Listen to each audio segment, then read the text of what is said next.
one is called Sleep Tight, and it was uploaded by Meat Canyon. Y'all know who that is from last week. Now, this was sent to us by Potato Chip. I'm not kidding. A potato chip. An actual potato chip sent this in. So thank you, Mr. Potato Chip. I'm sure you taste delicious. Pause on that. Just looking at them, like, Meat Canyon's art is just like... Mommy? Like, look at the teeth. Where do we go when we sleep? Well, you stay right here, sweetie. No, I mean, when we close our eyes and have dreams. I'm not sure where we go, Jeremiah. Okay. There will be a night when there are no more dreams. When you gasp for air. Okay, Mommy, I think that's enough. Yeah. Oh, but the air won't come, Jeremiah. You choke and grab hold of anything near you tightly, so tight, because you know this is the point. Okay, I'm ready for night-night now. Right! This is the point where the roller coaster goes over that hill, and you're afraid, aren't you? Very. Well, Very. pray that this night is not your night, son. Yo. Oh my! Oh, but Jeremiah, don't ever forget. That hill is just on the horizon, and one day you will have to walk that mighty hill. Mommy, are we going to Bryce's birthday party tomorrow, Mama? Sweet Mommy? Of course, sweetheart. Sleep tight, my little angel. Oh! I was looking at that. I was looking at that. Yo, Meat Canyon is fire!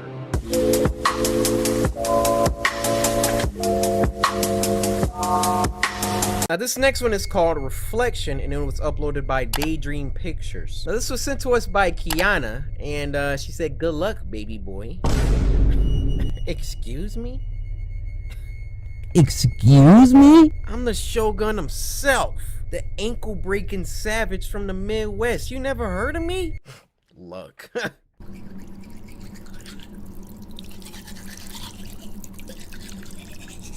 Why does it sound?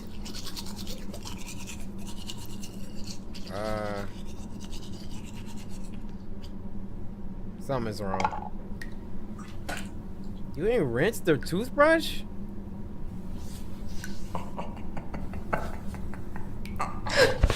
Ooh, boy. Her hair. Oh, heck no!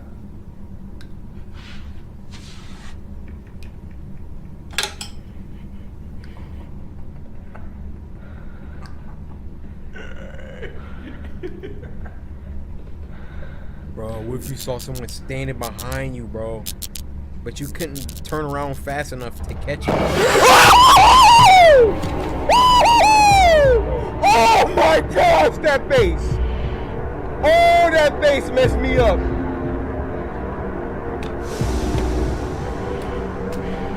Oh!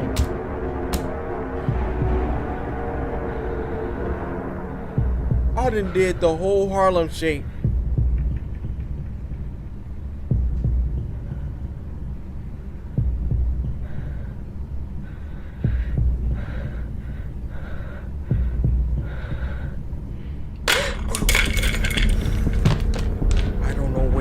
This one is really good.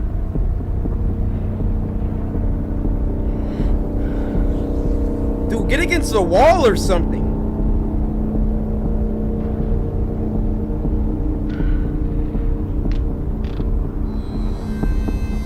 I'm stepping on that. Put your hand back in there.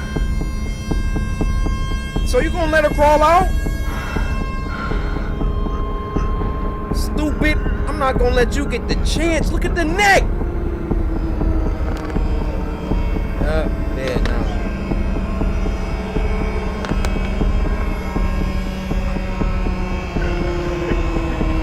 Ew. No.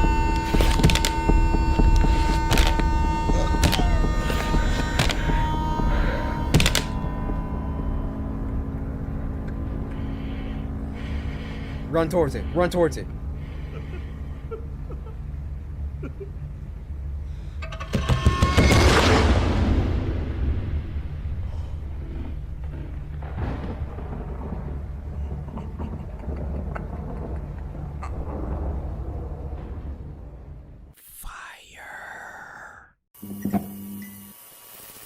Nothing better than a steaming hot cup of coffee to wake me up in the morning. What's wrong with his face?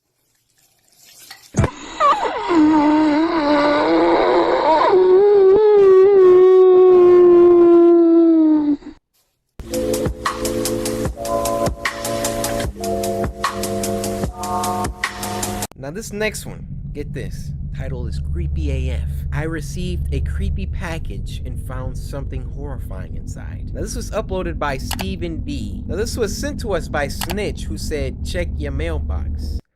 So, Snitch, are we about to have a problem? You better not put him in my mailbox, Snitch. My neighbor is one of those annoying wannabe YouTubers. Hey, what's up guys? Welcome back to another crazy video. The Cinnamon Challenge. I feel personally attacked right now. It's a little offended. That's all. That's all. But I'm not an annoying YouTuber, guys. Am I? Yeah. Take it back. Let's go! Are you getting this? It can get tiring to watch him go about his shenanigans in the pursuit of viral fame.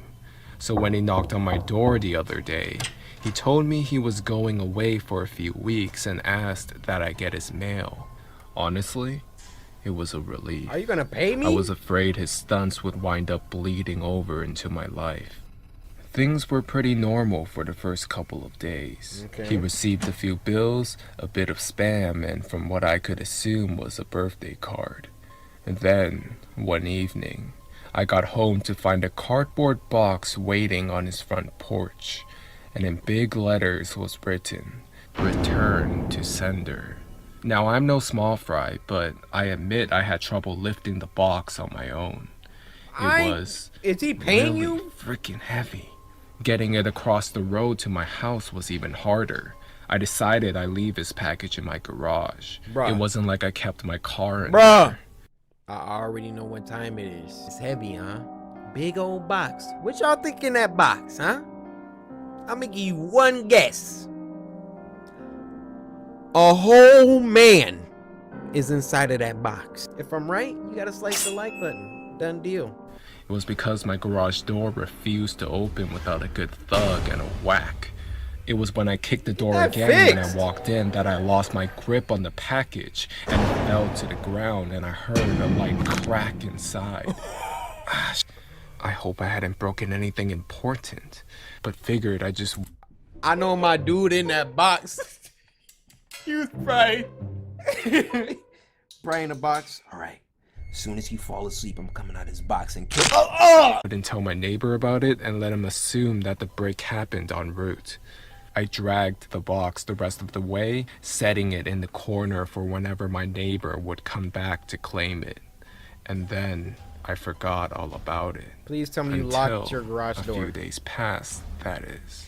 There was a horrible smell in my garage coming from the box in the corner.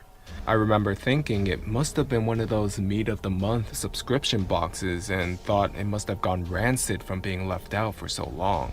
I covered my nose as I approached the box with a pair of scissors in my hands. I probably wouldn't even have needed them to open it, as it had become soggy enough at the bottom to poke through with a finger. My scissors tore through the tape along the top of the cardboard box. I thought the smell couldn't get any worse, but as I flipped the flaps open, I discovered a whole new stink.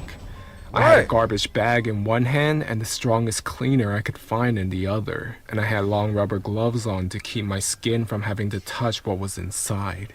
What But was as it? it turns out, I needed none of those things. Dramatic. You see, there was meat in that box, but it didn't come from a cow or a pig. No, it was worse than that. It was my neighbor, dead. What? Still in one piece, but dead. I caught the cops and they took me in for an Oh, snap! Bro, he tried to do that mail prank. But when he dropped the box, it cracked his freaking neck bone. Oh, snap, dude. Interrogation. It's kind of hard not to suspect the man with the corpse in its garage after all. Thankfully, they soon realized I wasn't involved. My DNA might have been all over that box. The smell might have left a mark throughout my house, but there was one piece of irrefutable evidence in my neighbor's own hands that proved my innocence. A vlogging camera. Yeah. They showed me the footage only once. My neighbor was sitting in the box outside of a shipping facility, laughing as he told the world how he was going to mail himself across state lines. He brought pee bottles, food, a pillow, and a few flashlights. His friend, a guy I'd seen at his place several times to help with his stunts, closed the lid and presumably dropped him off the shipment. Throughout the next couple of hours, or days, I'm honestly not sure, my neighbor recorded a few short clips of his progress. Hey, what's up guys? I think I'm in a truck right now. I can feel it moving. Must be in a warehouse. Ooh, it's pretty warm in here. And then, on the last entry, the box toppled over. He broke his neck, and that was it. The camera recorded until either the memory card got too full or the battery had died. There's one thing I didn't tell the police after they showed me the video. One thing I heard in the footage that will haunt me until the day I die. Just after the tumble that broke his neck, I heard the familiar screeching sound of my garage door. Yo, that was a good one. Y'all heard it here first. Y'all trying to do that mail prank. Oh, guys, I'm gonna mail myself across the country. I'm gonna stay in this box for 24 hours and all of that. Go ahead, do it. Get dropped on your neck bone.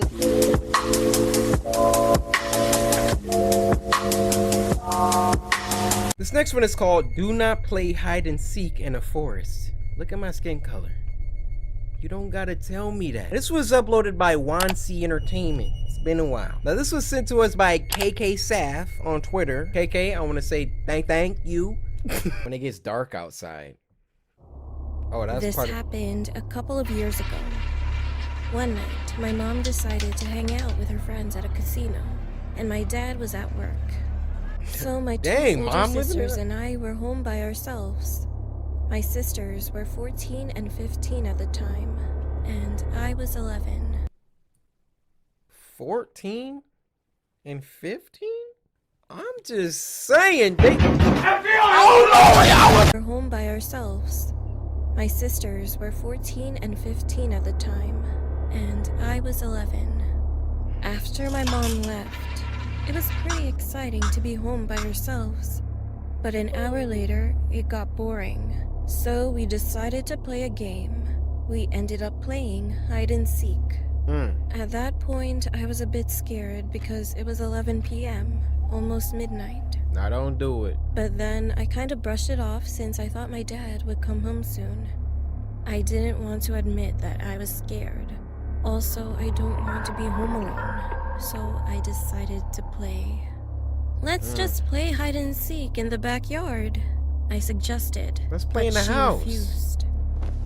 There are no hiding spots back there. Let's go to the forest. Oh, my heck sister no. said. After my sister said that, shivers went down my spine. But anyway, we stepped into the forest that's nearby. Go count, my second older sister said to me. I decided that I had to be brave. Don't do it. My other sister gave me a blindfold. What is this for? I asked. Put it on and try to find us, my sister Wait, said. it on? While my sisters used flashlights to find a place to hide, I put the blindfold on and then counted to 30. Why can't I just... When it was time, I said, ready or not, here I come. After walking around, touching every tree I walked by, 10 minutes had already passed, and I still hadn't found my sisters. This gotta be the Even dumbest... while I was walking on this trail, I could barely see anything, so I tripped on a twig and fell. My clothes got dirty and my knees started bleeding. But I had no choice. I got up and walked around some more.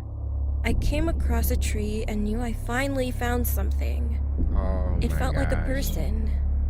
Haha, found you, I said. I then heard my sisters walking by behind me, saying, "Hey, how did you not find us yet?" At that moment, I froze. I took off my blindfold slowly and saw an old man sitting there smiling at me while What the heck? "Can't I play with y'all?" he asked, with a cracking voice. He wore a dirty shirt, and his hair seemed like he didn't shower for a long time. My sisters and I screamed and started running out of the forest as quickly as we could. Why does he have a... I looked back and noticed the man What? after us while holding the knife, swinging it. Bro, why do you have that? He was laughing like a mad person. I've never felt that kind of fear before. But after running for a while, the old man couldn't keep up. He stopped running, stared at us, and then he turned around and went back into the forest. Is that his forest? We got closer to our house, and then we saw our dad pulling into the driveway. Dad! We ran to him and told him what just happened. He was shocked, so he called the police immediately. The police went to the forest and they searched those areas for a few hours. These whack cops. After a while, they found and arrested the old man. Dang, they actually The got him. next day, we learned that the old man killed 4 female children Whoa. and dumped their bodies in the woods. Whoa. All the local news stations were covering the incident. When I heard that, I felt sick to my stomach. I am glad that we are safe, but now I pray for the 4 souls of the children. May they rest in peace. Sis. Because they got chopped up. Wow.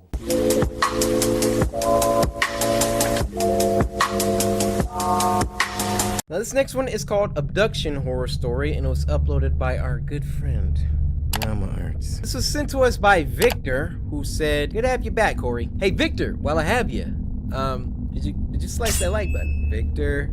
Victor, I don't want to hear that. Oh snap. My name is Josh Roberts, and it's been a year since I was abducted. What? I remember it like it was yesterday. I was walking home from school. It was about 6 p.m. and there was a full moon and a chill in the air. I stepped off the bus, and for the first time, someone else got off with me. I'd never seen this new kid at school before. I could hear footsteps behind me. I took a quick glance and saw the kid walking at a brisk pace.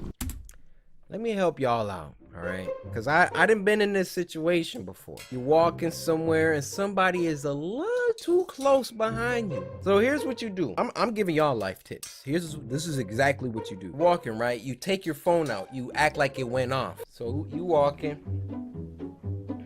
You notice somebody behind you, right?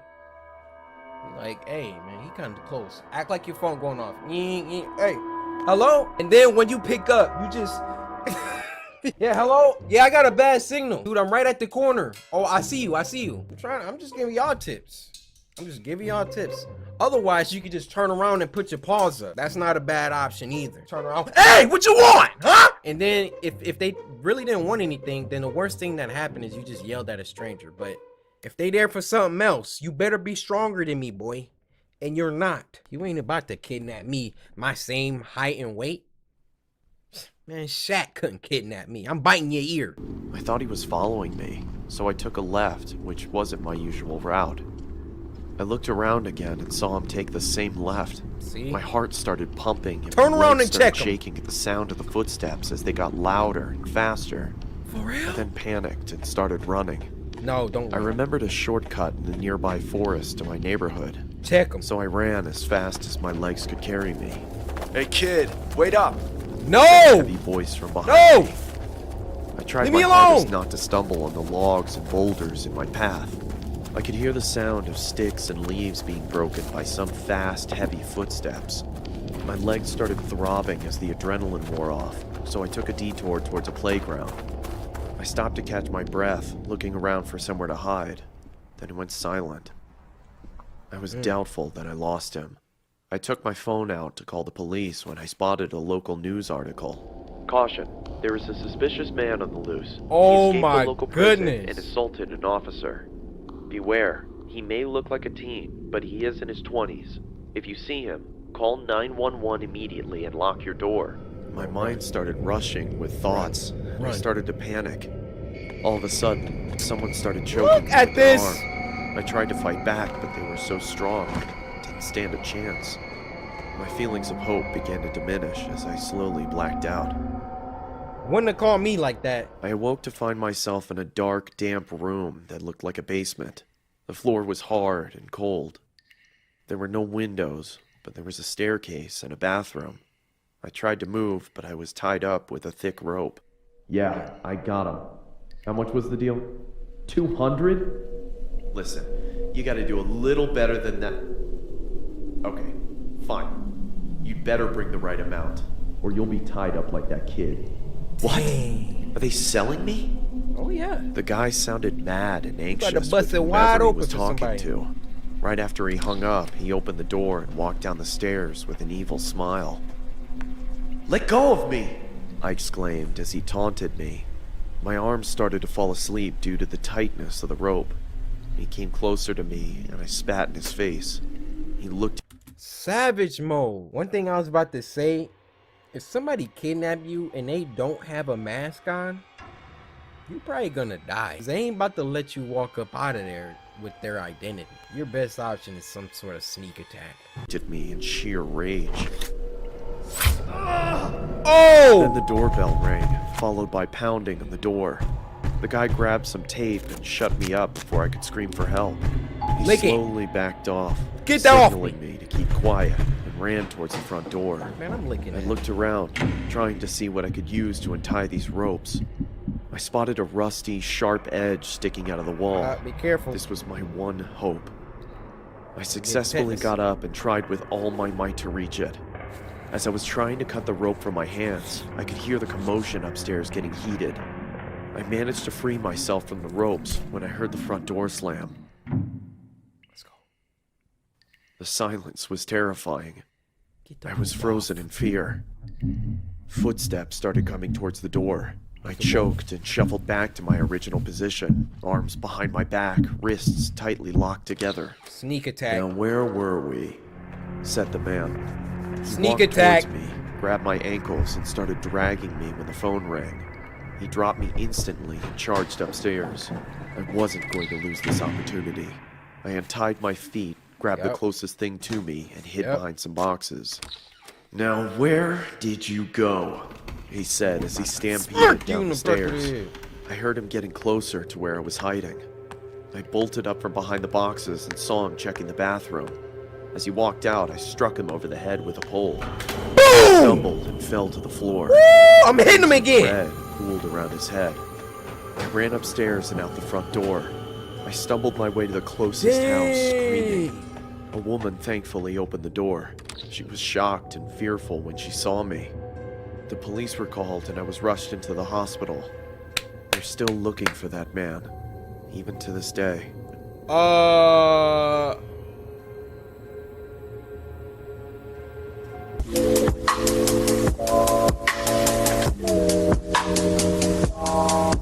The last one for this week is called Pleasant Inn, and it was uploaded by David Romero. David Romero has a lot of good stuff, I'm noticing. Now, this was sent to us by Ronin Sean, who said, I'm also a fan of Goku. Well, if you're a fan of Goku, then you know what this move is called.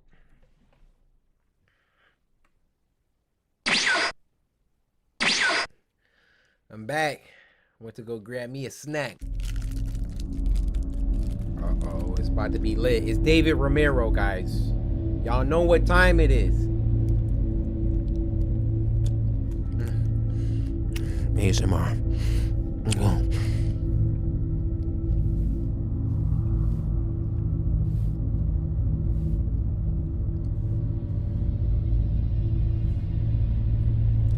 Unsettling off rip. Nope, keep driving. That don't got nothing to do with me. What it? Karen, what are you doing? Karen, keep driving.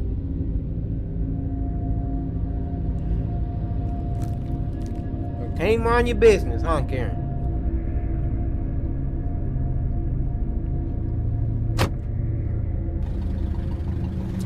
See, now you done gave the monster false hope. Now he coming after you, or she.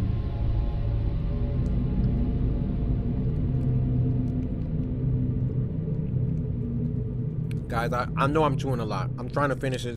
All right, I'm sorry.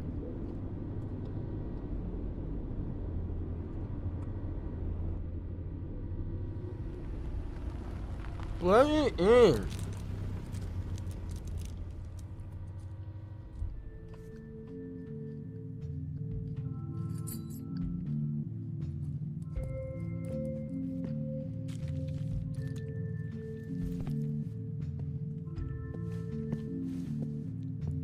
Something bad gonna happen to her. She shouldn't have stopped. I would have acted like I didn't even see it.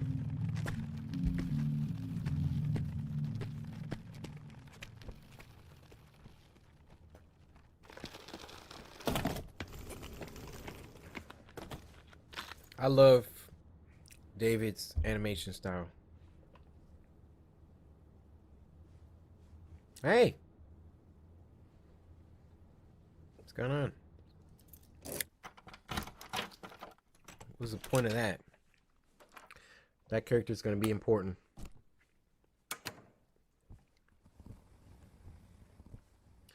Let me ask you a question, guys. Hold on. Show it.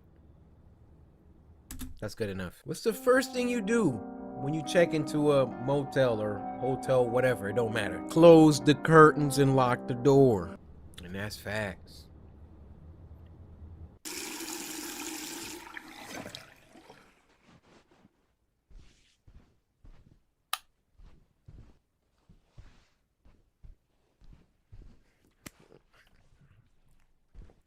Y'all lucky I don't have long hair. I will be flexing it all the time. What's going on?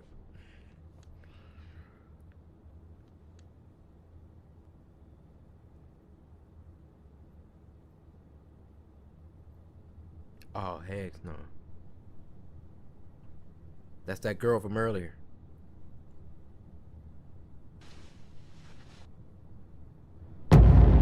Oh! Nope.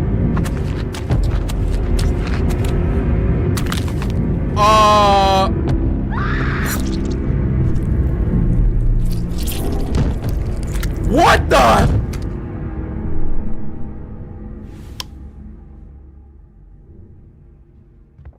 Your dang curtains is open.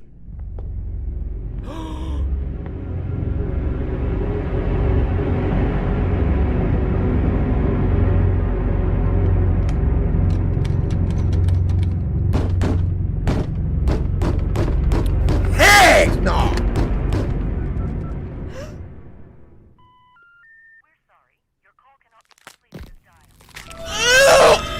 What? Oh my gosh! Look at him humping the glass!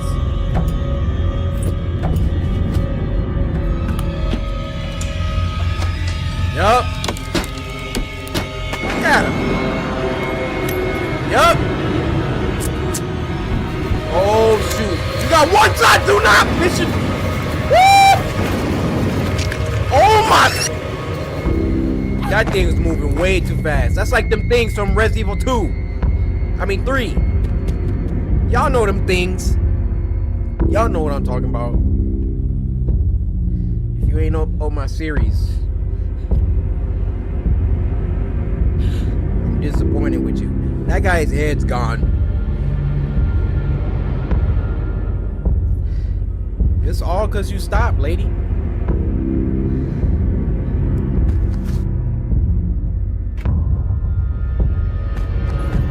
Get in, get in! Let's go, I'm out. Don't talk about you. Go! Oh, but you could bust that glass on the first attempt. Whoa, break! Oh, let's go. Let's go. I'm driving to Mexico.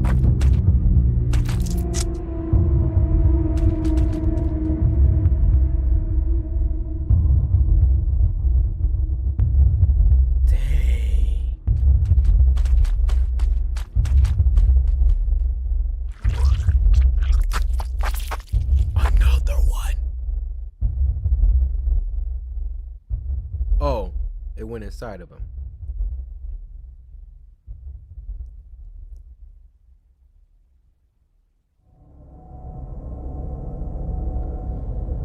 Heck, nah, man. I bet the next time you... See? Oh my gosh, he stopped.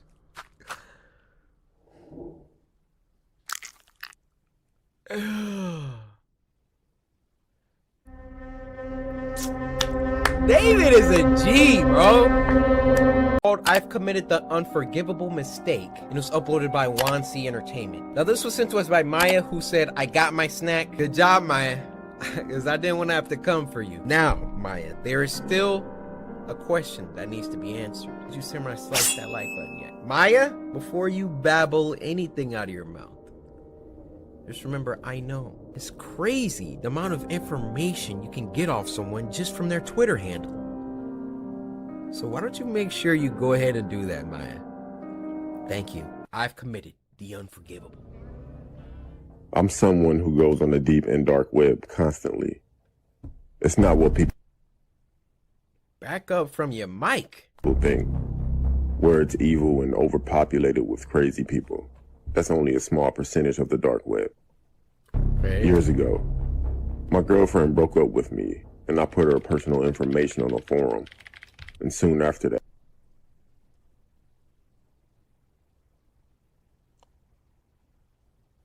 This man is a psychopath. His girlfriend broke up with him, so he put her information on the deep web?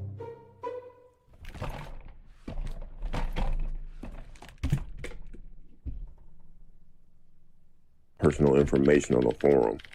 And soon after that, she disappeared.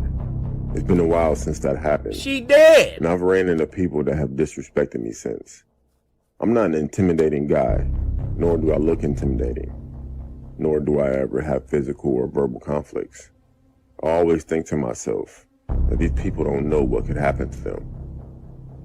I work at a fast... This dude is like Yagami with the death note. You make this dude mad? I'm putting you on a deep web.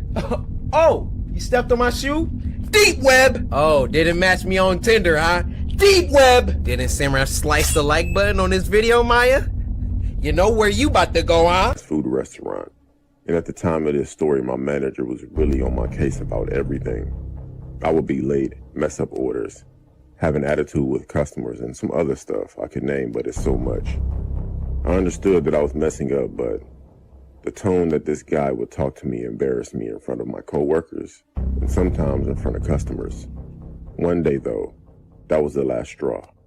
So one day I walked into work, to the deep 5 web. minutes before I was due to clock in, and my manager out loud said that the window liquor is finally on time, in front of customers and my coworkers. Everyone laughed at me. During my whole shift that night, he would direct smart comments toward me, while still yelling at me for everything that I did wrong. Dang. I made up my mind. I was going to find that forum and give his information.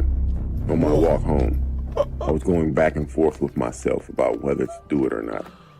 By the time I made it home, I made up my mind. I didn't shower, nor did I change clothes. I went straight to my laptop and I searched. I possibly clicked maybe 100 links, because on the dark web there are links that will take you down any rabbit hole. A link named Pork Chop piqued my interest. When I clicked it, I was directed About to make him an into about pork page. chops. It only says 6 words. We find it, we chop it. And another link that said, here's an example of what we do. I clicked it, of course. As soon as I clicked on it, the picture went to the point of view from an old school camera, with the date and time in the corner of the screen. The person behind the camera approached the man and followed him. A few minutes go by, and the man noticed what was happening. He turned around and approached the camera while yelling and screaming at the person for following him. Then all of a sudden, you see 5 huge guys dressed in black wearing a pig mask run from behind the man and drag him into the dark.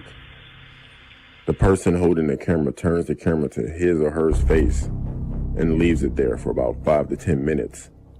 That person also wore a pig mask, but all you could hear was the man screaming and sounds that I don't want to describe in the background. The camera was then turned back around and the sight that I saw was disturbing. It was something that no one would ever want to see. Some people say that they wouldn't wish it on their worst enemy, but I did. Yeah. After the video was over, there were links. One said pork and the other said chop. I clicked on the pork and it prompted me to put in a code. I didn't have one, so I backed out. So I clicked on chop. There was information that needed to be filled out, like name, height, description, and place. I filled out all the info for my manager. And the place, it was my job. I submitted the form. At the end of the screen, it said, "See you soon." 4 days later, while at work, my manager approached me and decided to apologize for the way he treated me, and offered to give me more hours and said that he will work with me more often because he sees potential in me. Sorry, pal. I already put the head out. I'm sorry. Hours later, it was close to the end of the night. My manager helped me with the trash and took it out for me.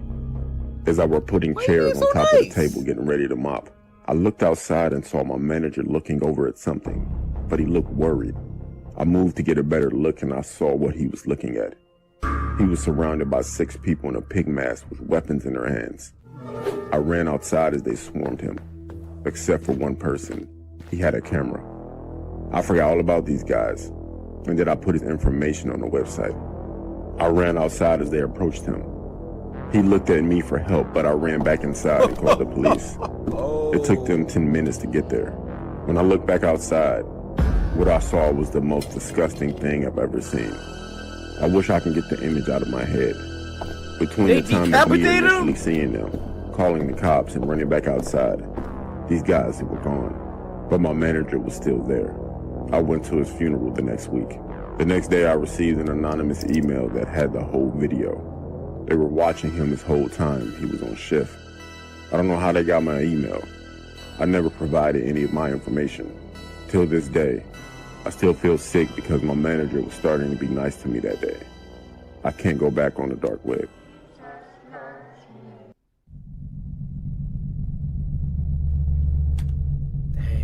Y'all see that? Be nice to people.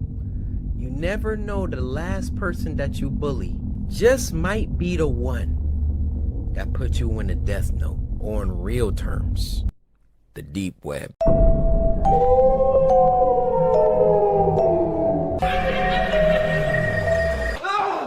Now this was sent to us by Yalitza Mello, sorry if I said that wrong, and they said, just finished all 61 Spooky Scary Sunday. My boyfriend and I love your videos, figured I should send one myself. This one made me jump, can I get a Nutri-Grain bar? Yalitza, and once again, my apologies if I'm mispronouncing that. You finished all 61 episodes of Spooky Scary Sunday. 2 Nutri-Grain bars, one for you, one for that boyfriend of yours. Boyfriend, I'm gonna start with you, open your... Yo. We watched some of Burnt Mill Road stuff before, and that intro is always... Thanks for helping me out, man. Yeah. I can't believe she just ran off. Anyone else coming to help? Nah. You're the only one who responded. Lucy! He's lying. He's lying. Come here, girl. Lucy! Lucy! Let's go down there. She always likes to be down there. She always liked to be down there. First of all, she even get down here? Why do you need help? I mean, yeah. Lucy. But if they sticking together, what's the point of getting more help? Wait, what the frick is going on?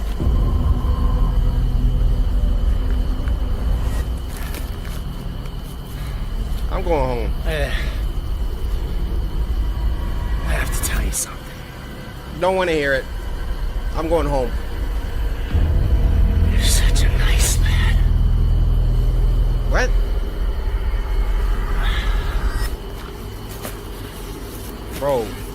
Why are you just staring at this dude tweak out? Run!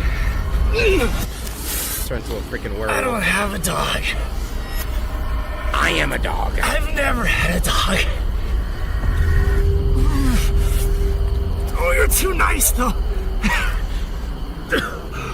You should run now, lad. Before it's too late. Why did you bring me out here then?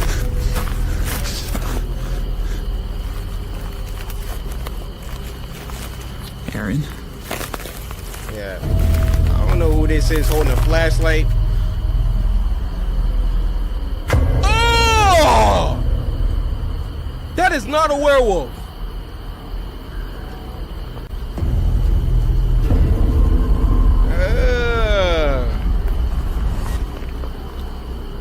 Cameraman has no reaction, just staring at him.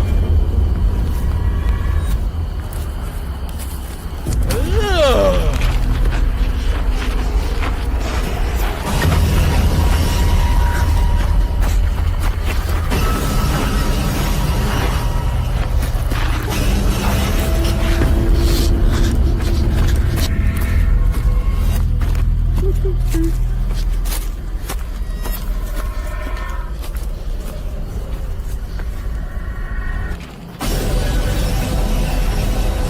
What the? Bro, I can't see. Oh, that is a dog.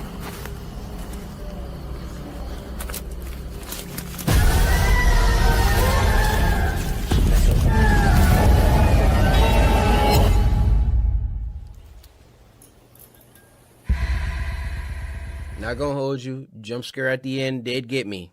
However, that was pretty weird. Cameraman, or he's not holding a camera. Guy holding the flashlight, literally just backing up, making no noise as we got some monster freak. Like, where was the screaming? Where was the urgency? The video of this week is called Bent Neck. Reminds me of the Crooked Man. Remember those RPG horror games we used to play? I remember those too. And this was uploaded by Buried Hatchet Productions. Now this was sent to us by Senzo, who said, "You really gotta see this. This is crazy." So, hey. Oh, say less. In the 19th century, condemned prisoners were hanged for murder, stealing, and other crimes. They were painted at the gallows and were sold... Hold up. Let me pause it. They were painted at the gallows. Painted? And were sold to keep in homes to hold back evil. This punishment was called the bent neck and was banned years later due to numerous unspecified suicides at the locations of the paintings. Creeped out off the beginning. Yeah, I'm not gonna be able to tonight. I'm stuck house sitting, but the pay's great and I definitely need it. Yeah, no problem. I totally understand. Yeah, maybe we could do something next week. Yeah, sounds good. Alright, man. See you later. Alright. Take care. Sound quality on point. Production quality looking nice so far.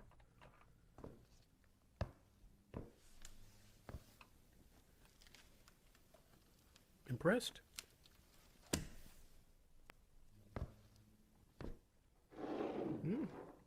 This is a very nice home. Very eclectic. Architecture books lying around. All these statues. And don't stare, don't remember.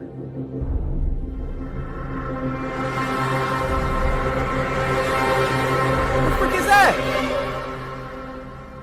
Bro, why would you stare at it?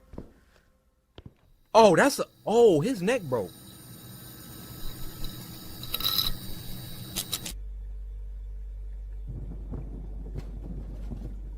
What? Why are you in a fridge? Why did you leave that up? That was down for a reason, my guy. Yeah.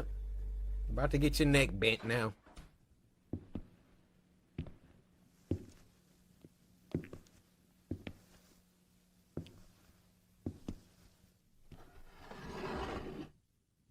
Put it back down. That's how you found it. Oh, he gone. He gone. Yeah, you noticed that. Woo.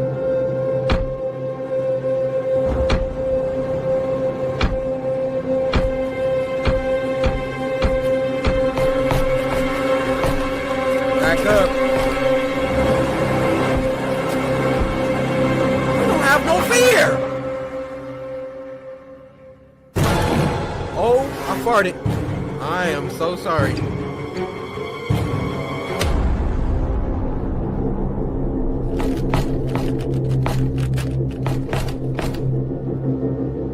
Leave the house.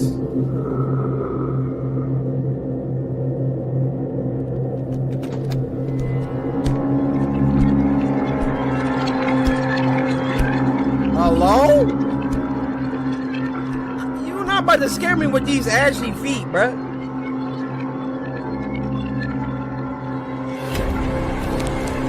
Oh. Decrepit toes.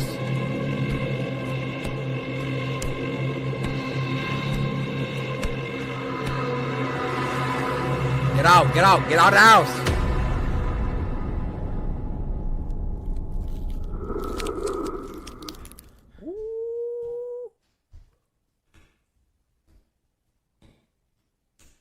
Get him, there go the door, there go the door. My boy. Please, did he just go in the closet?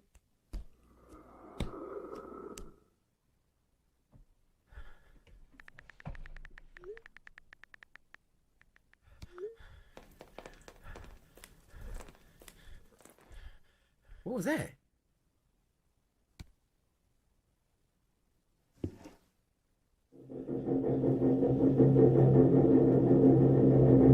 Shouldn't have been staring. You didn't hear that door?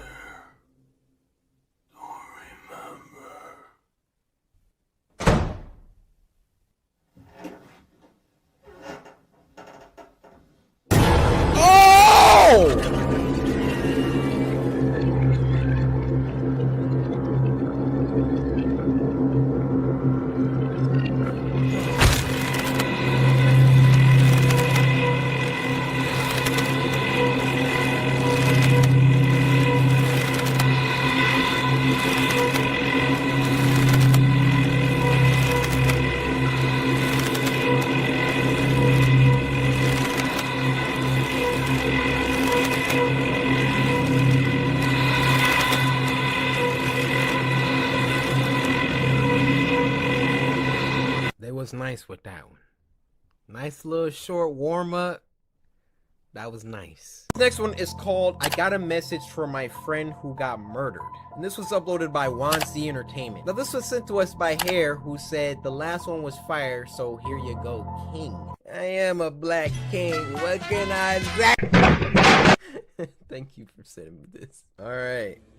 If you got that message, then they not dead. It happened a few years ago. I was hanging out at the local mall with a couple of my friends, just chat. A couple of hours later, we had to go back home. So we all left the mall. When I got back home, I went inside my room to watch some TV. It was almost midnight when I got a text from my friend saying, "Hey, just finished the date." So I texted back, "Was he pretty?" He replied, "Very funny. Jokes aside, my car broke down and I need you to pick me up." Then he sent me an address. Well, I'm not the kind of person who ignores when my friend needs a hand. So I asked my parents if I could take the car, and they said yes. Still at home? You sound about 30. My phone and texted again. On my way. Soon I got to the address he sent me and parked in the driveway. While I was going up the stairs, I kind of had a creepy feeling. Come outside. As if I was being watched. Anyway, I rang the doorbell and heard someone say, "Come in." At first, I didn't recognize the voice. It was neither my friend's voice nor a female voice. So I just figured that it might be the girl's dad. Well, I was a bit surprised that the door was already open. But anyway, I walked in. And when I closed the door behind me, I saw this man watching TV with the girl and my friend. What the frick are you doing I inside said, there? "Hey, Drake." All right. However, for some reason, he didn't respond. I had a strange feeling. So I slowly walked up to Drake. And I would never forget what I saw at that moment. The girl and my friend Drake were stabbed, and they were already dead. Dang! They were put in a position in a way that it looked like they were sitting. So I thought they were just watching TV like that. I looked over at the Get man out. watching TV, and I saw that he was holding a bloody knife in one hand and my friend's phone in his other hand. He was smiling. The man turned his head toward me, stood up and said, "Hello, young man. It's your turn." I tried to run out of the door, but because he was laughing so loudly, I was terrified, and I couldn't move. What? But there was no choice. When he approached me, Talking I kick. abruptly kicked him, knocked him down, and managed to run outside. Fortunately, he didn't chase after me, but I didn't care. I just got in my car and drove off straight to my home. As soon as I got home, I woke my parents and told them about what had happened. And of course, they contacted the police. The police arrived pretty fast and raided the house, but didn't find my friend, the girl, or even the man. And to this day, they still haven't found any clues. Now I'm grown up and I'm living on my own with my wife and newborn daughter.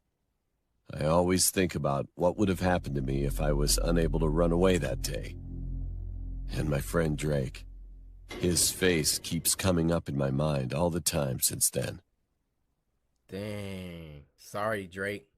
I guess you should have tootsie slided your way up out of it. Now, this next one is called The Time I Caught a Ghost, and it was uploaded by David Romero, so you know it's about to be fire. This was sent to us by Kmate XP, who said, "Here you go, Corey," aka Shogun. So Kmate, I want to thank you for sending me this video, and as a reward, here's a Foxy pen. So feel free to pick the pen up at...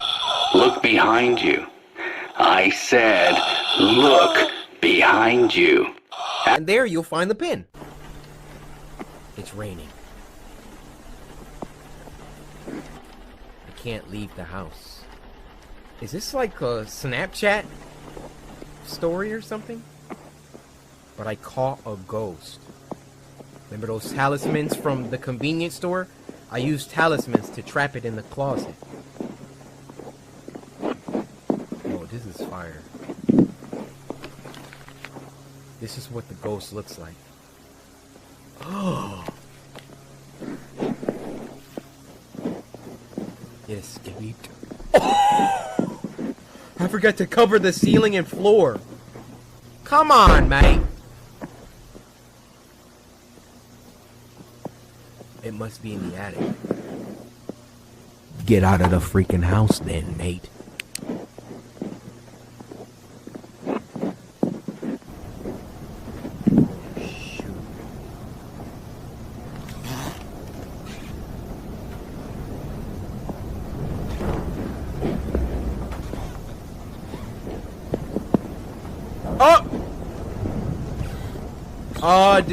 It's not here. Whose legs were those?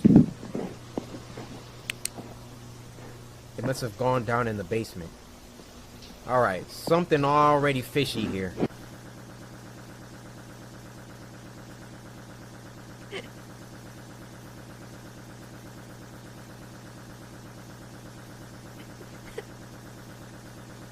There it is. I found the ghost. It's inside the wall.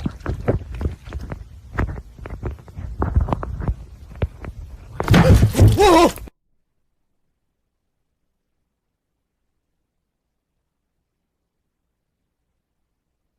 My eyes are watering from that. Now, this next one's called Why Does My Family Hate Me? This was uploaded by our Ate Sapphire. And this was sent to us by Kmart Jackson. I didn't add the T. It's not Kmart Jackson. Thank you for following the directions of following me on Twitter and sending me this story.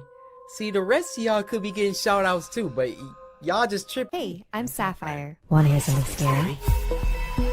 Hey! Hey! My family hates me. Oh. The following story is based on a submission from Desiree. Thanks, Desiree. I used to think my family hated me. Maybe hate is a strong word, but I definitely did not feel particularly well liked. I was my parents' least favorite compared to my two younger sisters. They just never seemed to want to be around me or talk to me. Dang. They wouldn't even let me take care of our hamster, Lulu. I thought I was being paranoid, but my parents' cold demeanor became more apparent when we moved into a new house. They gave me the room at the very end of a hallway, secluded and removed from everything else. They claimed it was so I could have privacy, but I think they just wanted me far away. That room gave me the creeps. I remember the first night there, I woke up and heard hushed voices echoing in the walls of my room. I couldn't make out everything they were saying, except for my name, the many times it came up. The next morning, I told my mom about the voices and that I thought the house might be haunted. You must have heard the pipes or something, she said dismissively. But I know what I heard. Nani? I also knew arguing with her wasn't going to go anywhere, so I decided to suck it up. I went to bed with such anxiety that night that I had an incredibly lucid and horrifying nightmare. I was strapped down to my bed, surrounded by dark figures who were chanting over and over, and I couldn't move or scream. I just laid there while these figures sprinkled me with unknown substances. I think we're gonna have to call Chief on that. What are these substances? The next morning at breakfast, I silently ate while my parents asked my sisters how school was going. Then Jamie, one of my sisters, turned to me. "Are you still hearing things at night, Sissy?" she asked. I was actually a little startled by the sudden attention on me. Yeah, and I actually had a pretty bad dream last night. Felt like there were people in my room or something. My sister then turned to look at my parents. I felt like they were telepathically talking about me right in front of me. Then Jamie spoke again. "Mom, you should give her that stuff to make her sleep better." My mom nodded. I was still taken aback by this sudden interest in helping me sleep better. Oh, they setting her up, dude. So before bed that night, I swallowed the pill that my mom gave me. As an extra precaution, I gathered as many religious items from around the house, crucifixes, paintings, as many as my hands could carry, and put them in my room. Why was this tag on my shirt scratching a freak? Thought they would protect me from whatever was haunting me during my sleep. The following morning, I woke up in a panic. Everything I had put up the night before was now on the ground, shattered in pieces. I knew my parents were not going to be happy, but I also felt like this was proof that there was something in my room. So I ran to tell my parents. There must have been an earthquake during the night, I guess, my mom said. But nothing else in the house was broken. Only the religious items in my room. It didn't add up. I spent that whole day crying in my room. Before bedtime, Jamie came in with her hands cupped in a ball. She hopped on my bed and opened her hands. "Here, maybe Lulu will help you sleep tonight," she said. I glanced out the door and back at my sister. Is Mom okay with that? She doesn't have to know.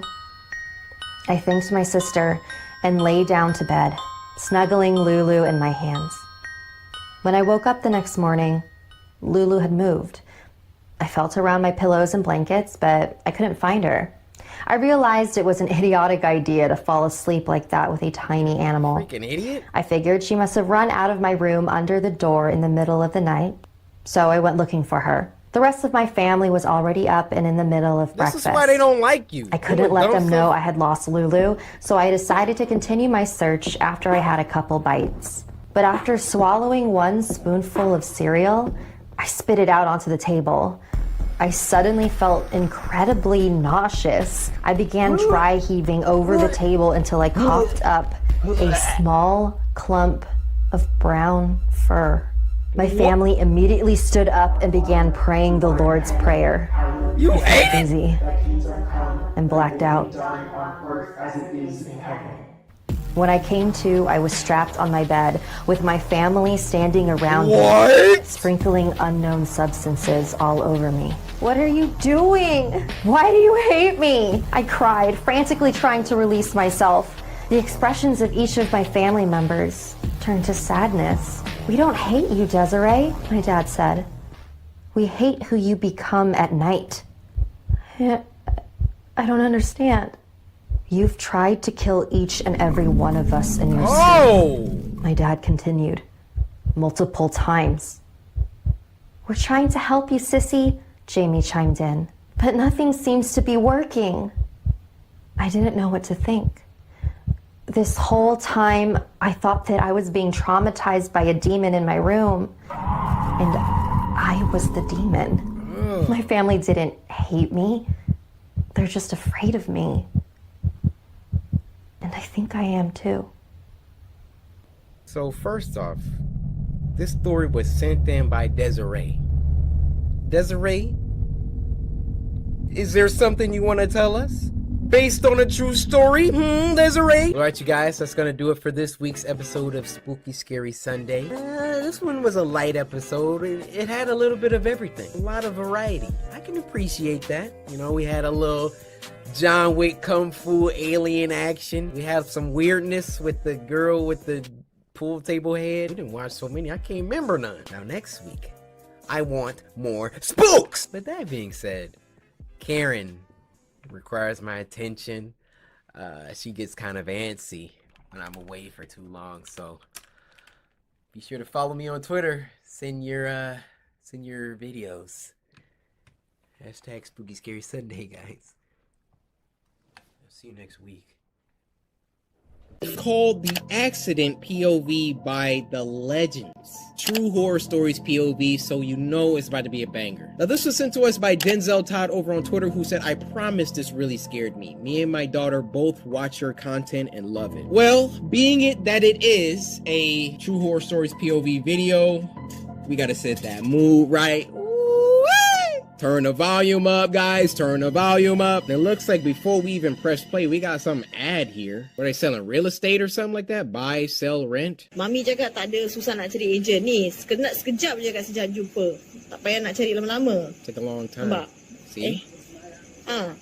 Aku buka je tu dapat. Mami. Cute lah. 1001 excuses. Look at that English. Okay. Itulah, but it's not safe. I keep telling her. You see the place is so ulu kat sini. Ya Allah. Habis she sama tinggal seorang-seorang. She should, I don't know lah, penat lah. Tired of this. They've been going a long distance. Abang ini suruh tulis sini? Yeah. You bring the car. Oh, so sorry. Sakit pada. Girl, what happened to her foot? Alamak. Asal? I forgot my bag. Don't leave me here. Don't leave me. Okay, you just sit here. No. Aduh, cepat. No, I'm not waiting here. I got one leg. Oh my. No. You're not about to.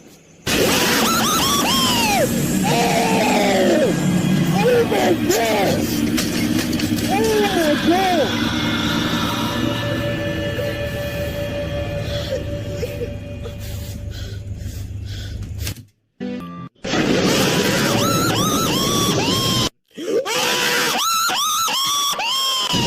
Oh my gosh, that happened so fast. I'm hearing a noise and then oh, my eyes watering. Hold on. I'm hearing a noise.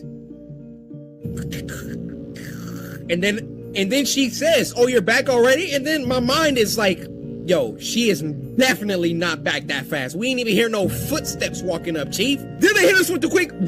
I spit all over my screen. I'm not rewinding that. I can't. Whoa. A lot of quick movement. Got my hands up.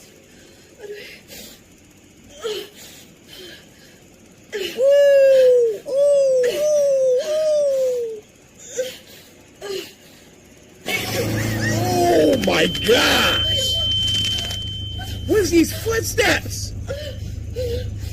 Bro, I'm not digging this. I'm not. Ooh. Scream for help, lady. Oh my gosh! Bro, stop it! I can't.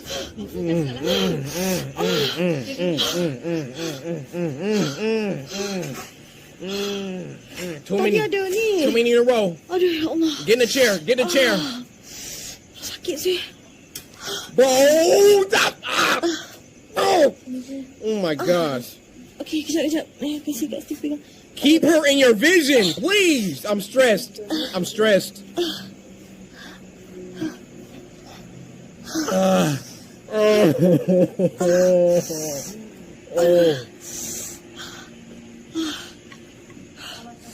Tolong.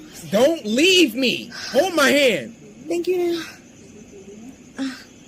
Where was you at? Dah sama boleh. Thank you. Ni boleh kat sini. She ain't gonna ask like, how did you get out of the chair? From here. Tolak kat sana ke apa benda. Bro. Tolak sana. Bro. Sana. Pergi sana. Big belum ni.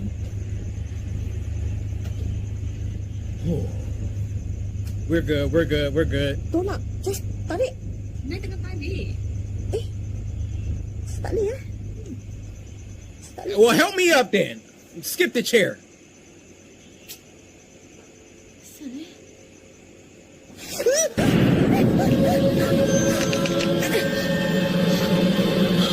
Stay with me. Stay with me, girl. Stay with me. Kasih tak reverse. Aku lagi front perut. Ya Allah Tuhanku. Kenapa boleh macam gini Tadi padahal dah break tau. Dah kau abang dia belum? Saya jalan sini No. You go abang dia already not? No. Naya? Naya?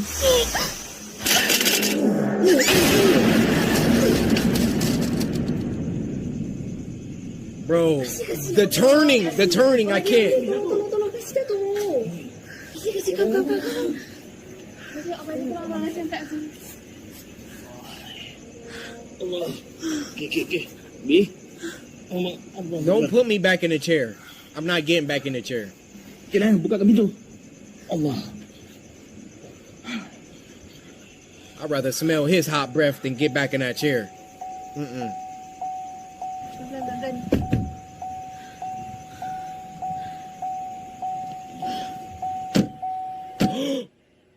What was that? I saw something. Alamak. Which chair? Oh, okay, naik. No, Naya. Tak apa. Tak payah. Tak payah. Just go. Tak payah. Just trust me. Gila.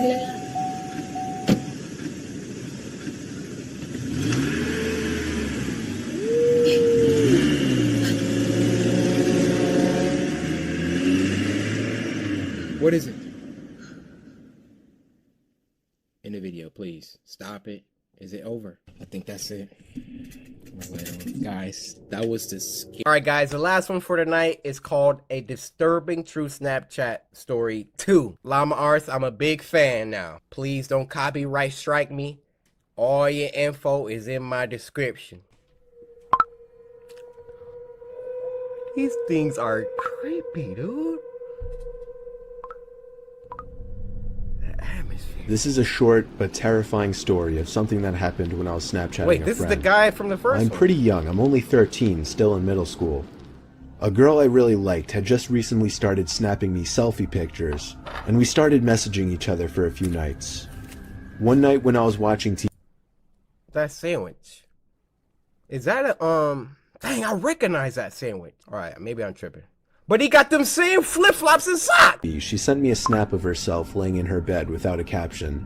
Hey. I sent a message saying, "What's up?" What's She sent up? another identical picture, this time with a caption saying, "Not much, you?" She set the timer to 10 seconds, so it gave me plenty of time to analyze the picture, including her bedroom in the background, and the dark outline of a person standing by her window. No. I quickly sent a response message. Bro, call saying, her! "Is that your brother by the window?" She sent another identical snap, this time captioned, "What do you mean?" Are you gonna In turn that caption, around? The figure at the window was closer, and I could see a hand pressed up against the glass. What a freaking idiot. When you take the picture, you have to look at it to add the text, right? How did she not? Is this a true story? I don't see how this could be a true story at this point. You literally have to look at the picture to type, "What do you mean?" You see that big old freaking shadow? When I saw the first one, if I cared about this girl at all, yo, somebody at your window, wake your daddy up. Wake up, wake up, wake up. It's the first of the month. I closed the snap before the timer even ran out so I could tell her quicker. I said, "There's somebody at your window, turn around." How did you not see that? She opened my snap almost immediately, and then I didn't hear from her again on the app. Oh, I grew more and more worried as the minutes passed. I texted her a few times to no avail. I tried calling her a few times to no avail as well. I didn't know her house phone number, otherwise I would have called her parents. It wasn't until midnight when I was already laying in bed that she finally texted me back. She explained the whole situation. As soon as she looked at her window and saw the person standing there, she screamed. And that caused the person, who turned out to be a 20-something-year-old man, to open the window and jump into the room. Oh my gosh! From there, she ran to her parents' room and woke her dad, who went to her room to find nothing but an open window. It wasn't exactly a personal story of mine, but it freaks me out nonetheless, knowing that the only thing that saved my friend from whatever could have happened was the fact that I was able to see the window through her selfies, unbeknownst to the creeper at her window. Bruh, you just sitting there with the window open or window unlocked, no blinds drawn. You just my tank top, just doing my makeup. Hey, open your eyelids for being so freaking dumb, bro. I get paranoid when my blinds are open, even during the daytime. People, you don't know what people are doing, bro. Somebody could be, yeah, take that bra off, boy. I mean, hold up. Anyway, guys, that was 2 animated scary stories. Dang, them boys are short, but they're really good. Y'all want a little series? I might have to email Llama Arts before. Y'all want a little reacting to scary animations or reacting to scary stuff? Let me know down in the chat what you want to see or the best stories or whatever. And I'll see you little scaresters on the next episode. Too much? Alright, yeah, just cut it. Hitchhiking horror stories. 3 months after I turned 16 in 2005, I got my first car, a '99 Toyota Camry. On a warm Saturday night, when my friend Alex invited me over to one of his friend's big parties, I knew I wouldn't be in a condition to drive the Camry home afterward. So we carpooled with Alex's girlfriend, Brianna. We lived in the countryside of Virginia, meaning less big parties. Meaning when there was a big party, it was a huge deal and everyone would go. We lived about 5 to 10 minutes away from this kid's house. I knew where he lived as I was acquainted with him, but not exactly friends. The whole ride there, we took the same 2-lane highway type road through the woods, and this kid's house was actually on this road further down. At certain points on this road, there were a few houses on either side, and then it would just go back to being a long, empty highway again. Okay. The house was tiny, like a lot of houses around the area, but the party was held outside anyways, since his closest neighbors were relatively far away, and noise wasn't an issue. Dope. Let's get it. I'll skip most of the party up until the point that Brianna, who was supposed to be our designated driver, had to suddenly leave for a small family emergency. Alex said it was fine and that we'd find a ride home. Well, fast forward another few hours and another few drinks, and I could barely even walk straight. Hey. I checked my watch, and it was like 2 in the morning. I figured it was time to go. I started looking for Alex, but I couldn't find him anywhere. In fact, it seemed like everybody I knew had already left.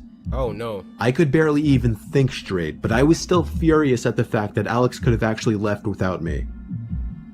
I asked to use the party host's phone and dialed Alex's home number. After 2 tries, I gave up and then realized I shouldn't wake his family up. So, literally not knowing what else to do,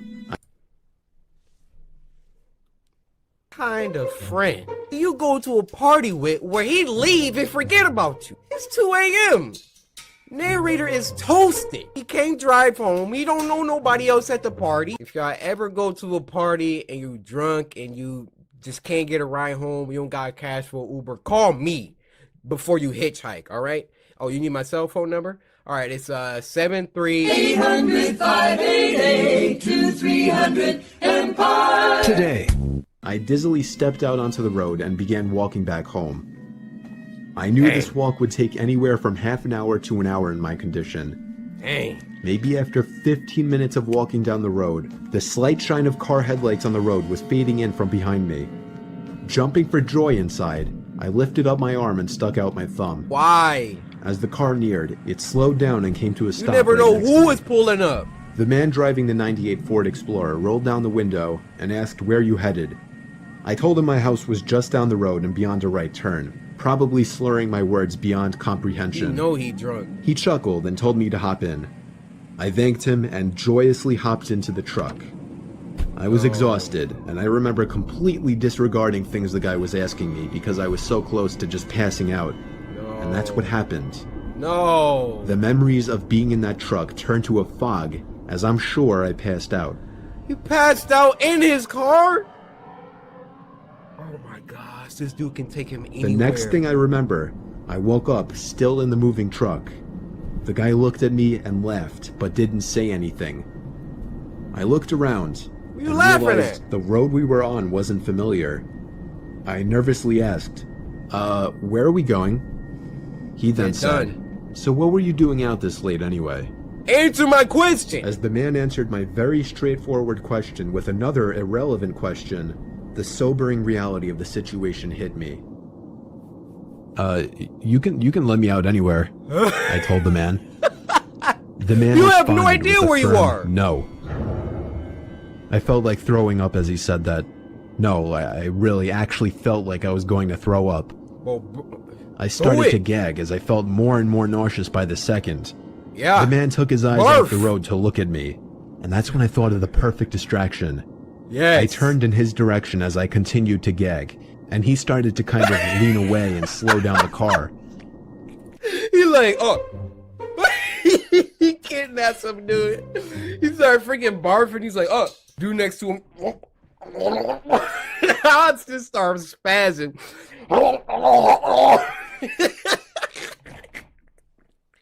My dude be like, oh, oh, oh. Thankfully, I drank as much as I did because I finally threw up and made a point of doing it all over the man's lap. Yes. The man yelled in frustration and stopped the car, and that's when I took it upon myself to run for my life into the woods and duck behind a few bushes. He hit him with the throw up The man finesse. came following into the woods with a flashlight, and on 2 separate occasions, he shined the light straight over me without noticing. Eventually, I heard his footsteps walk even further into the woods past me. That was when I ran back to his truck, but unfortunately, he was smart enough to lock it. Oh, freak. By some miracle, I saw another car approaching in the distance, and I ran out into the middle of the street, waving my arms like a lunatic. Yes. The car tried to They avoid could be a me, killer, but I though. wouldn't let it. They were forced to stop, and I yelled at them to help me before they came back. Once I told them that I was kidnapped by the man who was driving that Ford Explorer, the driver agreed to give me a lift. Not to the police station or anything, but to my house. I made it back safely, where I couldn't thank the driver enough. Thank you. I immediately woke up my parents and told them. My dad wanted to know if I got his tag number. And then I felt like punching myself in the face. I failed to get the simplest information from the guy that would have allowed me to actually properly report him. Dang. All I knew was that he drove a faded blue '99 Ford Explorer. I made sure to give Alex a piece of my mind, and part of me always held a grudge against him ever since, just for abandoning me at a party without telling me. When I see you at school tomorrow, you getting creamed. Take that as you will. I haven't seen him in 4 years now, however, and this was actually the first time I even thought about this incident for almost a year now. As time goes on, even the worst of memories may start to fade. But after writing this to share with the internet, it's once again fresh in my mind.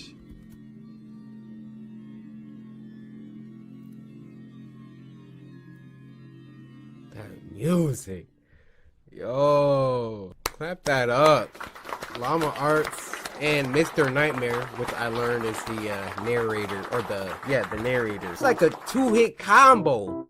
Mr. Nightmare is dope at the freaking narration, and then Llama Arts just brings it to life. Now this next one isn't even on YouTube. This is called Paper Body, and it was uploaded on Newgrounds by the author Lord Kid. Now this was sent to us by Monet Gray, who said, this video is terrifying and I'm gonna have nightmares now. Well, I'm sorry about your impending nightmares, but we got you covered here. Monet, your mouth, please.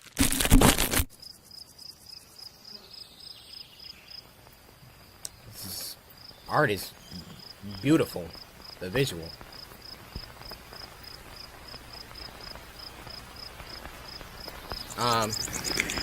What? Oh. Hold on, the video just got big. Let me stop that. Hold on, give me a second, guys. I gotta expand. What do you mean by that? All right, my bad. We're back.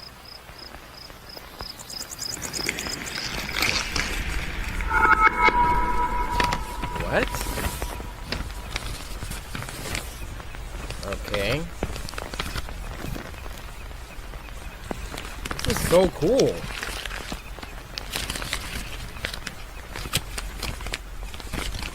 Okay, got some little origami going on. Oh, little sailboat. Nice. What? What kind of style just changed? What? Are you looking at me?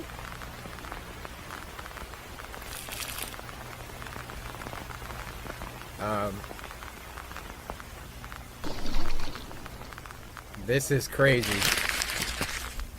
That was just the intro?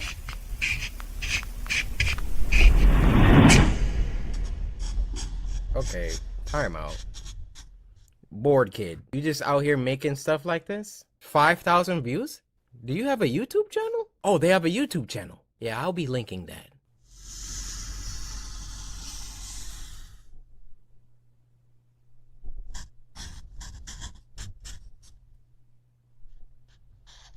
Oh, is she dreaming?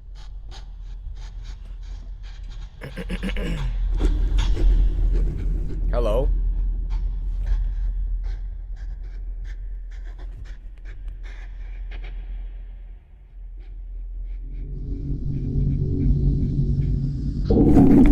What?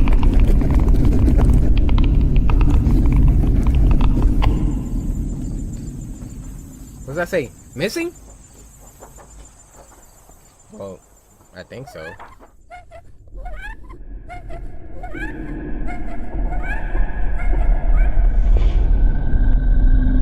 Hey guys.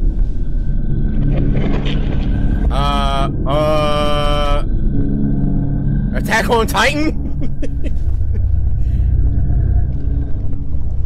He sure did look like one of those crackhead Titans.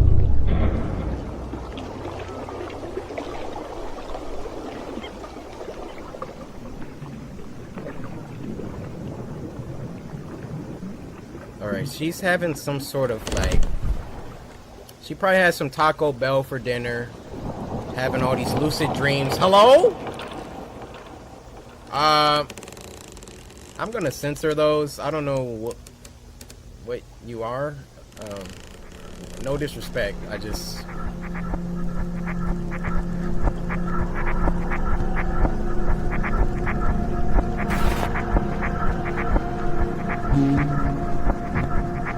Okay.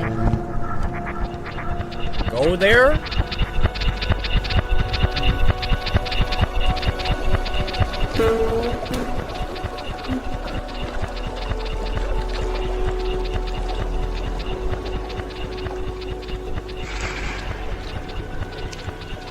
Guys, I'm at a loss. I feel like I just ate some mushrooms, or I don't really know what's going on here. I mean, I like it. I'm just unnerved. It's the best way to put this.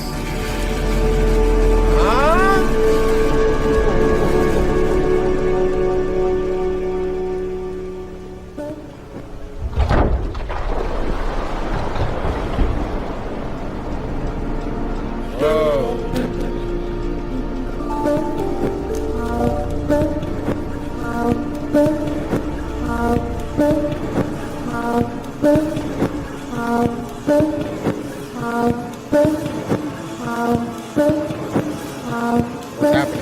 Where are we going?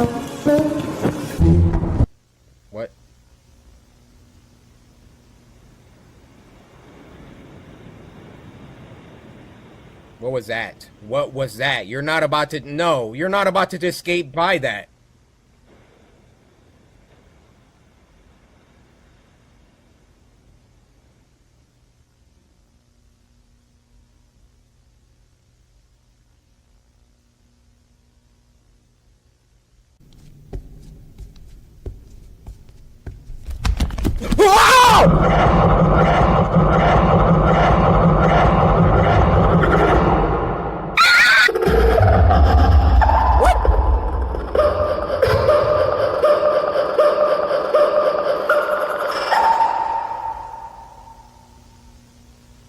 Okay, it got scary right there. What the fuck?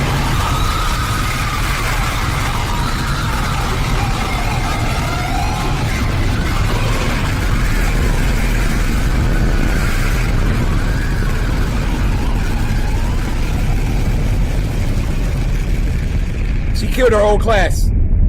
She killed her whole class. Oh! Oh!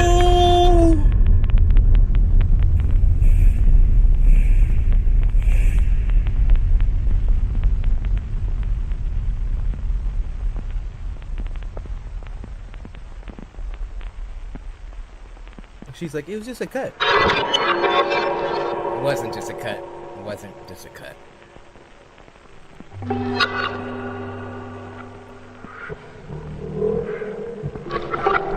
You drew this, board kid?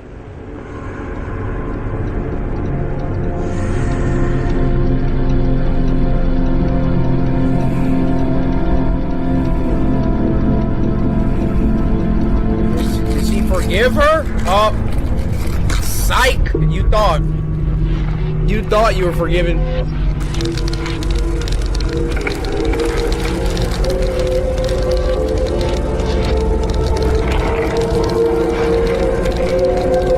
Oh my.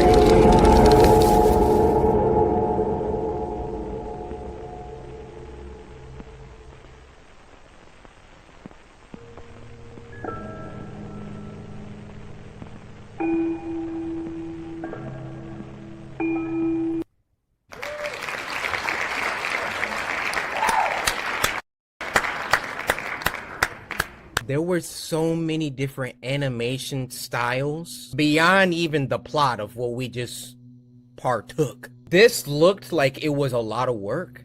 Harrison, Trender, you're freaking fire. But my theory is she has some crazy Taco Bell, right? You know you can't be eating crazy, greasy, nasty, sludgy fast food like that and then go to sleep. So she went to sleep. She started having these night terrors, right? In the dream, she thought it was just a dream, but no, it was real life. Killed her best friend in a knife with a knife. Regardless, that was very scary, and that is top 3 Spooky Scary Sunday animations. We got that There's a Man in the Woods, and then we got this one, and then there was another one where it's like somebody that was like falling asleep in class. The animation styles of these top 3, Harrison, you really put your foot into this.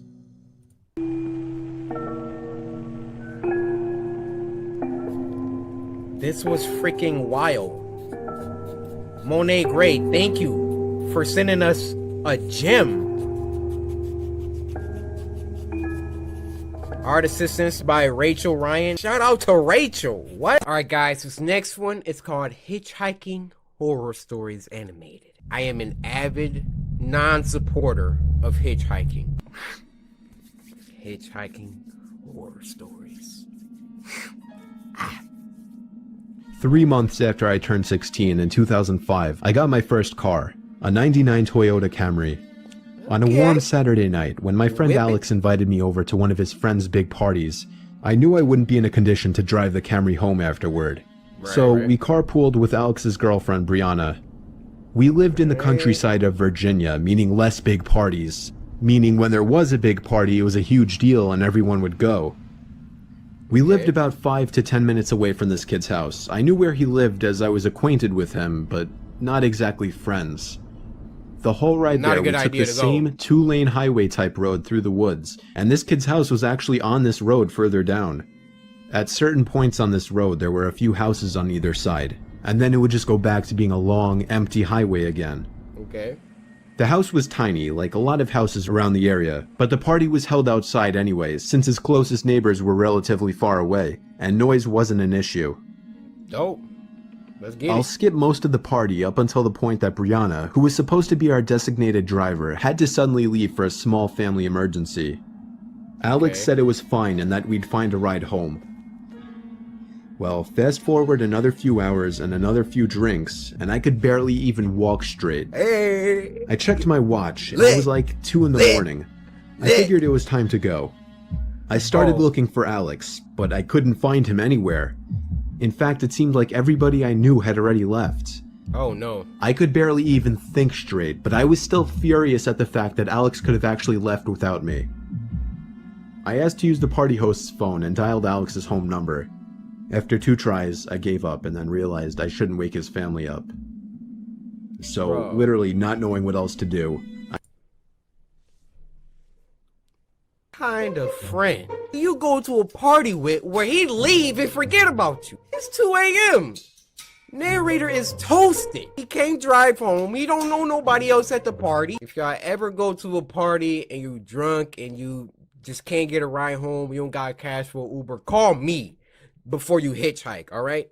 Oh, you need my cell phone number? All right, it's 73 800-588-2300 Empire. Today, I dizzily stepped out onto the road and began walking back home. I knew this walk would take anywhere from half an hour to an hour in my condition. Dang. Maybe after 15 minutes of walking down the road, the slight shine of car headlights on the road was fading in from behind me. Jumping for joy inside, I lifted up my arm and stuck out my thumb. Why? As the car neared, it slowed down and came to a stop. You never right know next who to is pulling up. The man driving the '98 Ford Explorer rolled down the window and asked where you headed. I told him my house was just down the road and beyond a right turn, probably slurring my words beyond comprehension. You know he drunk. He chuckled and told me to hop in. I thanked him and joyously hopped into the truck.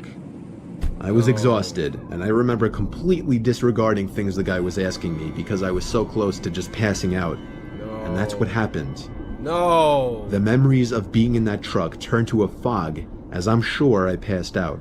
You passed out in his car? Oh my gosh, this dude can take him anywhere. The next thing I remember, I woke up still in the moving truck. The guy looked at me and laughed, but didn't say anything. I looked around you and laughing realized at? the road we were on wasn't familiar. I nervously asked, where are we going? He then said, so what were you doing out this late anyway?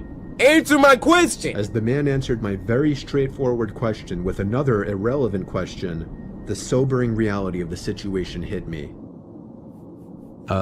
You can let me out anywhere, I told the man.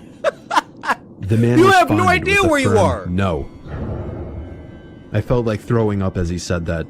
No, I really actually felt like I was going to throw up. Well, I started to gag as I felt more and more nauseous by the second.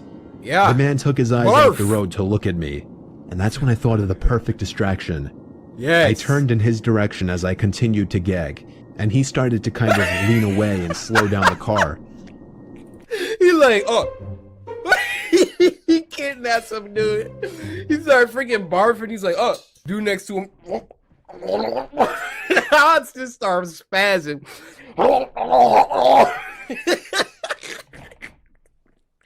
My dude be like, oh, oh, oh. Thankfully, I drank as much as I did because I finally threw up and made a point of doing it all over the man's lap. The man yelled in frustration and stopped the car, and that's when I took it upon myself to run for my life into the woods and duck behind a few bushes. He hit him with the throw up finesse. The man came following into the woods with a flashlight, and on 2 separate occasions, he shined the light straight over me without noticing. Eventually, I heard his footsteps walk even further into the woods past me. That was when I ran back to his truck, but unfortunately, he was smart enough to lock it. Oh, freak. By some miracle, I saw another car approaching in the distance, and I ran out into the middle of the street, waving my arms like a lunatic. Yes. The car tried to avoid me, but I wouldn't let it. They were forced to stop, and I yelled at them to help me before they came back. Once I told them that I was kidnapped by the man who was driving that Ford Explorer, the driver agreed to give me a lift. Not to the police station or anything, but to my house. I made it back safely where I couldn't thank the driver enough. Thank you. I immediately woke up my parents and told them. My dad wanted to know if I got his tag number. And then I felt like punching myself in the face. I failed to get the simplest information from the guy that would have allowed me to actually properly report him. Dang. All I knew was that he drove a faded blue 99 Ford Explorer. I made sure to give Alex a piece of my mind, and part of me always held a grudge against him ever since, just for abandoning me at a party without telling me. When I see you at school tomorrow, you getting creamed. Take that as you will. I haven't seen him in 4 years now, however, and this was actually the first time I even thought about this incident for almost a year now. As time goes on, even the worst of memories may start to fade, but after writing this to share with the internet, it's once again fresh in my mind.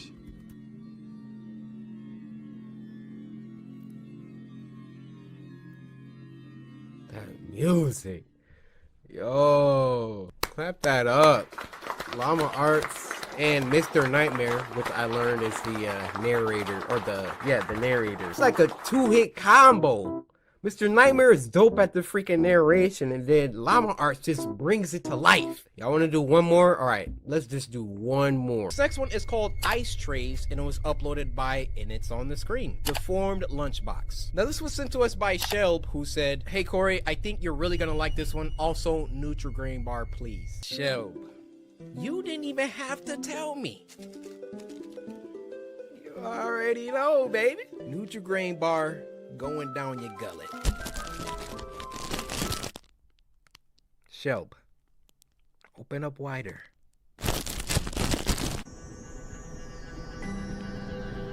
Ice trays.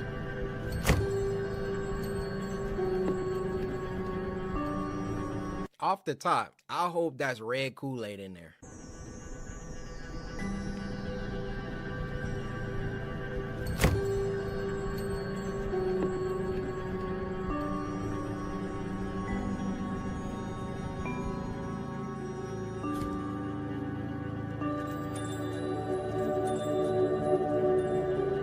Why is it so majestic?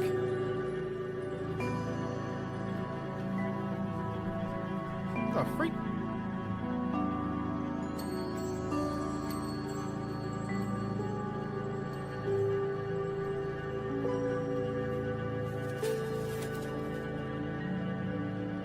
Yeah.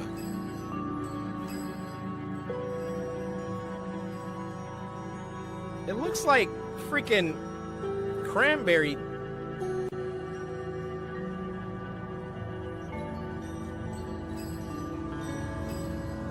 the frick is happening? What is happening? What is happening? What is happening?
I've drawn the line! This whole time, I've been thinking, what am I watching? What is the purpose? What is the punchline? What is it? until I had to watch this gumless Santa Claus deep throat these freaking bloody ice cubes. And that sentence has probably never been uttered before. Why is he in a vibrating chair? Why did he turn it up so high? Why did he put red ice cubes in lemonade? Did he want the strawberry version? Like, did he know it was blood? Why is his tongue out like this?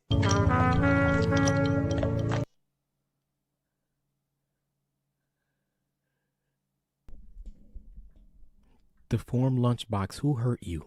That had to be a subliminal. There's something deeper here. There's something that the average viewer wouldn't understand. So the old man was aware that was blood. Why is his chair in the shadow realm? Why was it vibrating? There's a deeper message. There's something, but I am never watching that again to find out. In the comments, please. You all do your best. I need the most scholarly geniuses to elucidate what that was, please. I won't be able to sleep at night until that made sense. That makes sense to me. The music, everything about it just didn't add up. Oh, y'all really trying to watch these cursed videos? It's cursed! Welcome to the Fazbear. It's freaking Windows 95 voice reading to me. If you playing this through your speakers, you about to... you about to invite demons in your house. Put the headphones on. Welcome to the Fazbear Entertainment's maintenance video manual. Not with this, man. This tape will cover the instructions on how to clean out your state-of-the-art animatronic characters. Each animatronic has the same cleaning procedure. First, reach behind their neck and press the red button. Oh my gosh. This will set them into maintenance mode. Oh my goodness. Second, it's gonna press move. the unlock button on the back of the head. Remove the upper jaw carefully. Don't then trust it, guys. detach the lower jaw. Okay. Third, press down on both shoulders to Bro, unlock get ready the for a jump shoulder scare. joints. Remove both arms. Finally, make the torso deep and lift it upward until it is completely removed. Oh my gosh. It's a kid. Climb inside the torso and accept your death. Oh my gosh! We on to the next video. Bony joint movement testing? Fingers. Yo, these videos are cursed. Legs. Okay.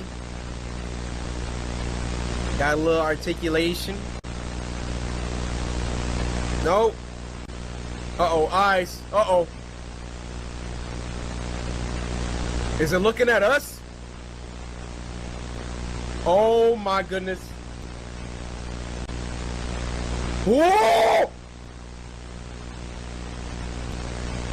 Wait, I think I saw it. Oh, yep, there it is. Look at him in the dark. Why would you want to work here? Yeah, I see you back there. I see you. Oh my!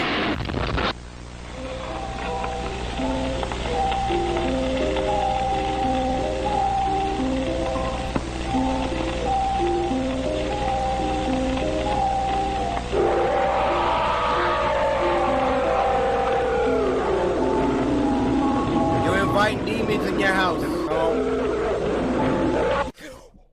What the f?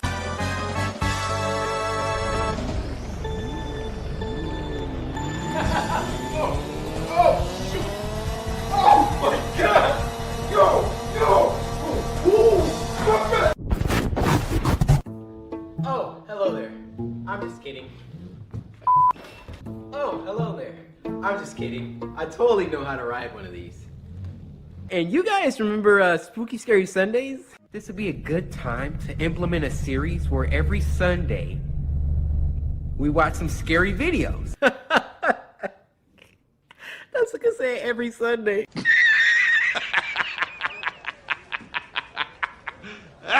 Now listen, I know that I said every Sunday, okay? But I'm gonna make up for it, okay? Y'all have never seen somebody dance on a hoverboard. So hopefully this dance makes up for all the weeks that I've skipped. Alright? Spooky Scary Sundays. Here we go, here we go. You, me, you, me, ooh, you, and me.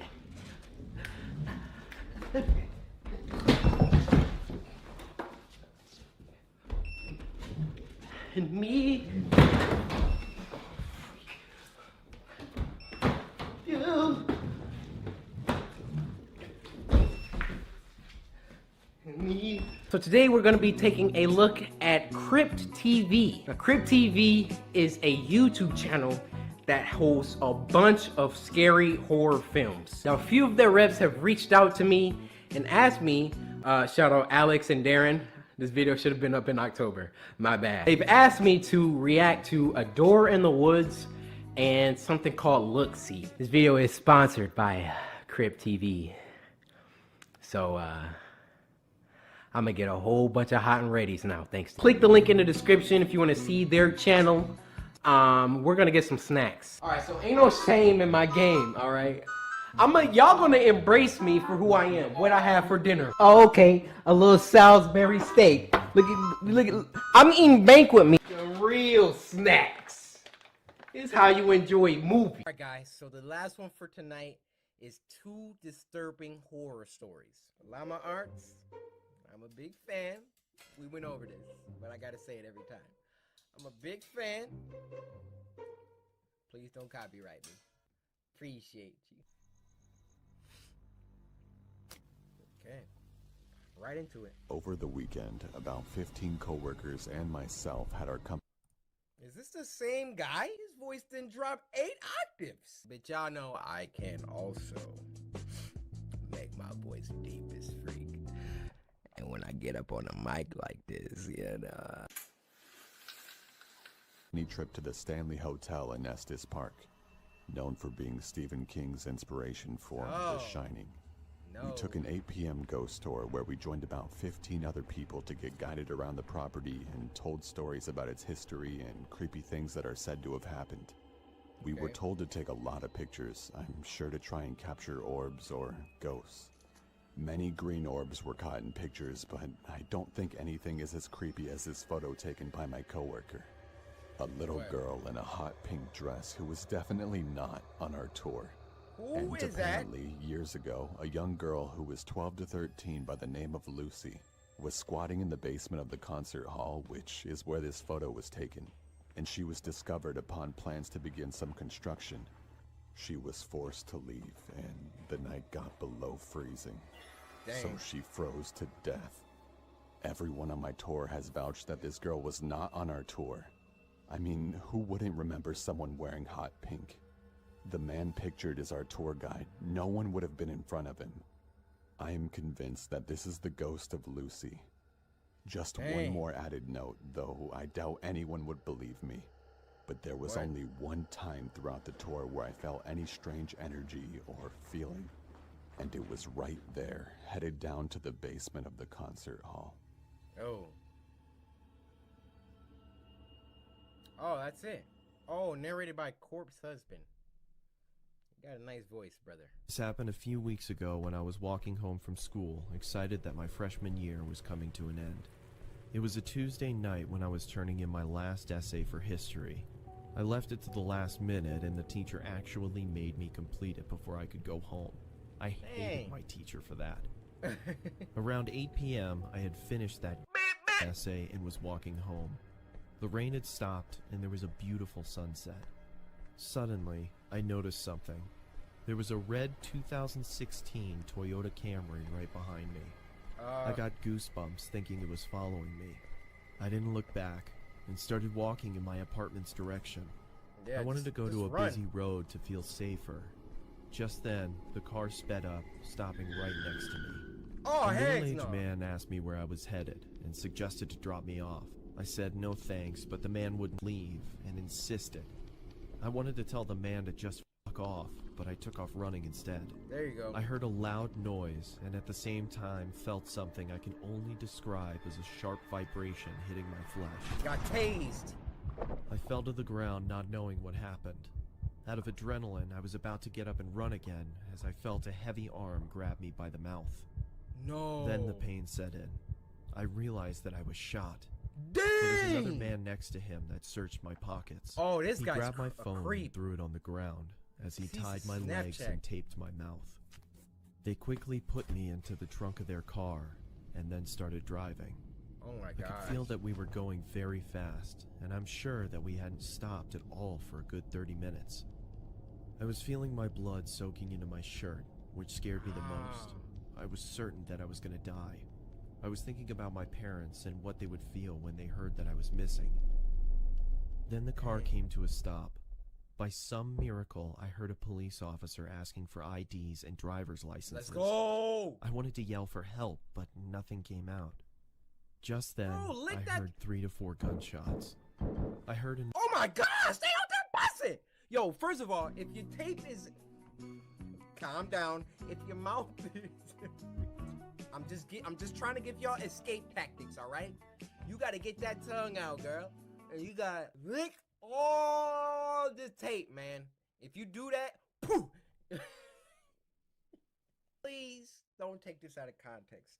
You gotta lick all around. Poof! That tape is gone. Help! Help! Yo, hold up. but nothing came out. Just then, I heard 3 to 4 gunshots. I heard another cop yelling, Man down! Man down! Shots fired! I was begging the cop to find me. Then I heard the cop searching the car. I was feeling joy as my pain was growing worse. Seconds felt like hours. The officer then opened the car's trunk and suddenly started firing at me out of a fight or flight response. Thankfully, the bullets missed. The officer quickly caught up to the fact that I was kidnapped and injured. And he looked like the type of cop that'd do that. Y'all know what type of cop I'm talking about, right? The one with the big, he got big teeth, can't even close his mouth. What's going on over here? Is everything alright? You know how fast you were going there, boy? Does anyone need help over here? You need help! Somebody need help! Sir, it looks like you need help! He called for backup immediately, and it arrived in minutes. They placed the injured officer onto a gurney and drove off in an ambulance. Finally, when the scene was safe, they called another ambulance for me. I woke up in the hospital. The news media was everywhere. I was fine after a few days, but later learned that the officer that was shot didn't make it. Dang. I don't know if those men are still alive or rotting away in a prison for killing an officer. I don't want to know what would have happened if those officers hadn't stopped the car. Dang. Bro, it's not safe on these streets. I'm trying to tell y'all. My dude was just walking home, and then on some get out stuff, somebody just pulled up right next to him, shot him. Dang, what was your plans for him? You could have just killed him. If you're walking anywhere, please walk with someone. I mean, I know it's Halloween. You pay attention to your surroundings, all right? If you're going out trick-or-treating, drinking, whatever you're doing, take a group. If you're sipping a little lean and your head's not right, make sure you're around some people you trust, okay? Your boy Corey cares about your safety, all right? I'm not trying to come off as your dad or nothing, but I kind of need y'all, all right? Y'all watch my videos, it pays my rent, so I don't need none of y'all getting bodied tonight. Thank you for tuning in to another Spooky Scary Sundays, this time on a Wednesday. Be sure to follow me on Twitter, #SSS, and send me scary videos that you want me to react to next time. Lastly, be sure to samurai slice that like button and subscribe if you haven't already. And finally, there's only one thing left to say. Now, the last one for this week is called Tormentor, and it was uploaded by Grimoire Horror, who we've reacted to the past and also made a short little 30-second video thanking me for reacting to them the first time. So actually, let's watch that. Now, this video is called Kenshin, Lord of Subs. And bro, look at this! Look at Momo growing out of my head. The sinister smile. All white eyes with the sword, holding it with my bare clawed hands. This is so cool. Hold up. Huge thank you to Coryxkenshin and all the samurai who showed up to support Grimoire Horror. Dude, you guys make good stuff. I wanted to make a nightmare portrait for the Shogun himself as a token of my gratitude. Yo. See, why are you thanking us for? You make good stuff. We just came to watch it and acknowledge it. You were slept on. You were underrated. And now we about to send more love your way. Painting skills off the chain. Can't wait to share more nightmares with this new family. Yo. Fire! Alright, back to Tormentor. This was sent to us by Cowboy Miles, who said, "Hey Corey, this video really creeped me out and I think you will like it. Have a good day." Grimoire Horror.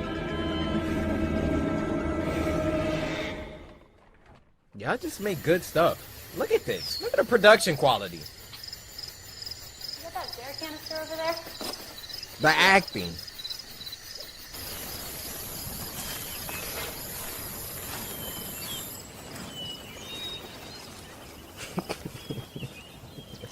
I'm gonna keep it to myself.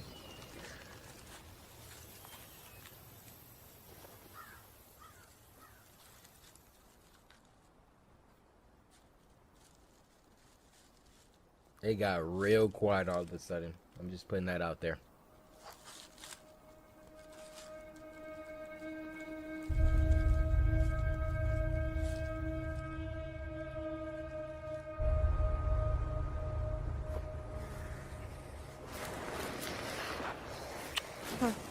Hey. What's going on here?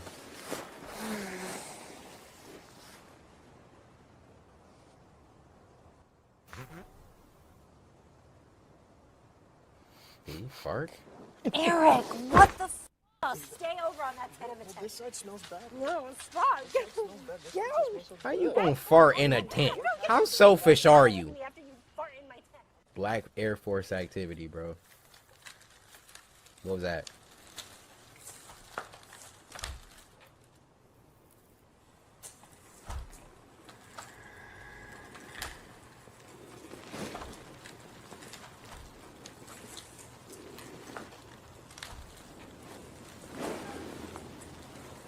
Somebody cooking?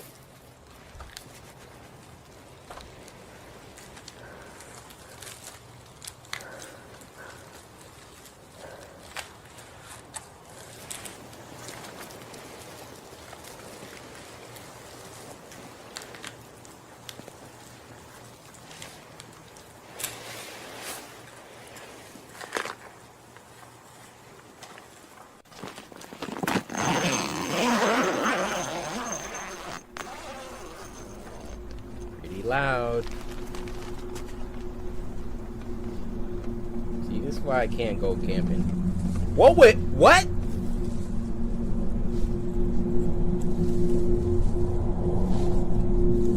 Who is over there doing this stanky leg?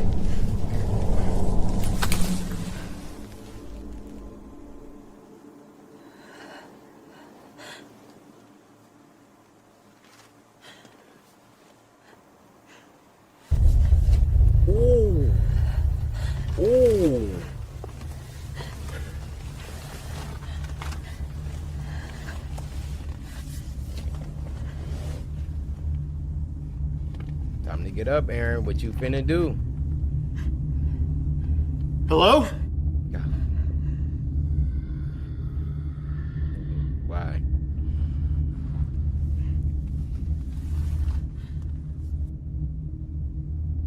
Hey, don't do anything stupid. We've got a gun.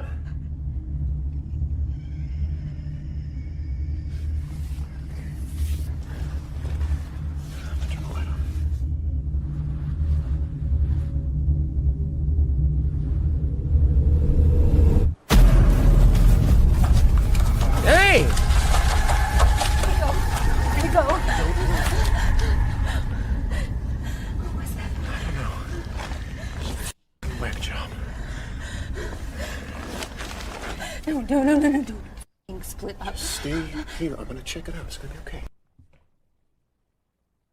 People, please iterate to me down in the chat what transpires when there is a splitting of the party in horror films. Let's split up. Hey, wait here. I'll be right back. All famous last words. If I ever direct a horror movie, rest assured, it's gonna be the most realistic horror film of all time. No splitting up. You hear a noise, we leaving. The horror movie might be 45 seconds because they was just too smart. Stay here. I'm gonna check it out. It's gonna be okay. I'm gonna check it out. All right, Dave. Good luck with that.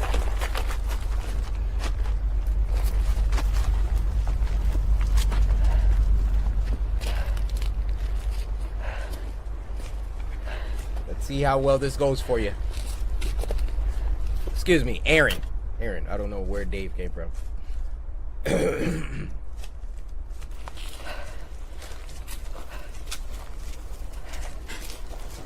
Dang, and then she left anyway?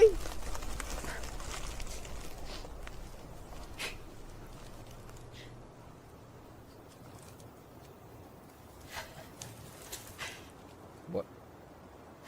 He's gone that quick? Eric? Oh, Eric or Aaron? Whatever his name, he dead. Eric!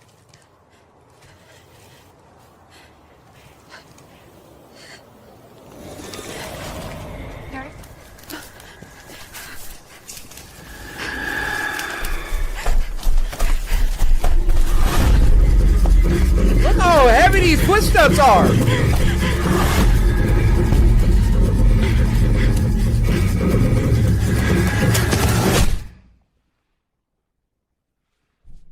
Don't roll the credits on me. I was about to say, she really got taken out by a rock.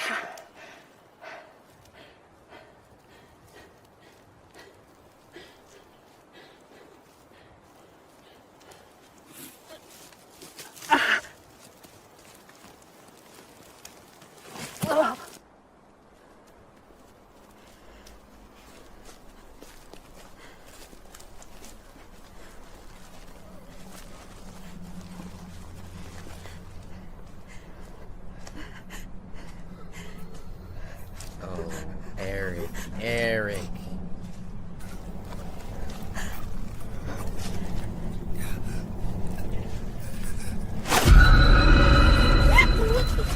What? You got infected with the Las Plagas?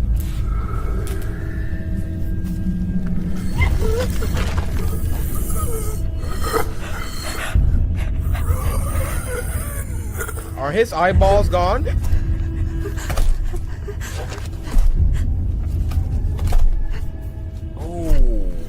Big boy.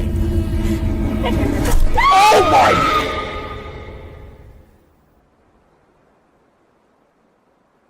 I didn't expect her to just...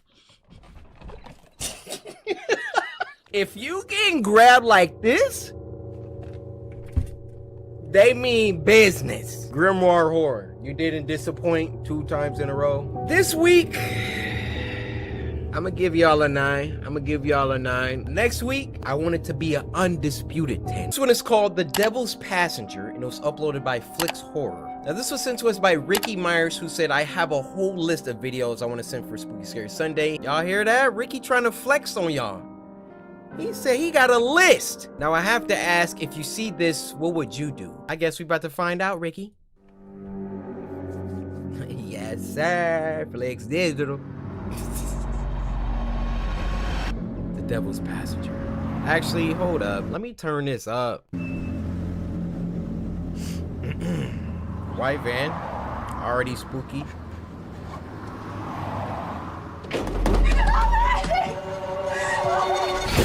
Oh my gosh!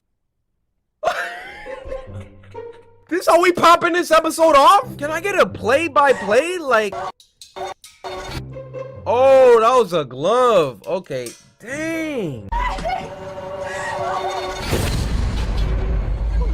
Got snatched.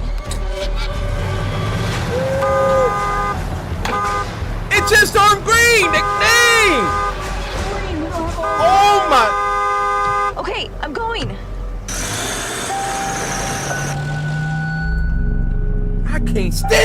like that. Yeah, just follow him. Call it, get on the phone. Call the cops. She followed them all day.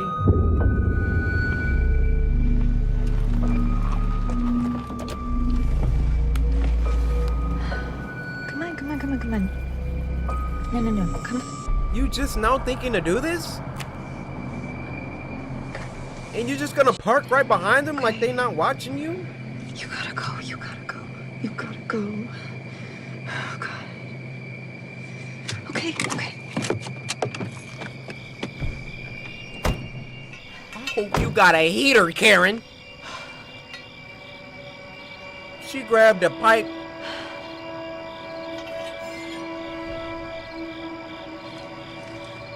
Now, when they get out the van with a shotgun, what are you gonna do? Huh?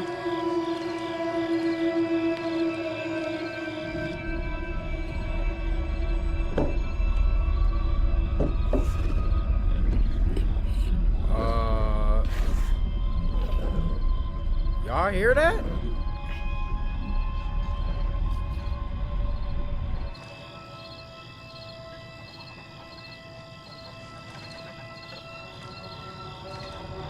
Got a bad feeling. Huh?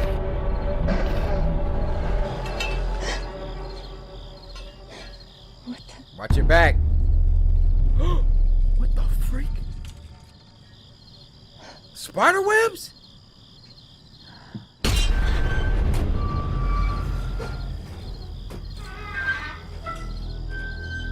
Listen, I tried to save you.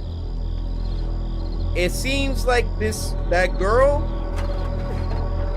was a spider the whole time.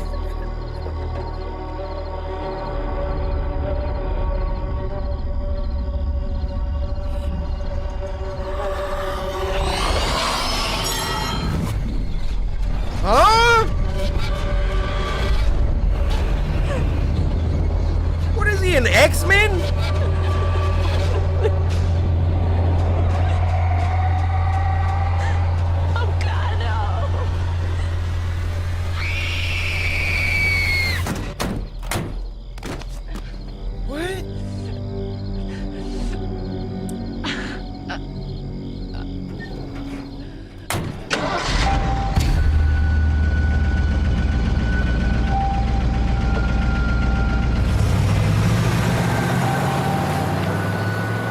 So sorry.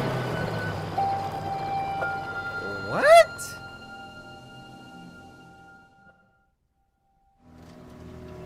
$3 later? No, she about to get.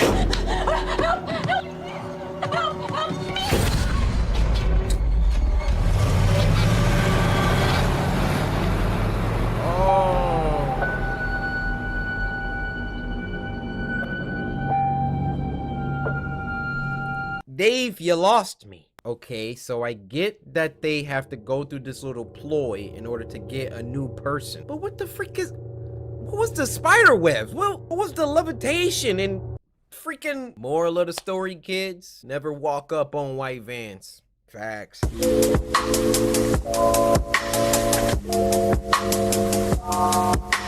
This next one is called... I wasn't looking. This next one is called Home Movies, and it was uploaded by Dylan Clark. This one was sent to us by Kayla, who said, this one got me. Yes, my mom got a plant last week, and we named her Momo. Well, since she was brought up, it's been a while. Let's say what's up to Momo.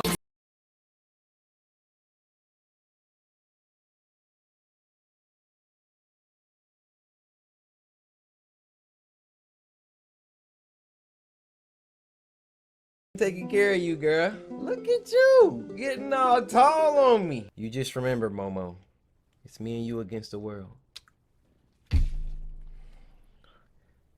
Frick you looking at? Oh, this about to be scary. Ugh. What you got, Dylan Clark?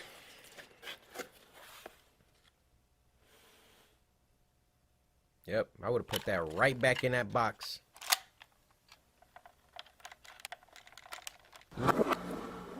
Hannah, tell Mom me what you're eating. How much food you eating? Eating chicken nuggets and some stinky Hannah? yogurt. What'd you eat other than chicken nuggets? What's her background? I said yogurt. No, not yogurt. Blah, blah, blah. Put your balance. And you'll push. Oh, is that? Yeah. Is that her? Comes Nala. Must be. Nala? Did you Hannah too?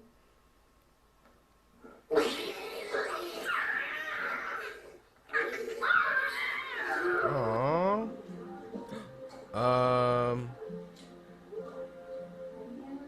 I got a door moving in the background.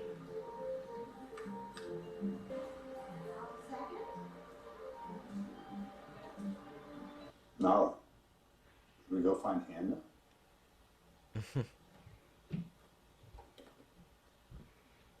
Do you think she's hiding in the closet? They got us all into this home movie.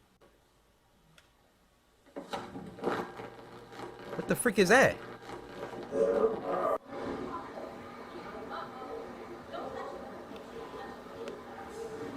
Having fun at the bar fire.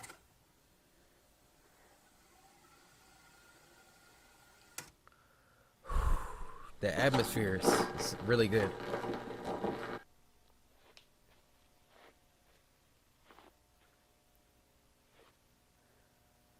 What is that?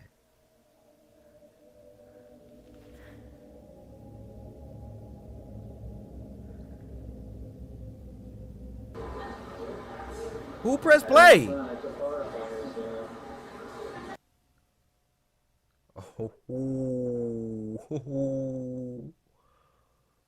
Oh, that's a person!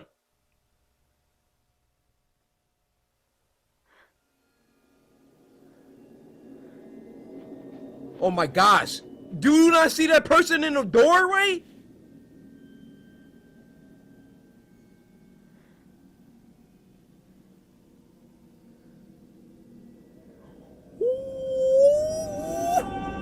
Show one to the camera here. Let's see. It's like I flipped.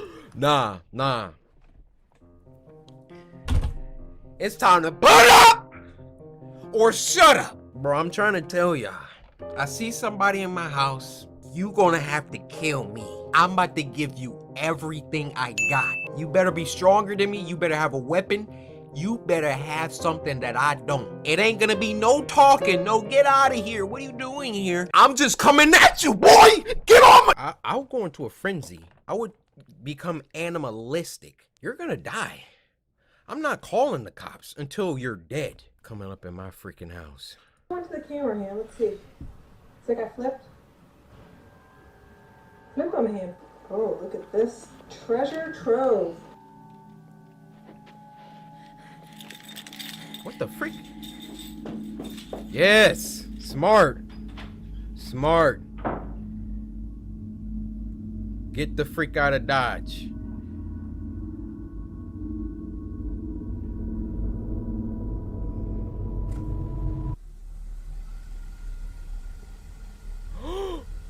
What? What?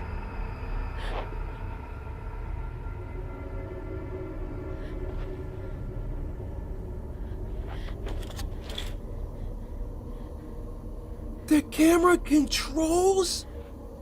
That's cheating!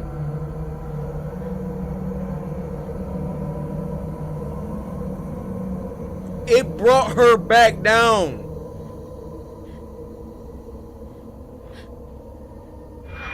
You can't slice that ghost. What you want to do? Now you don't know where it's at. Now you don't know where it's at.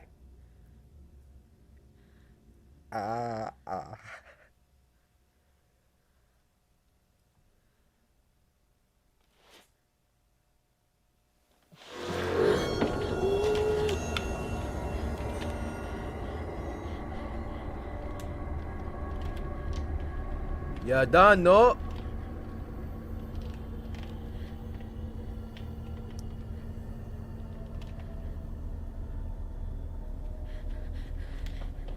Hannah, where are you going? What the freak? It's not even plugged in. Run! Where are you going?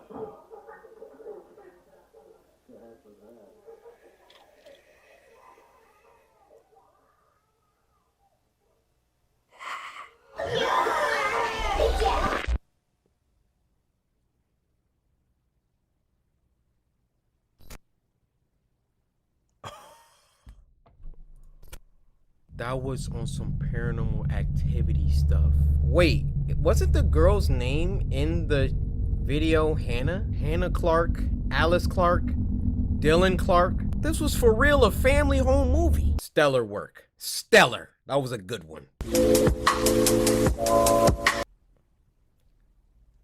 So a whole fly just gonna come in here, huh? You just gonna come in my house? Like you pay rent in here? You just think you about to move in? Huh?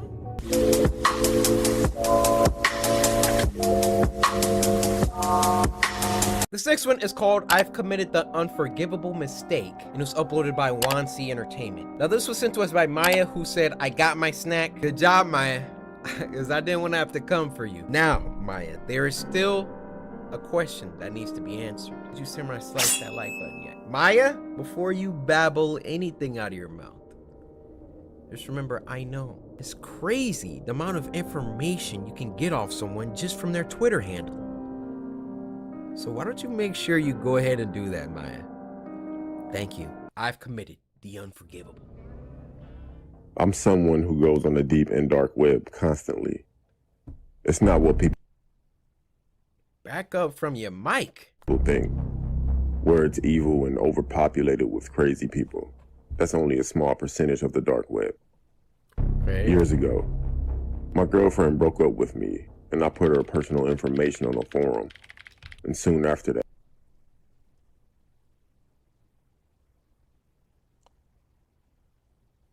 This man is a psychopath. His girlfriend broke up with him, so he put her information on the deep web?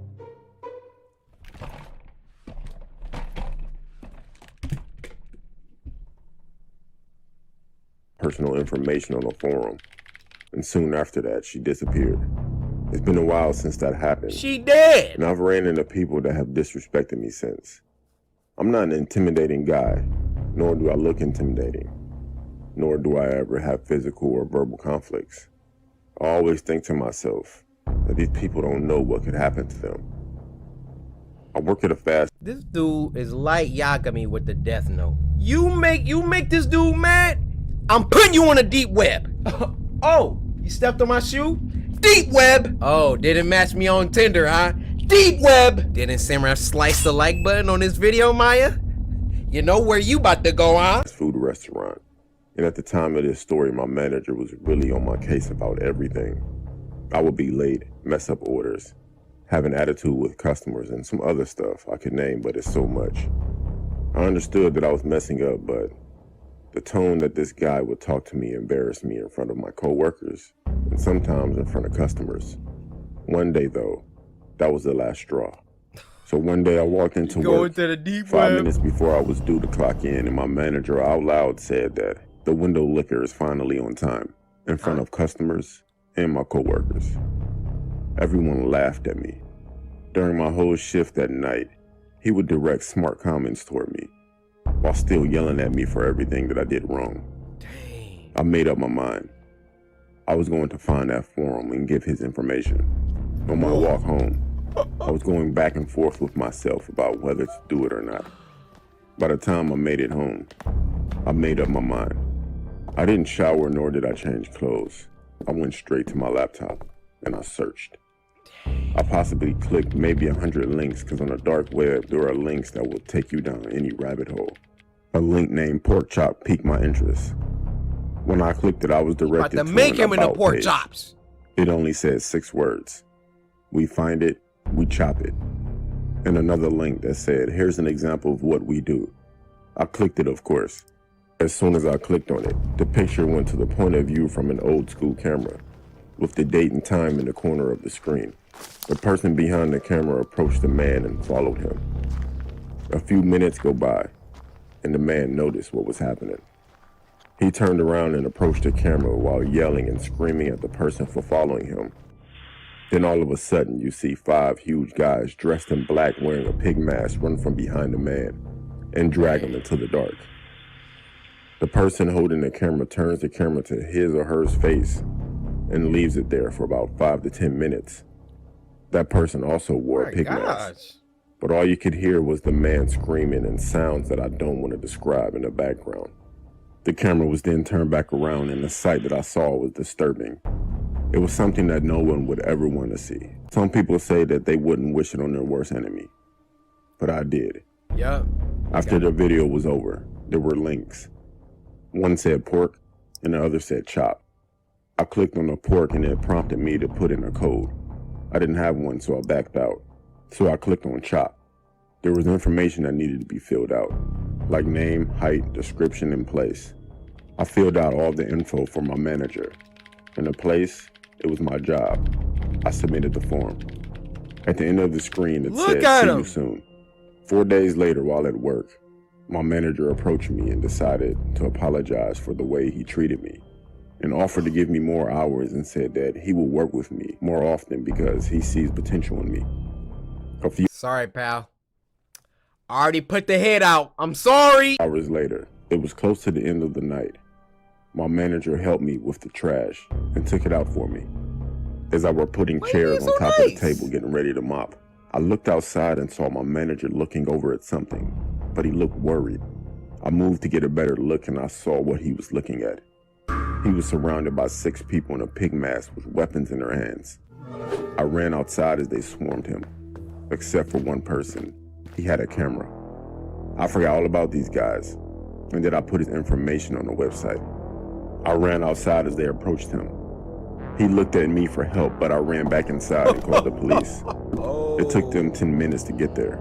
When I looked back outside, what I saw was the most disgusting thing I've ever seen.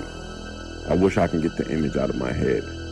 Between the time of me initially seeing them, calling the cops, and running back outside, these guys were gone. But my manager was still there. I went to his funeral the next week. The next day I received an anonymous email that had the whole video.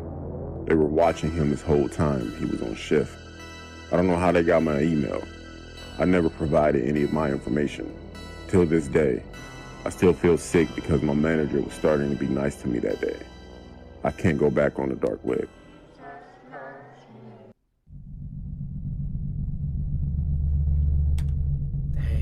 Y'all see that? Be nice to people.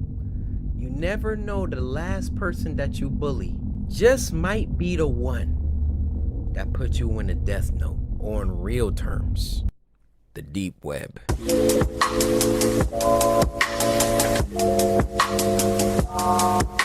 This next one is called Company PSA, and it was uploaded by Squimpus McGrimpus, one of the best FNAF tape makers on YouTube. This was sent to us by Jungle Bean, who said, "Enjoy and love you." Aww. The love is mutual. I see y'all showing love all over the place. TikTok.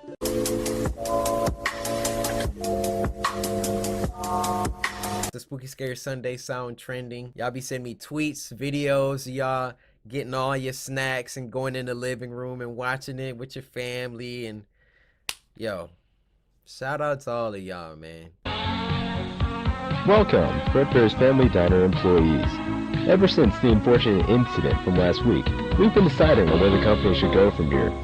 We've decided on something. You talk about the bite of 87? Y'all should have been sued and shut down. Talk about incident that happened last week. Like, oh, yeah, Timmy died last week, but we're still open. We've been deciding on where the company should go from here. We've decided on something that will require higher effort, but will ultimately be best for the company. We'll be rebranding from the ground up, replacing all of our animatronic characters with 4 new ones, which use much safer technology than the ones we previously used. They will no longer feature any kind of spring lock technology and will not be wearable. Wearable costumes will be completely separate. Separate? Along with the new animatronics, most of the main area of the building will be rearranged accordingly. There will be 2 different stages, one for the main 3 and another for a separate character. Wall posters will be replaced and the prize area will be restocked. Huh? After the restaurant opens back, Whoa! some of the patrons might be confused about these changes. Where did Fredbear and Spring Bonnie go? Who are these new characters? In a situation where you are asked anything along these lines, here is what you say in reply. Fredbear does not exist. Spring Bonnie does not exist. Huh? Nothing happened to anyone. He does not exist. Yo. He does not exist. Okay. He does not exist. My skin is tingling. He does not exist. How many more times?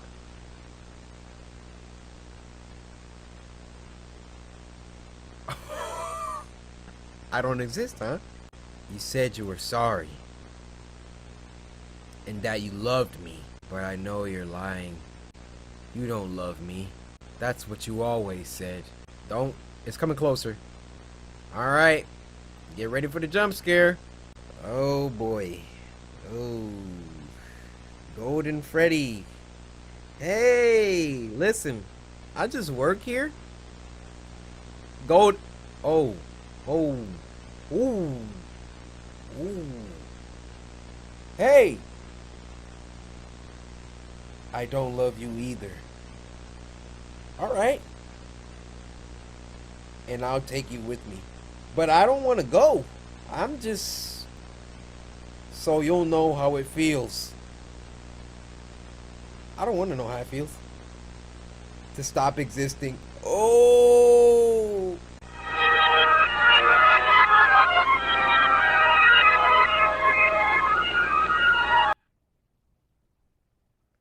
Dang. So obviously this video takes place after Fredbear's diner, after William Afton put on Spring Bonnie suit, lured them kids, killed them kids, so then they come out with this company PSA. Oh, it never happened. You don't exist. But I wonder who's the announcer of the company PSA. Is it Michael? Hi, Corey. This is Stephanie Coughlin, store manager with Lazy Boy Furniture Galleries. Our location is now open for you to find comfort and a safe shopping experience. As our customer, we're offering a variety of shopping and service experiences to fit your needs, including virtual, private, and personal appointments. To no longer receive notifications, press 1. We are now currently scheduling appointments until October 4th. To schedule an appointment, visit LA-Z. What did I ask?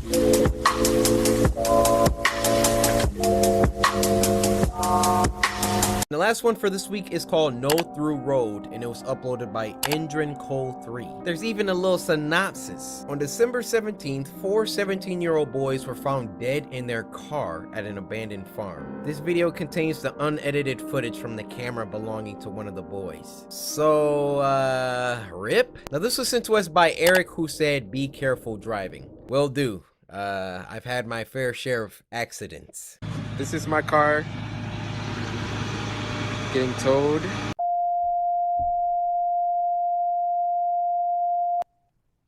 Huh? Okay, 14. Alright, reported. Yeah, we read this already. Their bodies are farm. Alright. The residence was thought to have been long abandoned, but upon investigation, police officers found signs of recent inhabitants. The following is footage been released with family's consent. Wow. In the hope of aiding the investigation. Okay, I don't know why the f we're doing this. Me and Ollie have got work at 8 in the morning, but we're driving about in his car because we're absolute twats. Does that light make a difference? Have you seen that on Mock the Week? Famous last words. Stingrays love foreplay. Famous last words? I could be from the UK if I want to be. You wouldn't even know. You wouldn't know where I'm from. See, the man's accent's too pang. And to be honest with you, I think it's really peak what's about to happen to these boys. Oh, they should say something. Okay, I'm just going to stick this down here because I can't keep moving it. There we go. Hang on, I'll see if I can. It doesn't actually take many, except I can't move to the left. Just wait till we're look at the car, pull it to the left. Oh, this is a dead end. Oh no!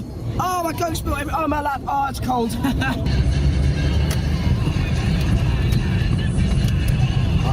Oh, that's no skeleton. Broomhall Farm was in the I don't know what it was. I can't remember. Have you ever seen this art? It gives me the shit so badly. I don't think we should be here. It's like a private road or something.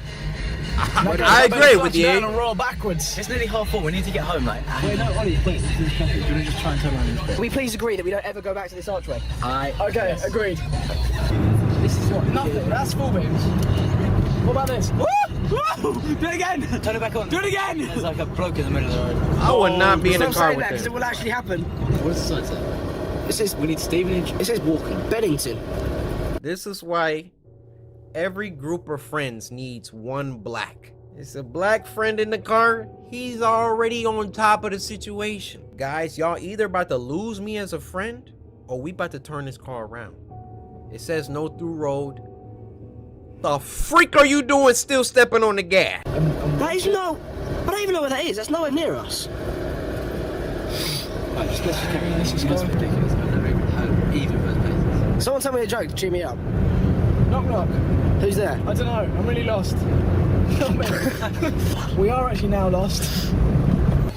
We pulled over because we know where we are, and we've been driving down this road for about an hour now. James's GPS on his phone has stopped working. Does it even say what time it is? My phone's just... I can't see anything. Because there are no lights in any direction. Thank you. Anyway. That was so advertisement, like... Stella! Ollie, plans. What do we do? I don't know. I'm scared because it's down to me because I'm driving the car. Also, go home, Ollie! This makes you extremely uncomfortable. No, yes it does. I get to film Ollie doing a wee-wee. It's right out. Is it really? Yeah, it was right out. I can't fit with this much. My balls! A wabbit! I caught a wabbit! It's like perfectly preserved as well. It's really weird. Oh, Ollie, don't. F off. Oh, man. Stop it. I'm stroking it. We caught a wabbit. My turn. I'm just gonna have a look up the road. Take the camera. I'm just gonna see if I can see the lights and see. Let me get back in. No idea. Sexy little isn't he? Look at that. What is he? Steve! Get back in! What the heck? What? What's the matter, man? What?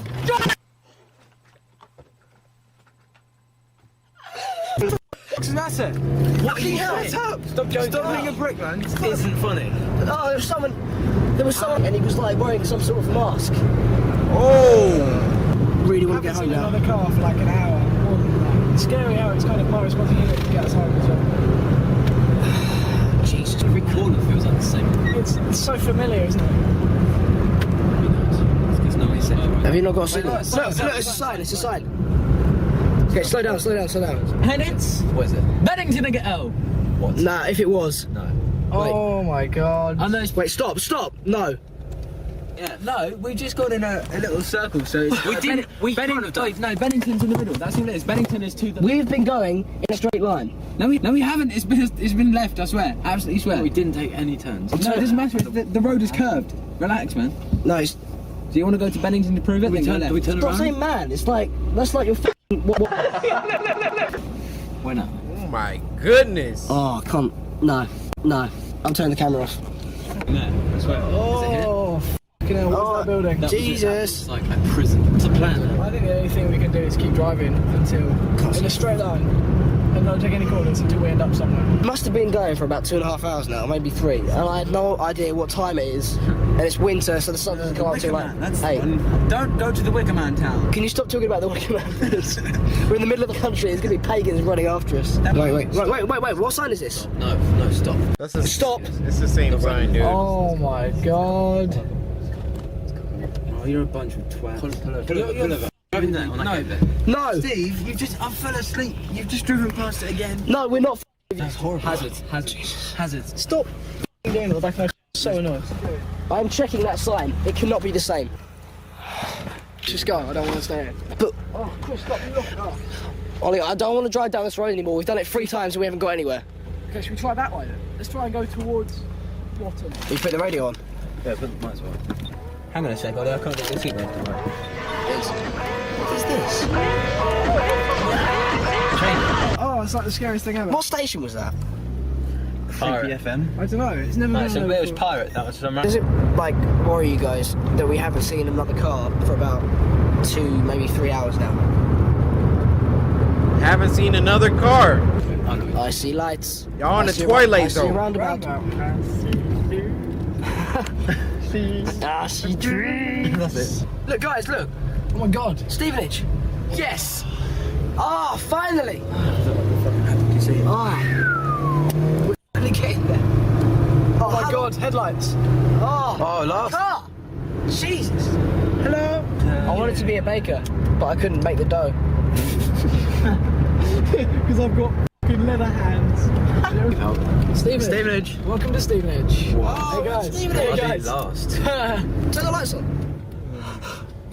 Huh? What the f? How did we get here?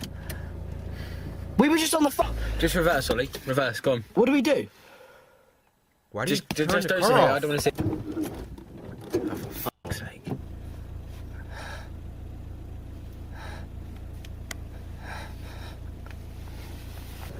Oh my Don't God. point at the camera at me. That hand scared the Jake, freak out of me.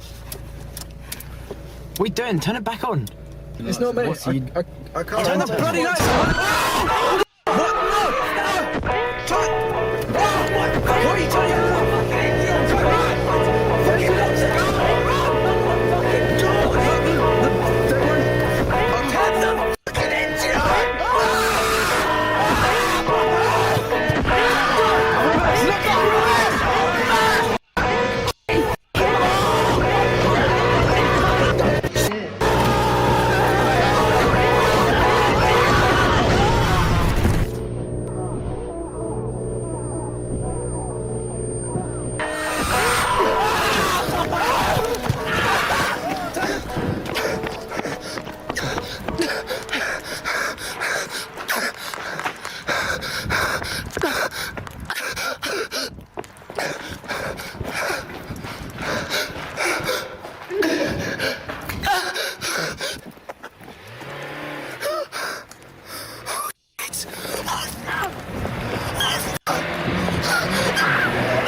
Dog. Hand lid. Next time. Art. Beans. Cool.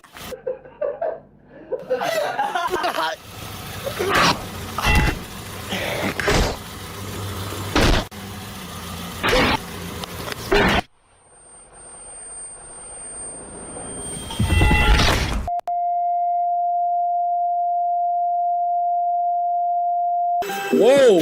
I haven't seen that kind before. Lady Blanca. Woo! The following is inspired by a true story from Hazel. My parents split early in my life, when I was around 7 years old. Yeah. Mom got to keep the house, and us along with it. My mom blamed the divorce on my grandma. Grandma was from my father's side, and she absolutely despised us. We had to take her in as she got older, but she was never grateful. She would claim to feed me and my sister, only to leave us hours without food. Wow. She was filthy and would make us clean up after her. Worst of all, she constantly chided my father for marrying my mom. She would call us worthless, and she would tease me and my sister until we cried. Dang, Soon, Grandma? it was enough for my mom. And Dad left, thankfully with Grandma. Hold up. Is that the theme for today? Because I just uploaded another granny video. Like, hey, is this even an animation? I mean, we're already invested. I'm not sure what to do at this point, but this isn't like an animation. All right, I found another one. Let's see if it's good. Hey, I'm Sapphire. Want to hear something scary? Yeah, I do. It's not all I do. Chapter 1, Autopilot. From my cautionary little- tales about technology to creepy pastas that will keep you up at night, this next volume is all about the internet. Have you ever forgotten your phone? When did you realize you'd forgotten it? The realization Immediately. probably didn't dawn on you spontaneously. Yeah, I did. More likely, you reached for your phone and were momentarily confused by it not being there. Then you did a mental restep of the morning's events. In my case, My phone's alarm woke me up as normal, but I realized the battery was lower than I expected. So I put it on the counter to charge it while I showered instead of into my bag like normal. It was a momentary slip from the routine, but that was all it took. Once in the shower, my brain got back into the routine it follows every morning, and that was it. Forgotten. This wasn't just me being clumsy, as I later researched. This is a recognized brain function. Your brain doesn't just work on one level, it works on many. Like when you're walking somewhere, you think about your destination and avoiding hazards, but you don't think about keeping your legs moving properly. I wasn't thinking about regulating my breathing. I was thinking whether I should grab a coffee on the drive to work. I wasn't thinking about moving my breakfast through my intestines. I was wondering whether I'd finish on time to pick up my daughter Emily from daycare after work or get stuck with another late fee. This is the thing. There's a level of your brain that just deals with the routine so that the rest of the brain can think about other things. Most people call it autopilot, but there's danger there. If you have a break in your routine, your ability to remember and account for the break is only as good as your ability to stop your brain going into routine mode. But I didn't stop my brain entering routine mode. I got in the shower as normal, routine started, exception forgotten, autopilot engaged. I showered, I shaved, the radio forecast amazing weather. I gave Emily her breakfast and loaded her into the car. She was so adorable that morning. She complained about the bad sun blinding her, saying it stopped her having a little sleep on the way to daycare. That was the routine. It didn't matter that my phone was on the counter, charging silently. My brain was in the routine, and in the routine, my phone was in my bag. This is why I forgot my phone. Not clumsiness, not negligence, nothing more than my brain entering routine mode and overriding the exception. Autopilot engaged. I left for work. It's a swelteringly hot day already. The bad sun had been burning since before my traitorously absent phone woke me. The steering wheel was burning hot to the touch when I sat down. I heard Emily shift over behind my driver's seat to get out of the glare. But I got to work, submitted the report, attended the morning meeting. It's not until I took a quick coffee break and reached for my phone that the illusion shattered. I did a mental restep. Dang. I remembered the dying battery. I remembered plugging it into the wall. I remembered leaving it there. My phone was on the counter. Autopilot disengaged. Again, therein lies the danger. Until you have that moment, the moment you reach for your phone and shatter the illusion, that part of the brain is still in routine mode. The day continued to bake. The morning haze gave way to the relentless fever heat of the afternoon. People swapped coffees for iced smoothies, jackets discarded, sleeves rolled up, ties loosened, brows mopped. The park slowly filled with sunbathers and barbecues. Window frames threatened to warp. The thermometer continued to swell. Thankfully, the offices were air-conditioned. Still cursing myself for forgetting my phone, I drove home. The day's heat had baked the inside of the car, releasing a horrible smell from somewhere. When I arrived on the driveway, the stones crunching comfortingly under my tires, my wife greeted me at the door. "Where's Emily?" As if the phone wasn't bad enough. After everything, I'd left Emily at the daycare after all. I immediately sped back there and started practicing my excuses, wondering vainly if I could charm my way out of a late fee. I saw a piece of paper stuck to the door. "Due to vandalism overnight, please use side door. Today only." Overnight? What? The door was fine this morning. I froze. My knees shook. Vandals. A change in the routine. My phone was on the counter. I hadn't been here this morning. My phone was on the counter. I'd driven past because I was drinking my coffee. I'd not dropped Emily off. My phone was on the counter. She'd moved her seat. I hadn't seen her in the mirror. My phone was on the counter. She'd fallen asleep out of the bad sun. She didn't speak when I drove past her daycare. My phone was on the counter. She changed her routine. My phone was on the counter. She changed her routine and I'd forgotten to drop her off. My phone was on the counter. 9 hours. That car. That baking sun. No water. No power. No help. No help. Heat. A steering wheel too hot to touch. That smell. I walked to the car door. Numb. Shock. I opened the door. My phone was on the counter and my daughter was dead. Autopilot disengaged.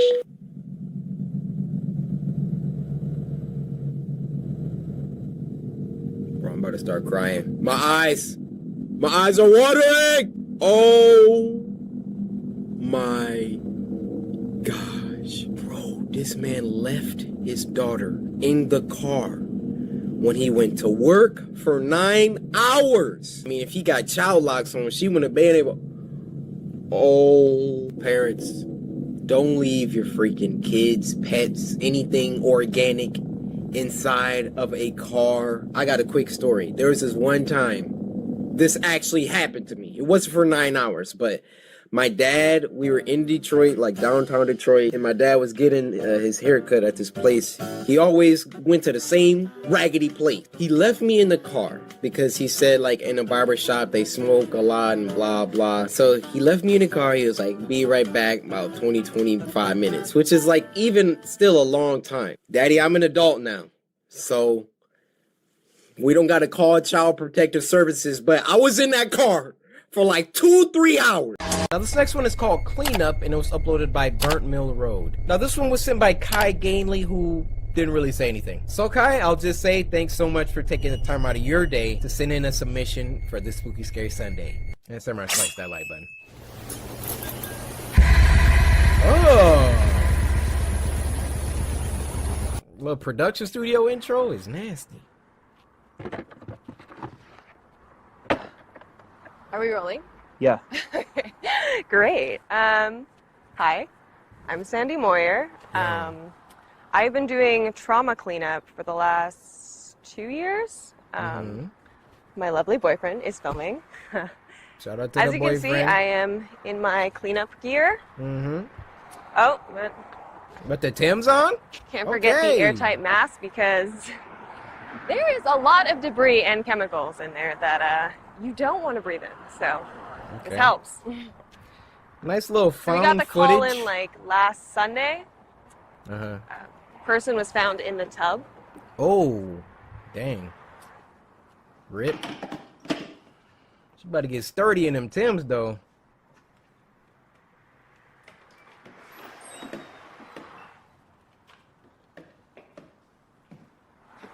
This looks already clean. Yeah. So this is pretty typical. We don't usually get spotless houses. We're going to deal with all this stuff later. But first task is finding the room with the deceased. So Wait, should be the... shouldn't y'all call the cops first? The body's still in there?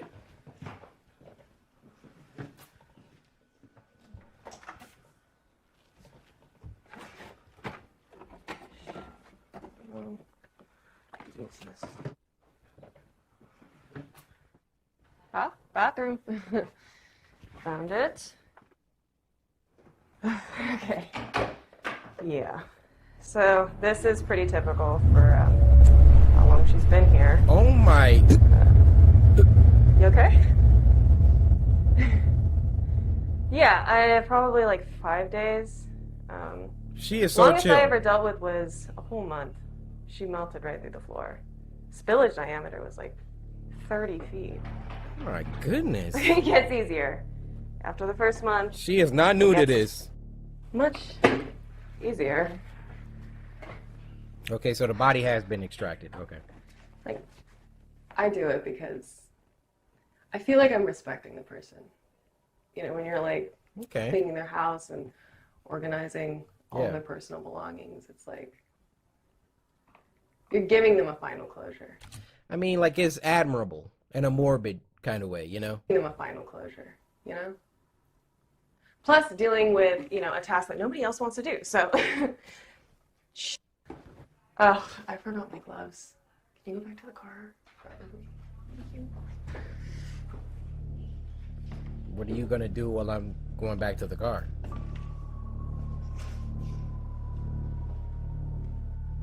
Wow. Why is it spooky right now? Sandy?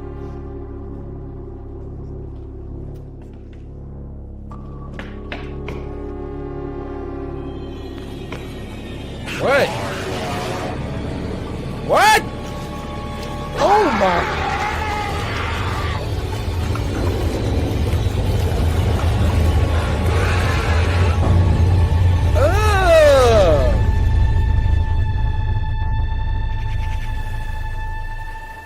I feel like that end was missing a little something. But I love the build up. Found footage horror movies are some of my favorites. Next one, which isn't an animation, okay? It's live action. I know the transitions say first animation, second animation, third animation.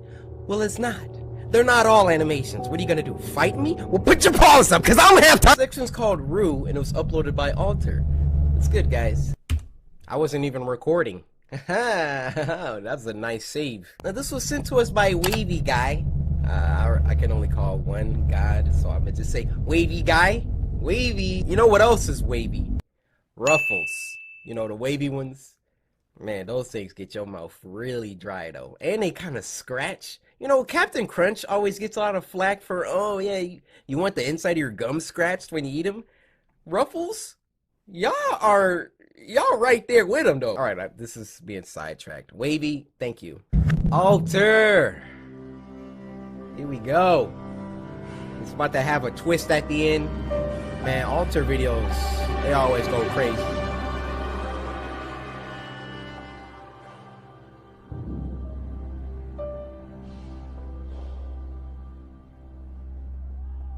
Oh. This is like a film. Dang. How much longer am I gonna be here? Till I see. I'm sorry. Well, since the time that I wasted with you two in the principal's office was supposed to be spent grading papers, maybe that's how much longer you owe me. That, or until you two want to tell me what this is all about. Ask her. She's the one that rushed me while I was standing in front of the class, calling me a cunt. Yikes. Excuse me. Oh. Reading from a report which not only needs a spell check, but was directed squarely at Clubber Lang here. Look, if she took what I wrote personally, that's her problem. And mine is that you're using class time to threaten somebody with the wrath of some bargain bin local ghost. Made up of the hands of the missionary settlers it slaughtered while they were in prayer. Okay, look, I know that you students think us teachers are uptight and preachy and all thou shalt not. But it wasn't that long ago that we were right where you are. And some of us care enough to keep our ear to the ground. We hear what's being said, Mallory. Checkmate. Well, you can't control who you fall in love with. Nani? Isn't that right? And look, I get it. You don't take what I wrote seriously because you're new here. But the story's been around forever. That it all starts by seeing things from the corner of your eye. Things you're ashamed of and would do anything to forget. But you can't stop them. That's Rue. Haunting you. Festering you for slaughter. What's on your lip? And when it finally comes, you can't scream. Nothing comes out your mouth. It's like in a nightmare. You can't scream. But yeah, you're right. A lot say it's just some stupid story people tell around the campfire. But you didn't get to hear my conclusion before I was punched in the face. Oh, that's what happened. Whether or not it's true, Rue is guilt. And that, I know for sure is real. Are you done with your soliloquy? Now go stand in the corner.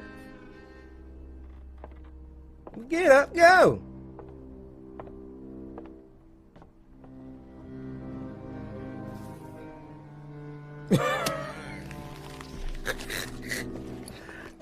Get your trash greaves out of my class. Alright.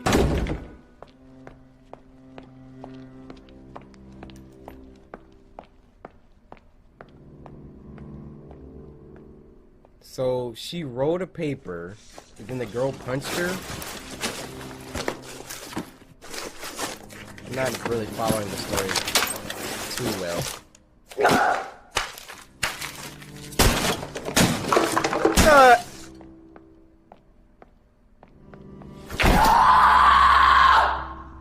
Oh yeah. Get her out of here. It's a C-. You can recover. Look, don't let her get to you. Okay, she's just messing with your head because she's angry.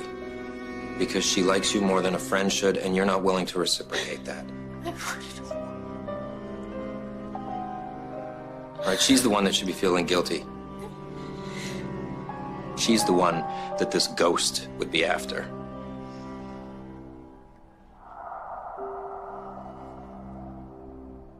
What? I mean, nothing bad is gonna happen just because you regret things. Oh, they were friends. But I need to know, what did you tell her? I love you.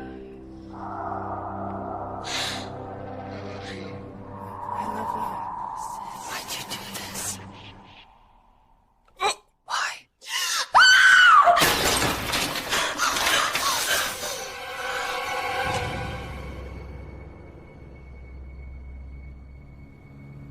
Hey. Dude, what is happening?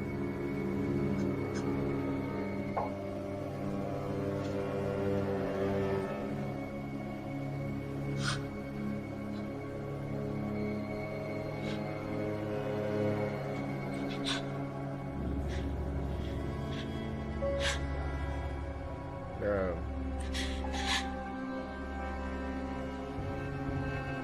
Hey. What's going on?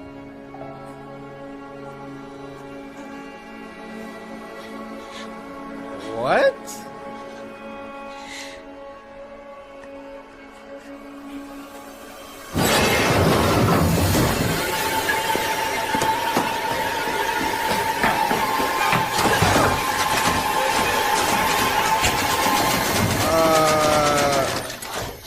It's the roof.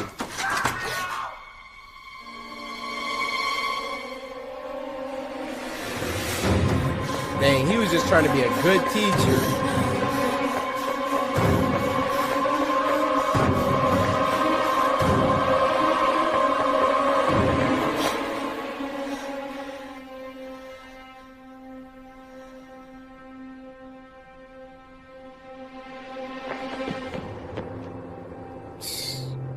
Body.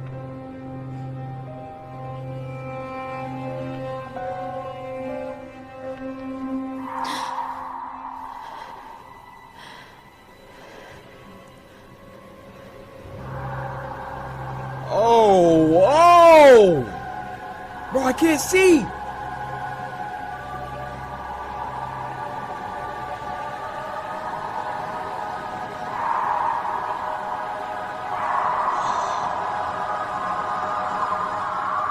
What?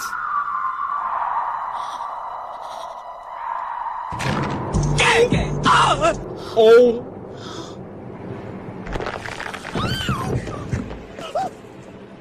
It's the rule, which still don't know what.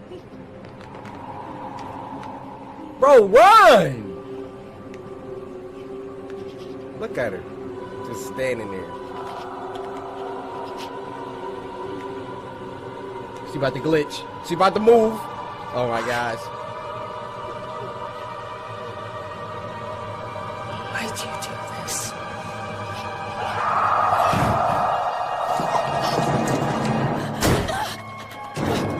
You're gonna run when it's too late. Oh, it's his!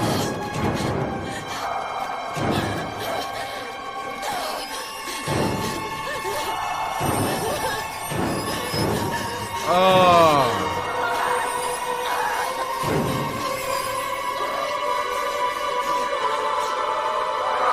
Oh my.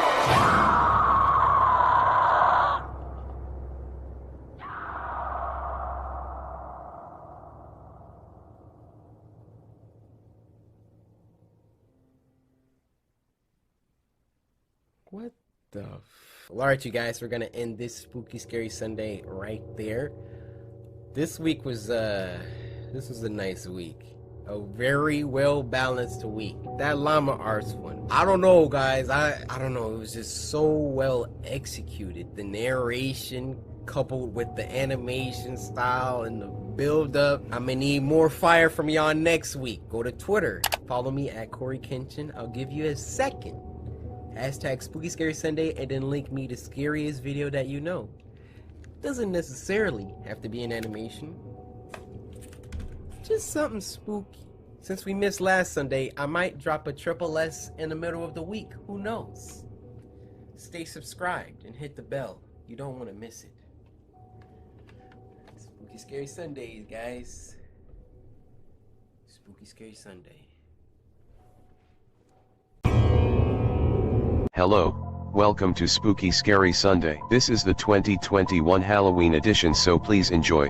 We here at Kenshin Home Video and our subsidiary Local 78 wish you a happy Halloween. However, be on the lookout. Please listen to the following instructions to avoid death trouble tonight. 1. Trick or treat in groups. 2. Do not stay out too late. 3. Check all of your candy before you eat. 4. May your flash out. 5. Actually, stay inside. It would be better for your health. Thank you for listening. Pay attention. Pay attention. Pay attention. Pay.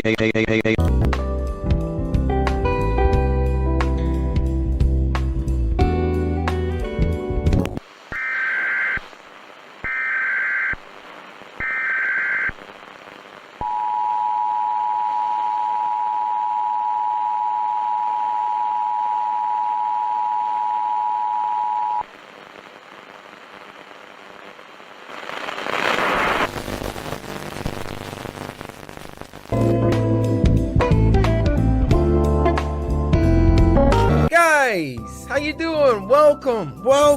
Spooky Scary Sunday Halloween edition. I'm hyped. I hope y'all brought bangers today. It's Halloween. It's the spookiest day of the year. So before we get started, I'm gonna go downstairs. I'm gonna get some snacks. We gotta do it right today. No excuses. By the way, go ahead, get your Coryxkenshin merch. Today I'm rocking the Shogun. Guys, time is running out. You don't want to miss out on the 10 mil collection. Get it before it's gone. But all right, you guys, let me get a snack. I'm gonna be right back. All right.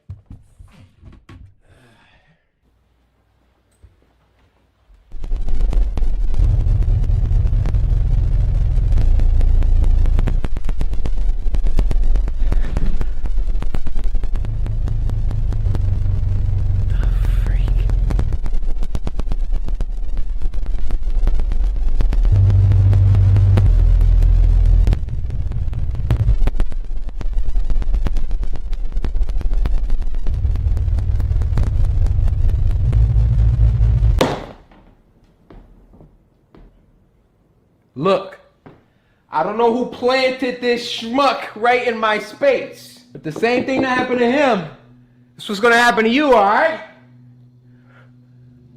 It's weird. Very weird. Bruh, I need to go grocery shopping bad. This ain't gonna cut it.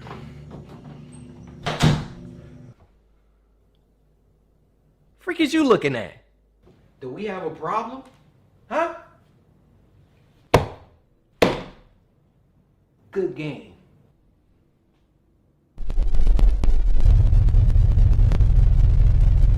Alright guys, well, looks like I don't have any snacks, but hopefully you get yours ready. So, I guess I'll explain Spooky Scary Sunday. Y'all did last week.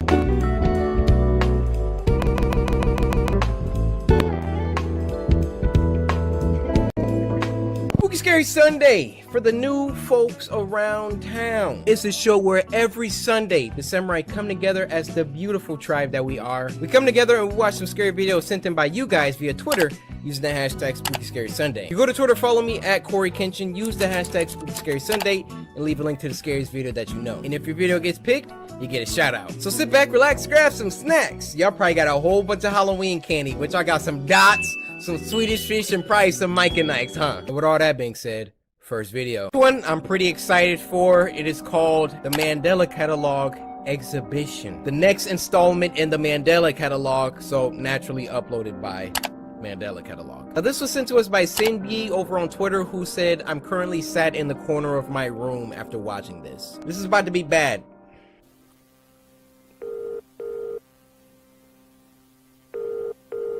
Who's ringing me?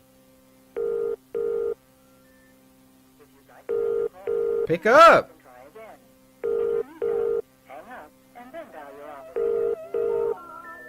No.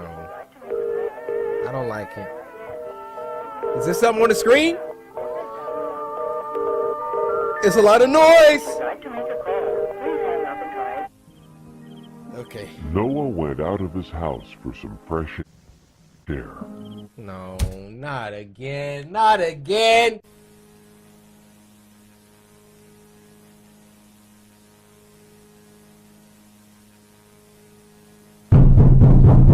My goodness.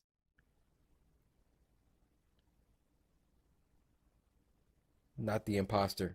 Wait, what? What is that? Bro, it's something on the screen. It says 2. I can't see anything else besides that.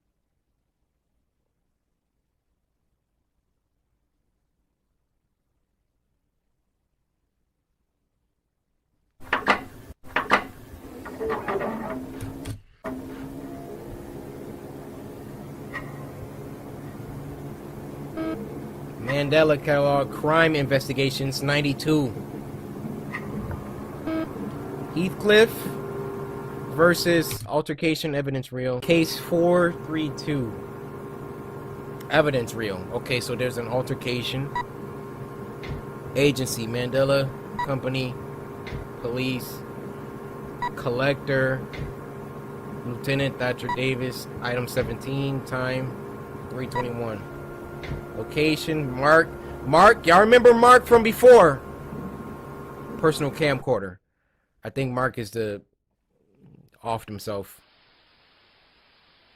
because nobody came or something like that. I couldn't see what that was. So I believe we're watching the evidence.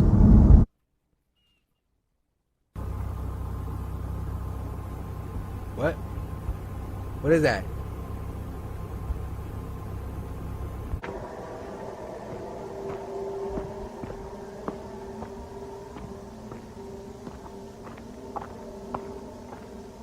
I'm scared.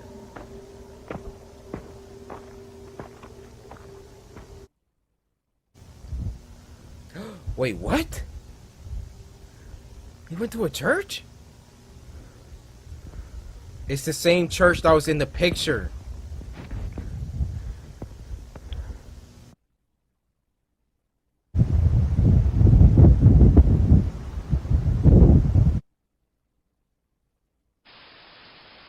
Bro, what are we supposed to be seeing here?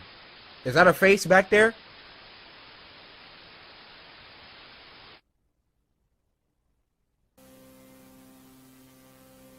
August 30th.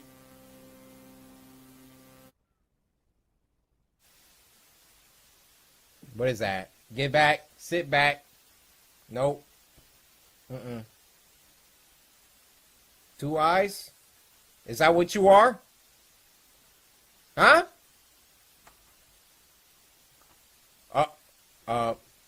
Wait. One disappeared.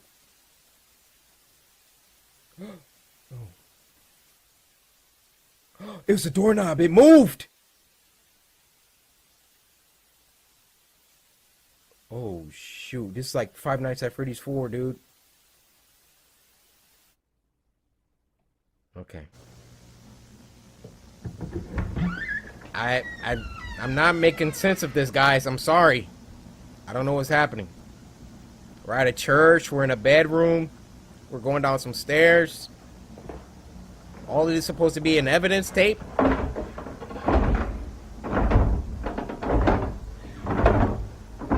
What?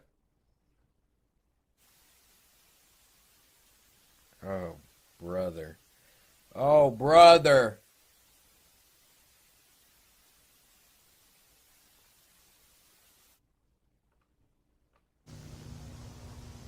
Back at the church. Got some weird camera angle here. Goodness.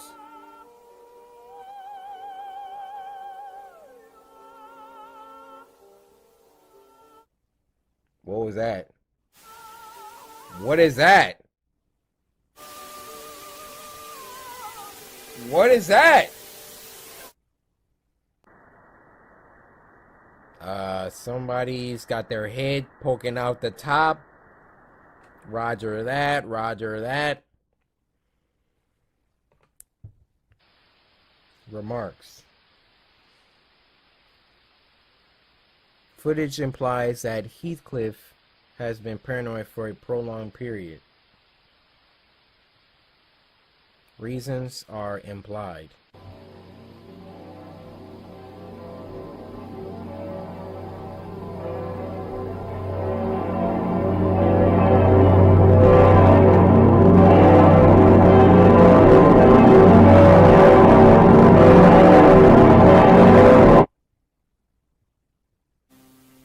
Oh my goodness! Why do you try to escape on you, Peter? What? Be punished for resisting my message. You will bring another creature on the bones.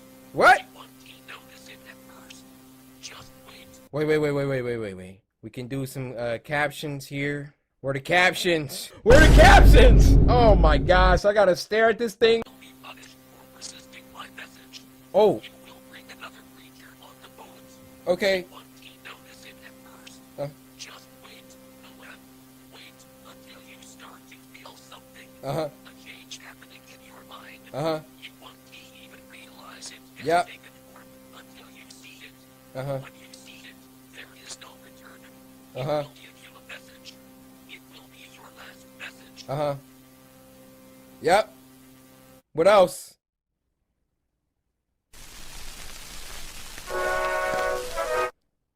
What? What? Bro, end this cursed video, dude. If your or a loved one has recently been affected by the result of exposure to analog television and mirrors, contact your local authority immediately. Financial compensation will not be available. Well, appreciate that. Thank you. If you have any further questions in relation, call the number. Guys, don't call that number. The Mandela Catalog, Preservation of Security. Season 1 finale, exhibition. Okay. I think that's it, guys. I think that's it. Thank you for the tremendous amount of support. Hey, you make some twisted content. Oh! Yo! Coryxkenshin is official. Mandela catalog lore, baby. Hey, shout out to you, Alex. Just gotta make sure ain't nothing is at the end of this. Okay, that was it. Okay, guys. Some people explained to me in the last Mandela catalog that we watched. Basically, the first episode talked about alternates, right? There can be a doppelganger or a clone of you, but it's like has malevolent intentions. And if you were to encounter an alternate, not to engage, but if you had to kill it. Fast forward to episode 3, it was getting into that borderline sacrilegious twist on biblical events. And this is what people explained to me in the comment section. God or Jesus had an alternate, and the alternate fooled humankind into worshiping that alternate instead of the real God and Jesus, which would be obviously a cataclysmic situation. What we just watched here, I obviously the demon imposter angel thing was talking to Noah, telling them that you're about to let something aboard and then it's gonna be too late. I don't know. I'm sure someone a lot smarter than me is gonna be able to put the pieces together, but as of right now, I'm just really spooked. Okay, let's move on to the next one. Now, this next one's called True Hotel Shower Horror Story Animated. This was uploaded by Juan C Entertainment. Now, this was sent to us by Daniel Francois. Yo, Danny! I call you Danny. No! Daniel, thanks for sending the story. I can only imagine what horrors await us in the hotel shower. This happened a few months ago when my family and I were driving back from my aunt's house in Carmel. The sun was slowly starting to set as we continued driving. As my mom started to get tired of driving, my dad spotted a nice-looking hotel that was pushed back in the forest. My mom pulled over and we walked towards the hotel. The place seemed nice, but I had a bad feeling about the hotel. My dad asked the lady at the front desk if there were any spare rooms that we could stay in for the night. The lady surprisingly said yes, but that our shower was broken and that unfortunately they wouldn't be able to fix it. But she said we could use the community showers on the second floor. We took the elevator up to our room and set down our things. I decided before I went to bed that I would use the community showers. As I walked to the showers, I realized that they were much different than normal showers. To start off, there was a door connecting the boys' community showers to the girls' community showers. Secondly, instead of shower curtains, they had glass doors. So much for privacy. As I looked around, I realized the showers were completely empty. I thought to myself, if I took a quick shower, then I wouldn't have to worry about anyone walking in. True. I hopped in and washed myself. Hurry up. As time went on, the glass started to get very foggy and I couldn't see anything outside. Oh no. I heard the door that connected the boys' showers to the girls' showers open. Why the hell would a boy want to come in here? Since I couldn't see anything, I decided to wipe my hand on the glass to get rid of the fog. No, don't do that. As I did that, I saw a homeless man. Oh! In his 40s with crazy Heck no! With his face directly on the glass. He like, yeah. Yeah. Let me see you wash them pits. Why the hell would a boy want to come in here? Since I couldn't see anything, I decided to wipe my hand on the glass to get rid of the fog. Do this? As I did that, I saw a homeless man in his mid-40s with crazy hair, with his face directly on the glass looking at me with a smirk. As I looked down, I saw him holding a large kitchen knife. I screamed and I opened the glass door as fast as I could, knocking the guy to the ground. Yeah, boy! I quickly grabbed a towel and ran out. I ran to our room and told my parents what happened. They immediately called the police and they arrived and searched the showers. They found him knocked out in the same position I had knocked him out in. Apparently, he was a registered sex offender and even went as far as to raping a girl my age. They arrested him and I'm not sure what they did after that. This story still terrifies me to this day, and I never went back to the hotel in fear that I might see him again. Bruh. First of all, what parent's gonna send their 7-year-old daughter to some community showers alone? Why wouldn't the mom be like, yeah, let me come with you? Yeah. You need a shower too? You was in the same car as me for an 8 hour. Alright, this is French. Happy birthday to you. Oh, hey. What are you looking at? Come on, make it. Alright. I gotta get my 2 cents out. If you and a girl make eye contact like that, hey girl, I'm the birthday boy. I don't care what's in all them presents that everybody brought, cause all I want for my birthday is you. I just made every female that watched me melt. Facts. Happy birthday to you. Look how she looking. She's smiling. What are you looking at? Come on, make a wish. Sorry. Okay. Make a wish. 30. Make a wish. Make a Look wish. about 40.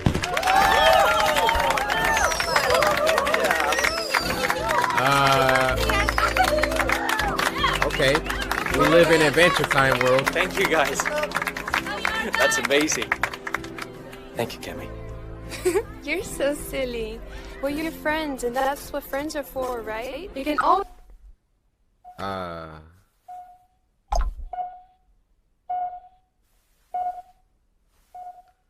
Bro. This is like Detroit.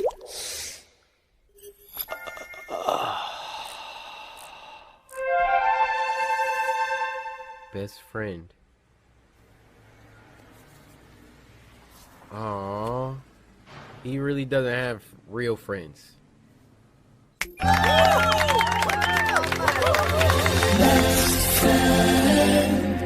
We'll never let you down. When home We will be there for you till the end. That's crazy.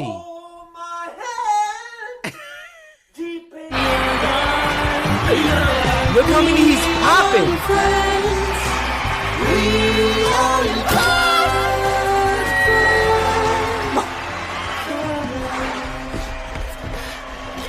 Oh no. Continue. Bro, this is crazy. This is like Detroit Become Human mixed with Black Mirror. Is everything okay?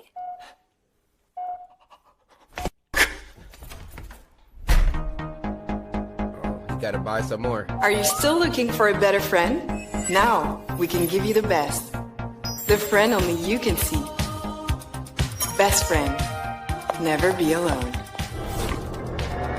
This is crazy. This animation is crazy.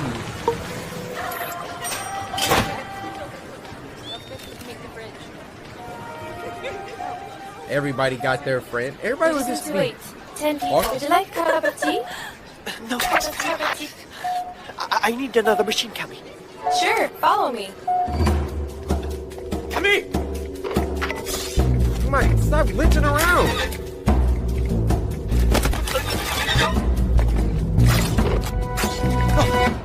Can't you turn it off?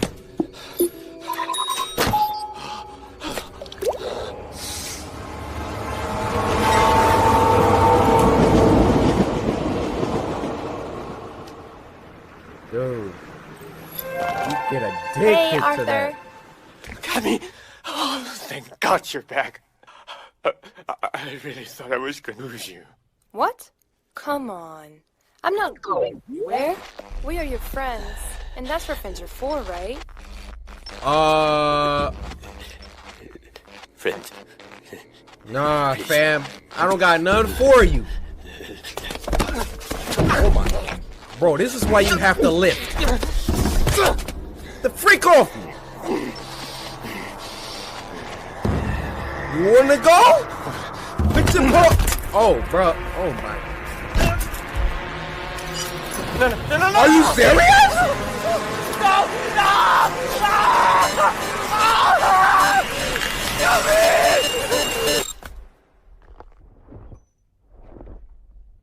My man took his...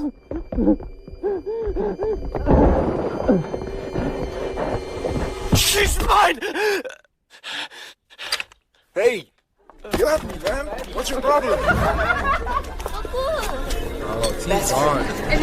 Never be alone. He's freaking...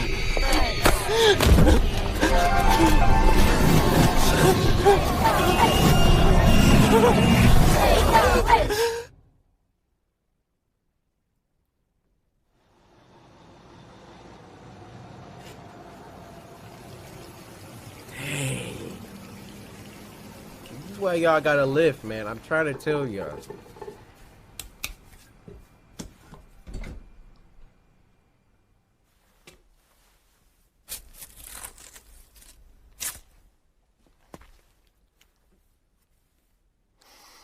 How you holding up? Got another one. Hey, Arthur.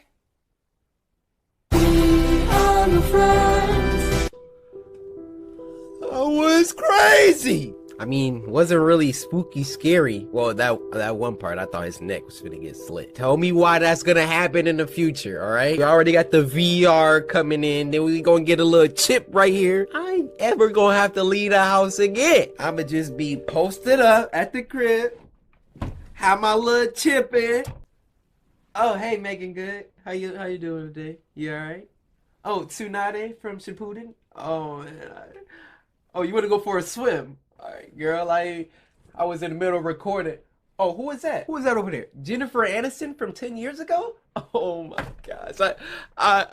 I'll see y'all. This week is called Monster, and it was uploaded by I'm Small Fry. This was sent to us by Princess, so Princess, a quick word. All the other samurai, scoot your little small booty butts to the side. Hey, Princess, I just want to say that, like, I'm not trying to be rude or nothing, but, like, for real, I just really, like, it's crazy, but, like, I really appreciate you.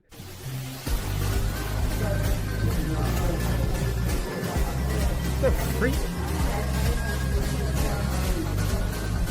Hey. Oh, okay. Oh, wow. This looks like some, actual, really good animation. Cammy? Is it just me, or are we being watched? By who? It's just you, Charlotte. Chill out. Compliments of the gentleman at the end of the bar. Oh, no thanks. Look, that guy just spent 25 bucks on you. I'd take it if I were you. Well, you drink it. I said I don't want it. Oh my gosh. Why are you walking home alone at night?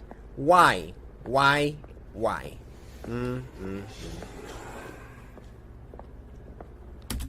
I can't even be scared of you if you built like a whole M. Oh, big old freaking right angled 90-degree shoulders. Cammy, hello? What? I can't hear. Listen, can you stay on the phone? There's someone behind. Charlotte, you literally sound crazy. Just text me when you. I barely said anything. Cammy? I sound crazy because I said somebody is. Oh, here we go. Pepper shot. Pepper shot! Hold around!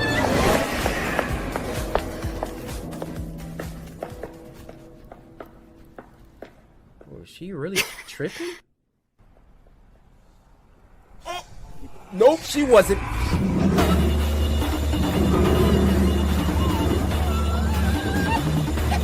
Got free, there you go. Hey, I'm partying. Someone, I need. No, just stay in the crowd.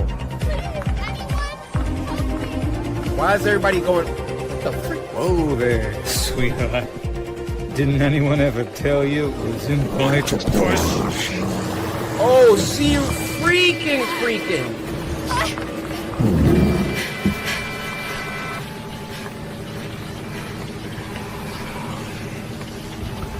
Oh.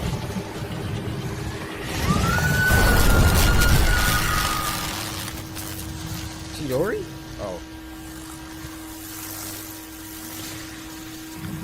Oh, they can't come in the light.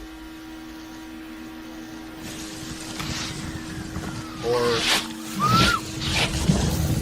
Yeah. If there is any time. Get away from me! I'm not afraid of you! Oh. Oh.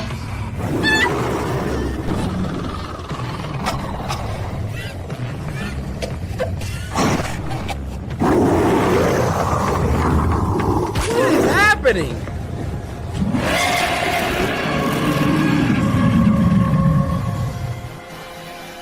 Oh. Oh. Got him. Red dot. What, can a guy say hi to a pretty girl? Guy say hi to a pretty girl?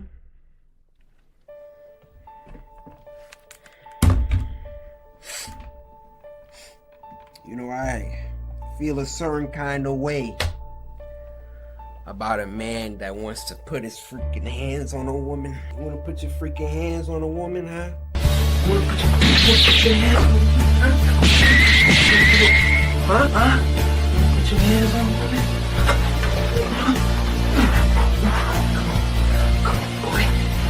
Tiger.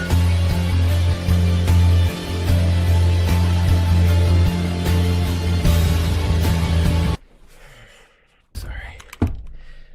My bad, y'all. Bro, you wouldn't have walked away from that situation.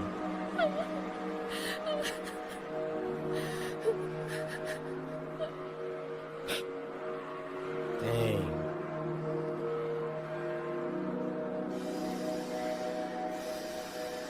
Go ahead, get your license to carry. That's the true equalizer.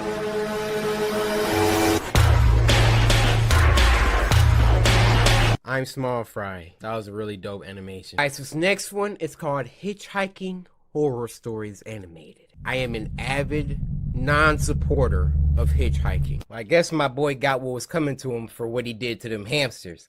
The next one is called Afternoon Class animation short film uploaded by Osro. Now this was sent to us by Master Yuki, who creepily said, "Oh, you enjoy your sleep tonight." So I don't know if that's like a message or if that's like a foreshadowing. You got cameras in my house, Yuki?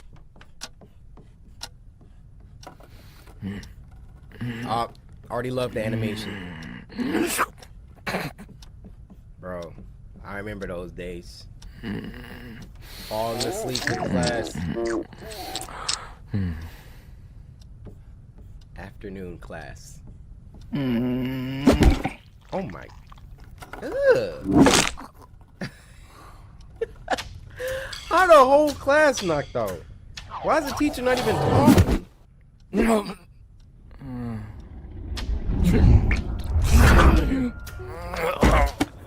my gosh. It really be like that. It's so cool.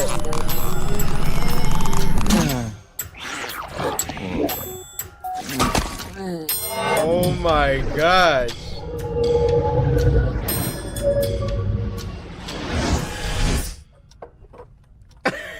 My man's silent concert back there.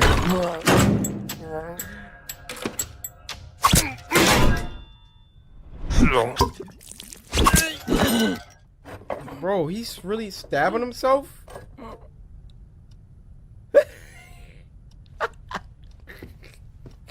Are you gonna talk to the class with your Egyptian hieroglyphs on the wall?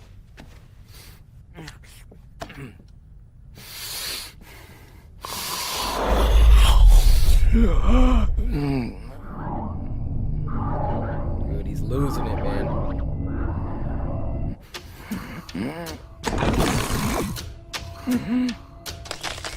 Why does everybody else get to sleep? I'll go to sleep too.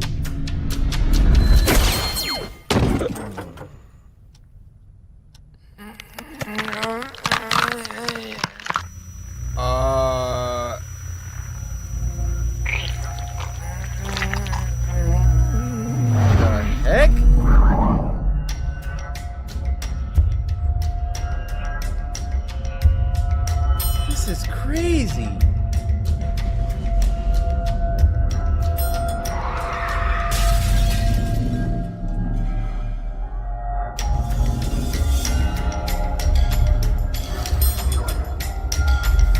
What?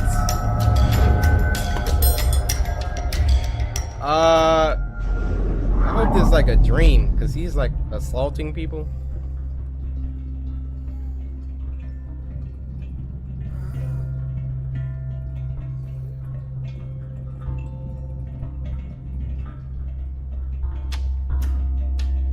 What?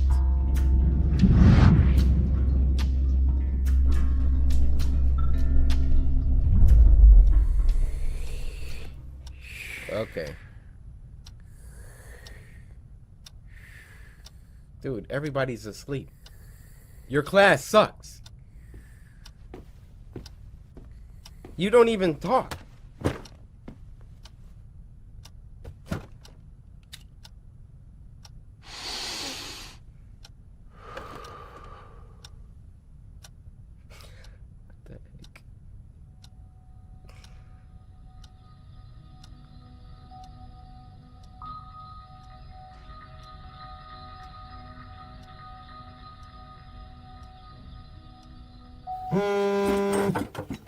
Okay, that was a nice little break from the spooky, I guess. Animation was really good. So, Yuki, you can get a pass for that one.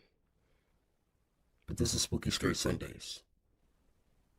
Now this next one is old, but I finally got the permission to react to it. So shout out to you, Nightmare Tales. It's called The Diner, uploaded by Nightmare Tales. This was sent to us by Marty on Twitter. So Marty, I appreciate you. This is your shout out. This is your time, Marty. To all the Martys across the world. Nightmare Tales. Black Steel Diner. On a cold, dark night, around 2 in the morning, a young man and his father sat in a remote 24-hour diner waiting to be served. This narrator got a nice voice. Guys, low-key, I feel like I have a great, narration voice. Like, check me out. There was a man. Stop, you're making me laugh. The older man, who was sadly, slowly going senile, had insisted on going out for some soup. Not having the energy to argue, the son took him out, for at least this way his father would be happy, and then he could get some peace and quiet. Yeah. The waiter walked over, welcomed them to the diner, and then asked if they were ready to order, to which they replied they were. That looked The crazy. waiter recommended for them to try the burgers. Waiter looked crazy. Best in the West, he said, with a smile that made their skin crawl. They declined and proceeded to order what they came for. The old man ordered tomato soup, and the son a coffee. When the waiter walked away, the son asked his father if he had thought the waiter looked familiar. Not surprisingly, the father said he had never seen him before. But why? He asked. The son proceeded to tell him that he thought he looked a lot like a man he saw on the news that was wanted for murder in another state. But he could easily be mistaken. This made the father quite uncomfortable, so he told his son to shut up and change the subject. Instead, the son then got up, told his father he was going to the bathroom and would be back in a minute. The father waited and waited. Almost 15 minutes had passed, and his son hadn't returned. Bro, go check on him. He also hadn't seen the waiter again. Where was his son? And where was his soup? Just as he finished asking himself, where's my son? But more importantly, where's my soup? This, the waiter appeared with the soup. Oh, that's blood. Well, you took your time with that, the old man said. Dang. I'm sorry, sir, said the waiter. Old people. We had some issues in the kitchen. Where's my son? The old man asked the waiter. Oh, I'm sure he's not far. I have a feeling you'll be seeing him really soon. And with this, he placed the bowl down on the table with a smile that would have given anyone the creeps. The old man turned to his soup and then dipped his spoon in to take his first mouthful. As he lifted the spoon, something else came with it. Oh! Some glasses. What the hell? He thought to himself. A horrible chill ran through his body when he realized whose glasses they were. His son's. The old man looked across at the waiter and was overcome with rage when he saw the waiter's sickly grin staring back about at to him. Die now. He grabbed a knife, leapt out of his seat, and stabbed the waiter in the chest. The blade went straight through his heart, and while bleeding profusely all over the floor, he died. Boy. Right at this moment, the son appeared from the kitchen and screamed at his father, "No! What have you done? It was a prank. We were playing a prank." The old man couldn't believe what he was hearing. A prank? But he's a...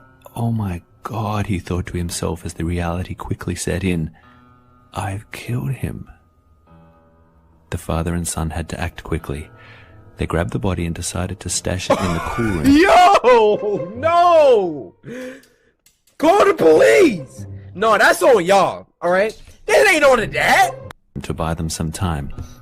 They would then clean the floor Y'all and play too disappear much. as if they had never been there. Y'all princes everywhere. Perfect, they thought. There were no witnesses and no one to stop them.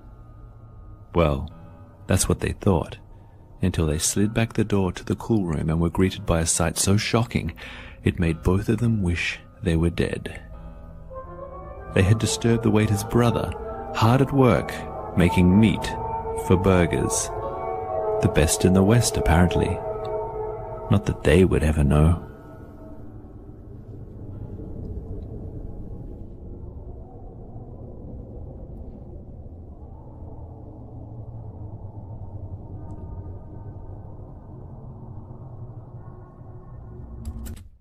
That was the cleanest double twist I've ever seen in my life. Comes from a Mr. Bridge, and he sends a story called The Sad Man by Jake Lava.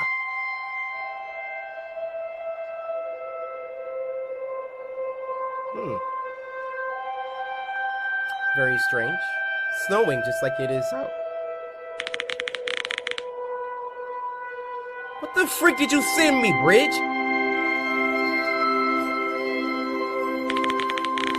Oh, heck no. Why is he floating away? This doesn't make sense. What? Yo, I don't know who toes can do that. I don't think that's natural.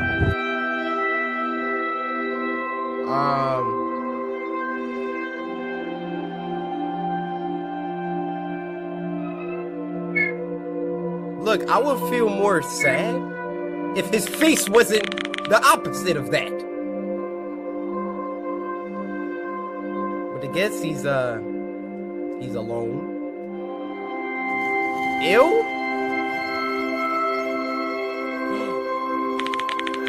Is that what he sees in the mirror?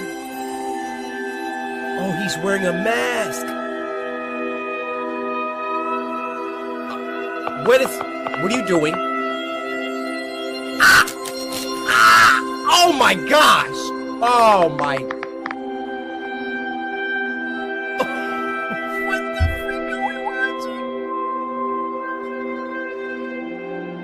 Oh!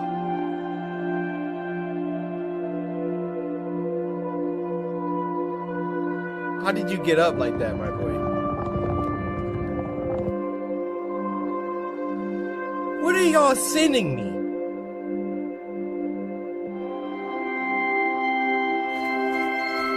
Hey, you're not alone anymore. There you go. This is a friend. Don't kill them. Oh, he's like, hey man, what happened?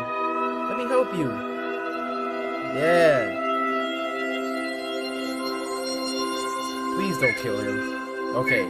Look, man, I don't know what's about to happen.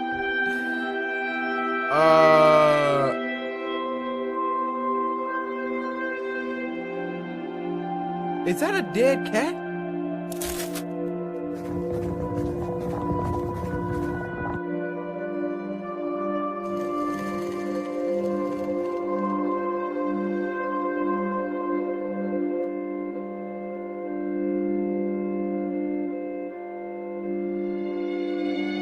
What are you doing? What are you doing? What the freak is that? Oh my God!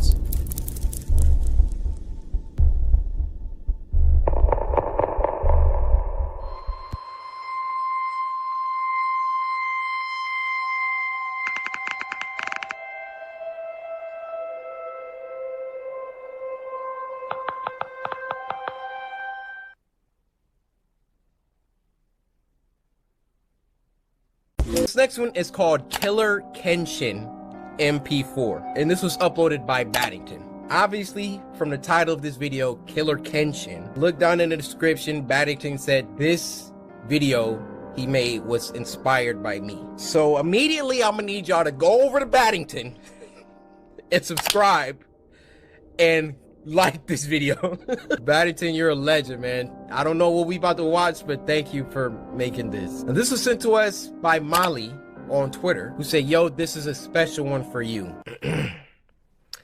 In 1948, Japan was still recovering from the bombing of World War II. A squadron of Japanese troops were on a mission in Nagasaki when the troops noticed the building. Whoa, okay. All right, so some soldiers found some toys in a little building, and one of the toys was brand new. They didn't know who left these toys because the toxic levels in the area were too high.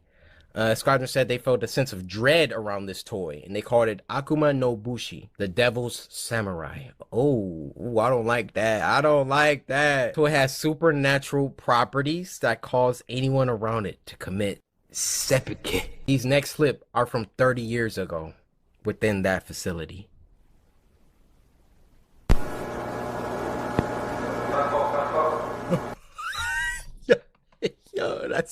That's gotta be me. That's gotta be me.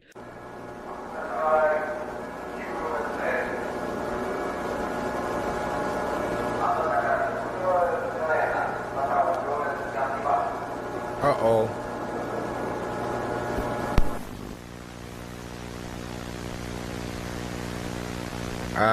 Testo.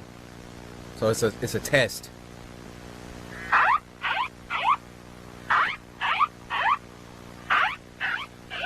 Hey. Listen. Oh, okay. So it didn't do anything. Another test. This reminds me of Pizzeria Simulator. Y'all remember that one? Hold up, roll a little clip, Corey. You are not to return. Begin audio prompt in 3, 2, 1. Yo, I miss playing FNAF games. When the next one coming out?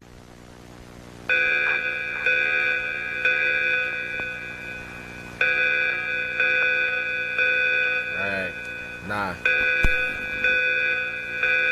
Bro, these sounds.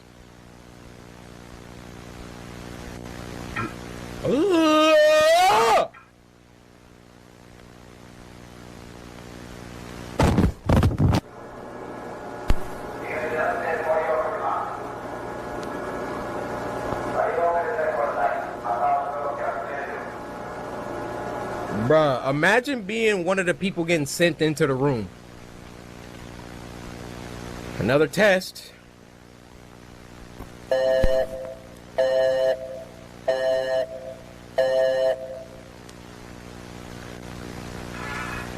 Bruh, leave this thing alone.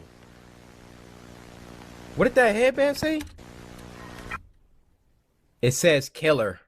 That says Kira. For years of research, it was discovered the toy would whisper a message that would cause any human who heard it to commit harakiri. Speculation stated the phrase could have been Samurai Slice. Yo, Samurai Slice. What if you just grabbed the nearest object? What's happening? What's happening? Ah! No, but Samurai Slice, that like that, you know what I'm saying?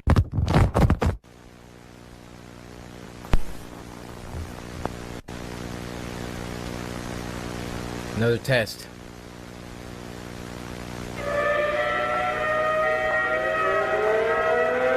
I don't like that.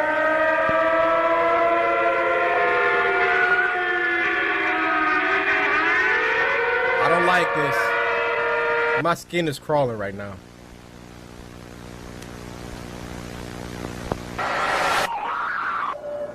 Whoa! Whoa! Oh!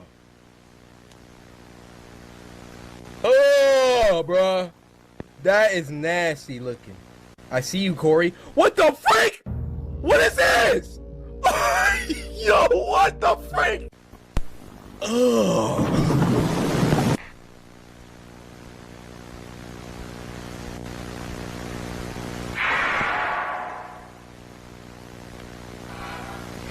Bruh, chill.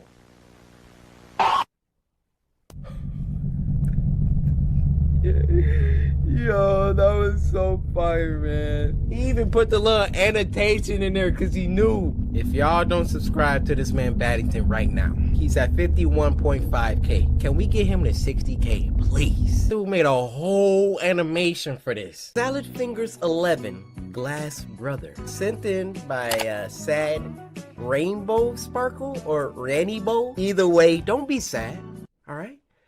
You made it on the show. Apparently Salad Fingers is some creepy guy or whatever, I don't know. Strap in and we gonna learn about this man together. Supported by the Patreoids. All the links will be in the description.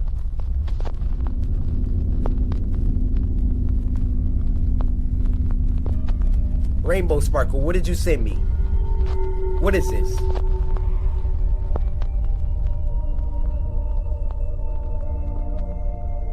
Oh, this is one of them weird ones. Well, hello, Mr. Fingers. There you are. I've got but a collection of little buggers who've been waiting to see you. I thought I told you to get a haircut, Marjorie Stewart Baxter. Excuse me? When you disobey me, this is what it comes. I think we about to cut this one. Y'all bunch of freaking weirdos. This is what you will be up to in your spare time, Rainbow Sparkle? My man eating a dog hair off. This is what it comes to.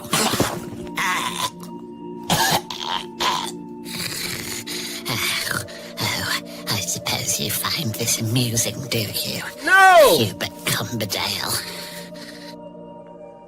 Hubert Cumberdale? You're the best behaved, Jeremy Fisher. You'll be first in the bathtub tonight. Oh, don't give me those tears now. They're alive for real? You'll never be a real boy, Hubert Cumberdale.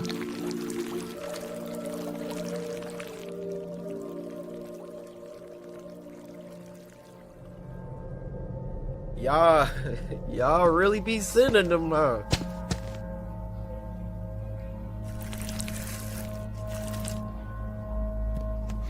I think you're about ready to grow up a little, don't you? What does that mean? Grow up?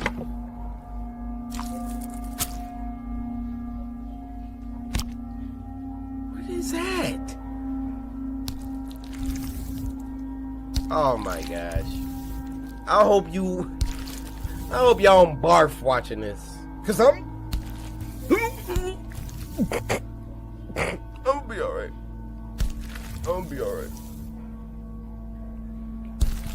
What is he crafting? What? Is that human skin? Wow, who's that little dazzling dreamboat? What's your number? Sugar cheeks, thunder thighs. Oh! Ladies and gentlemen, sugar cheeks. A new, improved Hubert Cumberdale. The real boy. What's up with the nipples? Oh! It's alive. I just want to dance on the rooftops for all 15. I'm fresh and ready for life. No, you are not. Sit down.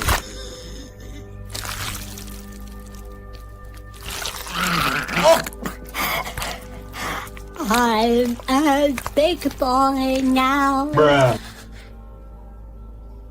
They grow up so fast, don't they? He's already running about and playing with all the other little girls and boys. Pee stains on all of them. I've surely been blessed by the soft hand of our great provider. Oh, you're just a glass brother. You wouldn't understand.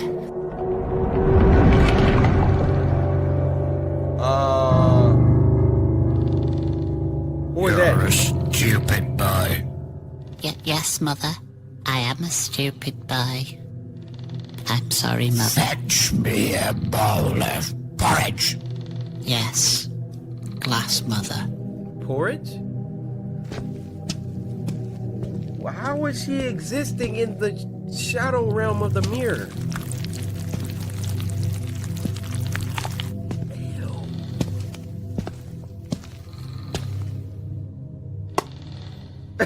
Stop it. Hey, he won't let me pass it. He keeps on. What a weak little squirt you are. Keeps on. Stop it. He's doing it. Look at him. Come on, weakly bones. Pass Mother the porridge. I think you want her to starve. I'd rather starve than sit here and watch this pathetic display. You'll forever just be a lonely reflection. It's not fair. I've been in here for too long. I want to come home now. Those khaki spider fingers aren't going anywhere. Andrew Hands. What a horrible thing to say. I don't know. Maybe we shouldn't have started on 11. Maybe that's part of the problem. Don't worry. New, improved Hubert Cumberdale, the real boy. I know of another entrance. Why is Glass Brother so mean, Mr. Fingers? He was raised under the beast's son. Wait, alright. Morning, wet legs. Thought you'd slip in the back door, did you? Oh.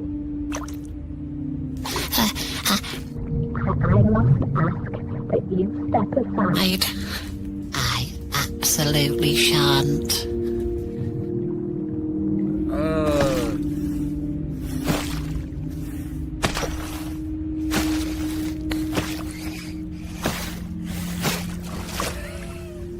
Puddle meddling is punishable by a stern rasping. Rasp. Rasp, rasp. Rasp. Stop rasping.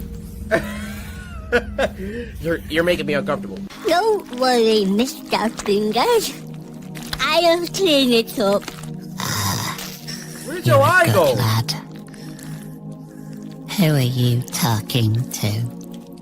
Why, Hubert Cumberdale, of course.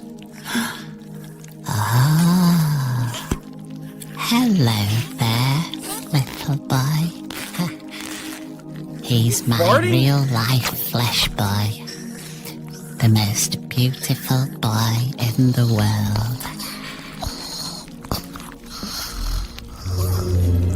Oh, no!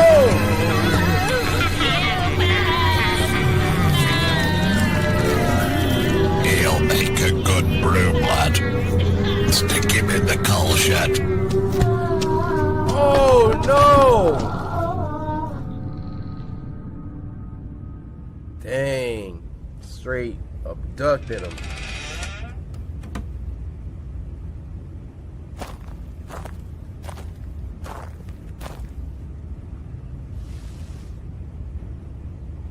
Jump in. Hurry up!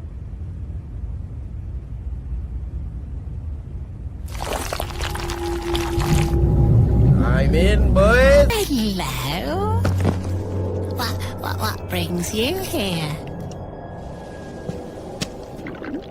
You know why I'm here. I don't think you ought to have stolen my little flesh boy.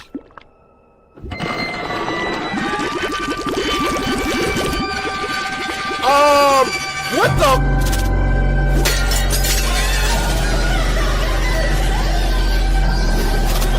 Oh, I'm out.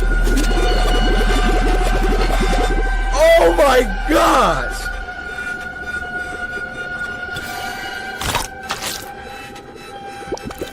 Oh, sick.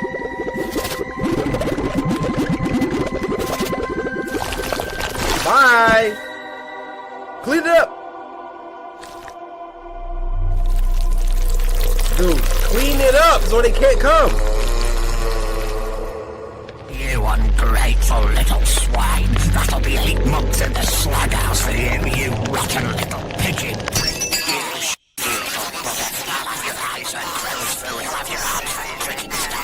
Get bodied! Bye! Bye! Bye! Oh, you're actually just making it work. Oh! Don't use your fist.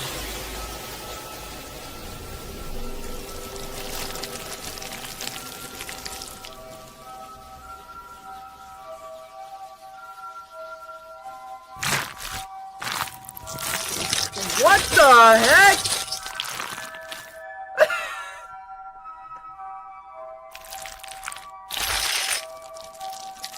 Yeah, we're never watching this again.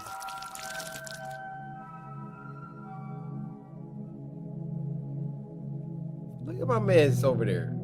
Slumped. Dirty little minge splinter, get your ass from my chest. Get your ass out of the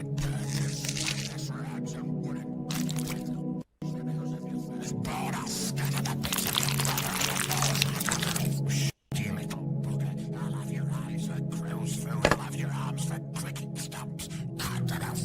Shut up, filth. Just wait until your father gets. She was letting him have it. I gotta censor that. Y'all are some weirdos. Alright, you guys, that's gonna conclude this week's episode of Spooky Scary Sunday. We definitely had a weird, very disturbing array of animations that we perused today. I'ma just say y'all are some weirdos. Alright, your freaking salad fingers submission. But if you want a chance for your video to be included in next week's episode, go to Twitter at Coryxkenshin first, alright? Hashtag Spooky Scary Sunday, and then leave a link to your story. Now before you go, I heard of this urban legend. Alright, very serious, very scary. Okay. The entire story is there's a man in the woods. The last one is called Emoji Head, and it was uploaded by our friends over at Crypt TV. Sup, Crypt? This was sent to us by Matthew. He said it's a little inappropriate, but scary. I appreciate you sending this in, Matthew. Let's get it. Oh, you on Tinder, huh? Ooh. What's her name? Sophina? Sophina? Sunset Art Hands. What an idiot. Your eyes are so beautiful. Look at this sloppy. We got a term for guys like him. I ain't gonna say it or nothing, but I think y'all know. Vape pen, man bun. Yeah, you know. Ladies, let me talk to my guys for a second. Guys, you ever text a girl and she said you look cute or whatever, and then your immediate response to that is, y'all saw it here first. Y'all want to get on Twitter? Y'all trying to get on Twitter? Y'all trying to get on It's not Twitch. Y'all trying to get on Tinder? Act all crazy? See what's gonna happen to you. Dude was trying to Netflix and chill. Went and got himself Netflix and killed.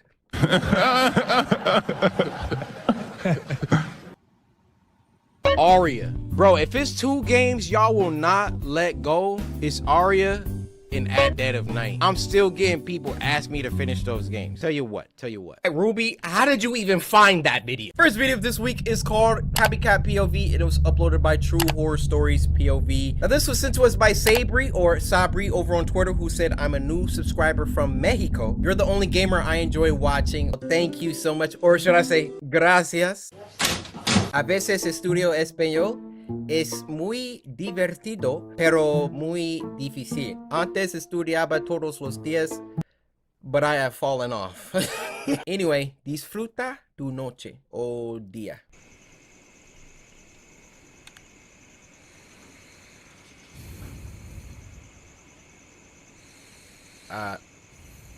I can't read that. Exercise, but banyaknya kejap lagi balik.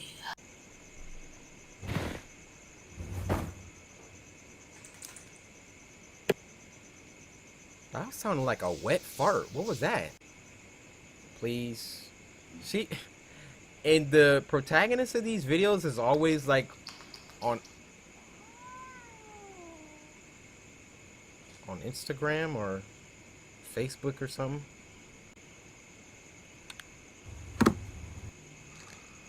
What are you like? She laying on the floor? Low key though, kind of good for your back. I mean, in short bursts, you know, because it straightens you out. You know what I'm saying? What does that sound like to you? That's gonna determine your innocence. 2 o'clock. Dang, she was knocked out on the floor.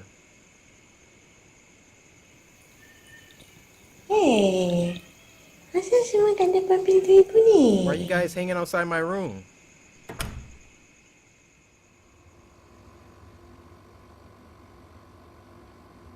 They not going in for a reason. Animals always know.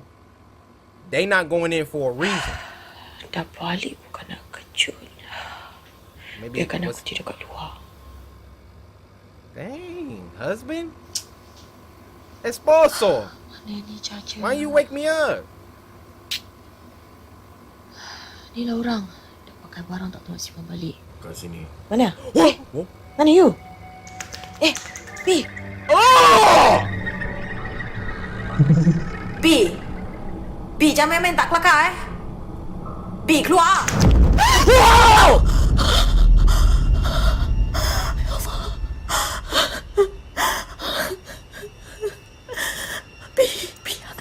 That wasn't her husband in the bed! Bro, look at the door! Don't look down! Kata nak balik, ya Allah.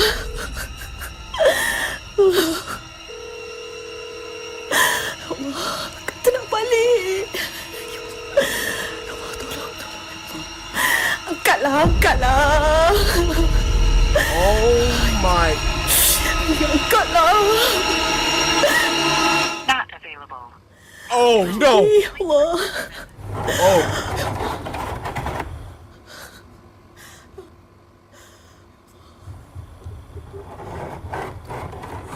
Is somebody pushing a trash can? Jangan kacau aku lah.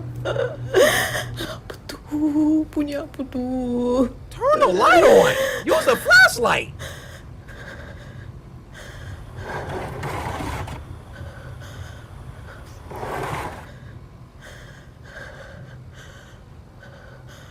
Oh no, under the bed. No. Kucing ke? It's not a cat. Meow. It's a freaking monster.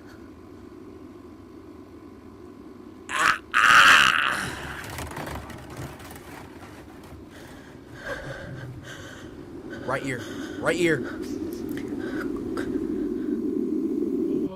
B.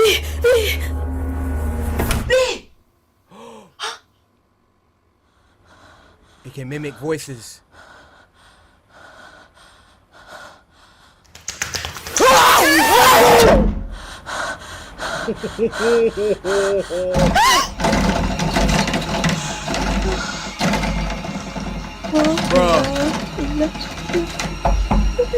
Bro, jump out of the window.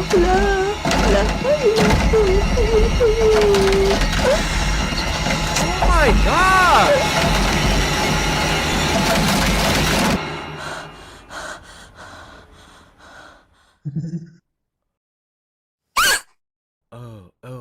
Oh, that was nasty. That was freaking nasty, dude. These videos are insane.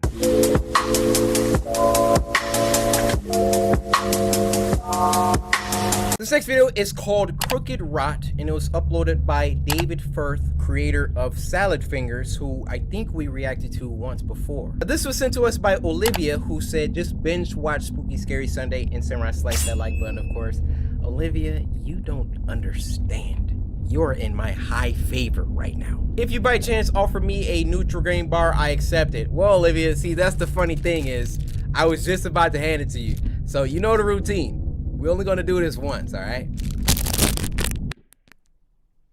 See, Olivia, you were doing so well. Open your mouth.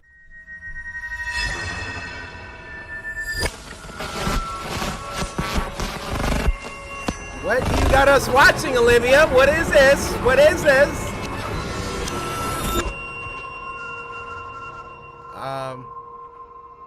Oh, that was just a little studio intro. That wasn't.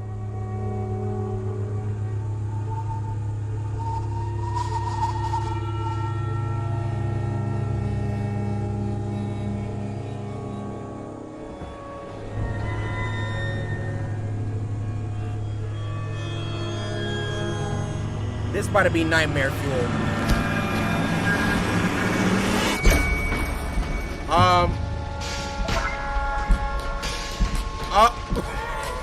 What? Why is he clapping? What the frick is this?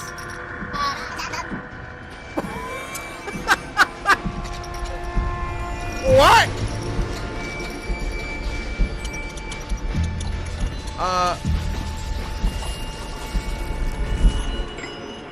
What kind of fever dream are we having?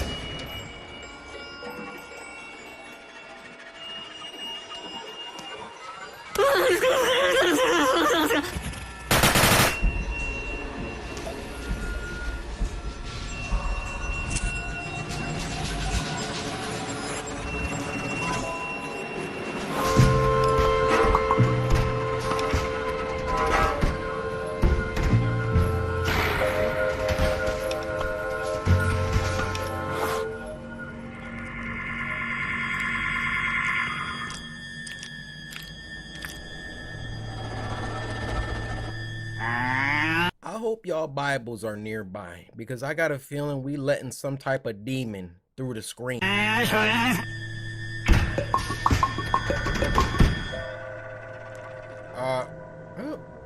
why are you salivating? What?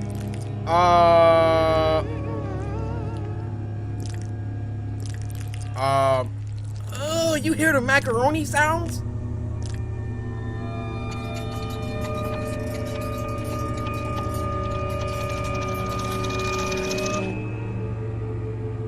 What the? Bro, what do you got us watching, Olivia? What is this? Like, for real?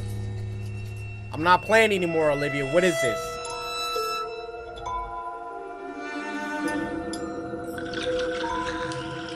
She letting her brain out? Oh my gosh! Oh my, what the freak? Bro! Relax! It's like a jab.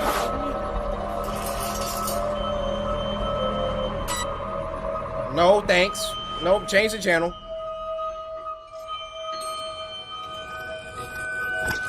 Yo, can we end this? Like...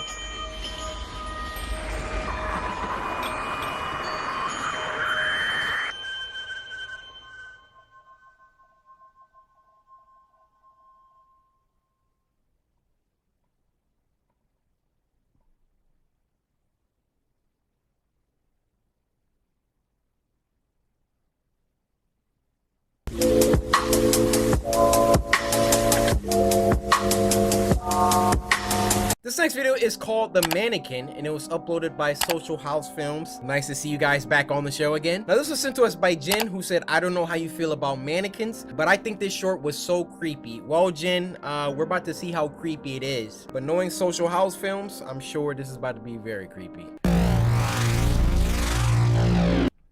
I'm done. I don't need it. Nah, roll the credits on that one. I'm kidding, guys. I'm kidding. Social House, y'all gonna have to do better than this. Are we supposed to be threatened by this? Because I'm not, all right? Maybe a little bit, but no, I'm just...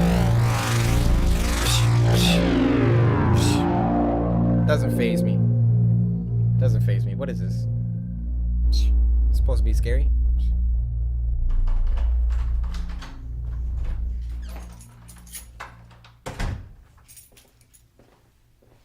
It's our girl.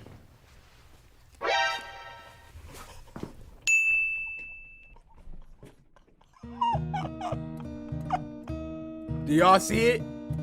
Do y'all see it? Hold on. Hold on, Victoria. What you got on, Victoria? Yo, is she repping the Shogun right now? Yo, this is too cool right now. This is too cool. Hold on. I'm about to be... Ah, my cheeks hurt because I'm smiling. Yo. I can't stop smiling. I know that shirt. Yo, she got...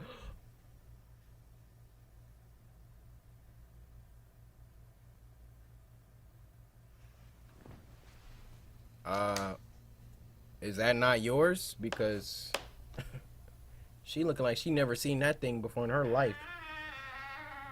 Look at her shirt, dude. Oh my.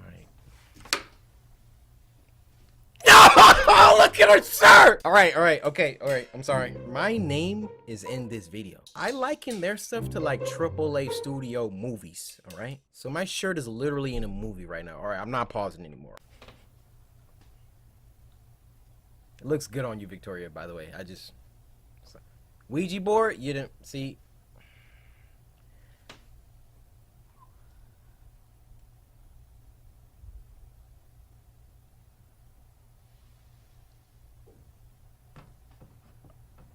Oh, that thing does look nasty up close. She dang near scared me.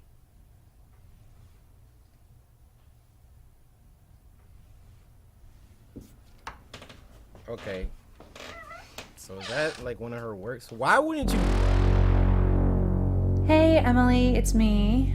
I just got home and your door was open, Looking at this so thing. I saw that you have all these like sheets and things around your furniture, and of course I saw that tall thing in your room. Do you have anything that you want to tell me? Just keep in mind that if you're moving out, you need to give me 30 days notice. Give me a call back. Okay. All right, bye. Yeah, I would have closed her door right up. You know about to have this thing staring at me?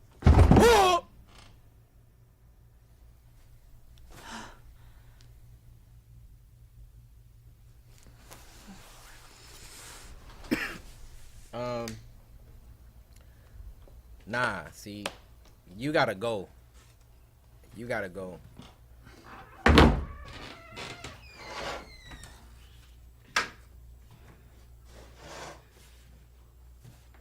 No breeze. You just gonna lean forward like unprovoked?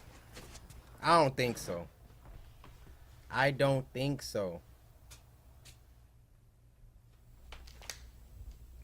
And turn that thing around.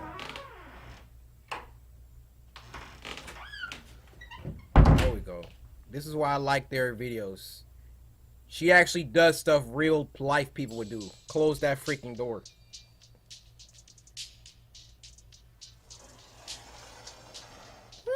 I wonder what's sliding around in there.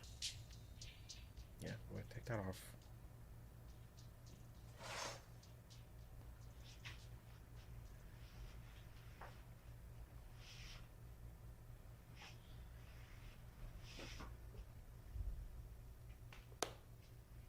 Bro, she got our shirt on.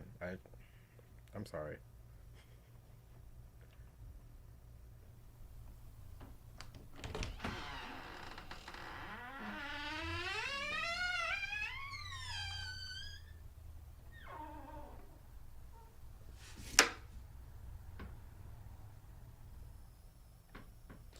About the ugliest thing I'd have ever seen. Sorry. You're too creepy to stay inside tonight. There we go. Oh, she taking it outside. See, if it was me, I would have deconstructed it. Wow. Took the arm off, the head, the leg. I would have put them all in separate parts of the house, all right? Why that door closing? Why that door closing? Why is that? Ooh. Ooh.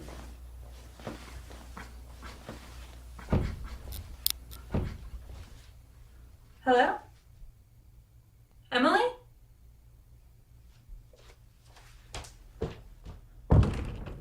Oh. Hello?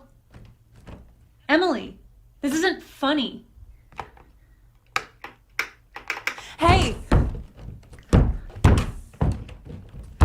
Oh! This isn't funny. Oh! Might want to turn around. Oh, look how that thing is looking!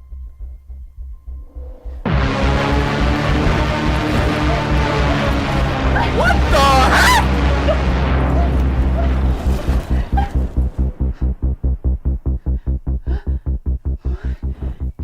What kind of genjutsu? That's just an amazing shot right there. So it's a freaking Ouija board. She's a part of something. Dang!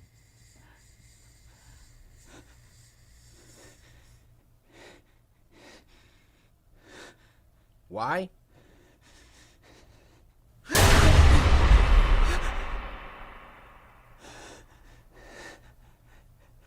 don't move, bro. If that thing move.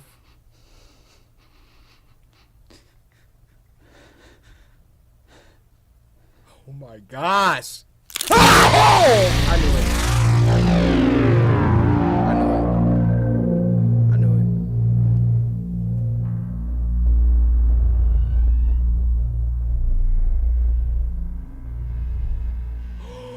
What?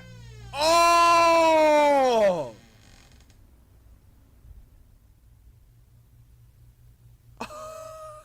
Yo, so was that her roommate? Oh my goodness, man.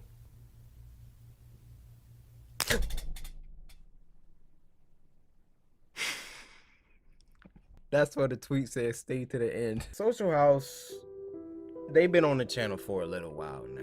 They probably been in about 4, maybe 5 Spooky Scary Sundays. This one is my favorite for obvious reasons, but also there's a reason why we keep coming back to them. The high production quality, all right? The AAA acting, all right? The plot, the events make sense, all right? So many of these that we react to, the main character just be doing dumb stuff. Hey, she did pretty much everything that I would do except for the deconstruction part. Anyway, please take a second, show them some love the way that they just showed us love. Run the views up for this video, drop some comments. Let's move on.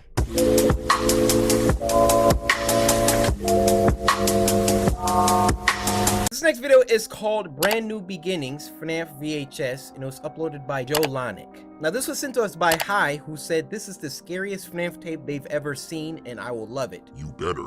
Well dang, what happens if I don't? So I'm gonna need y'all to forget that ever happened. I didn't just Harlem shake to whatever the freak popped up on my screen, whatever that was. Let's just act like I wasn't fazed by that. Let's rewind that. Okay, first time watching this. Due to the closure of Fredbear's Family Diner, Fazbear Entertainment have bought out the kids' restaurant to rebrand it as Freddy Jr.'s, planned out to open near the fall of 1984.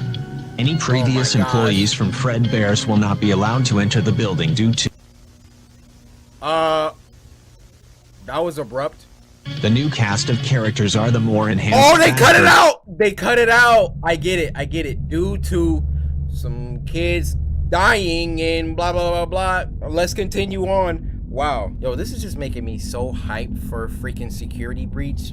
I haven't played FNAF in years. Crew from Fredbear's, with facial recognition, advanced mobility and most importantly, allowing the animatronics to roam the building to entertain kids anywhere inside. Great. The original cast of characters will be stored in the parts and service room at the back of the restaurant. The original cast will provide parts to save on cost after spending a small fortune on the new cast. Okay. This is also the same for security.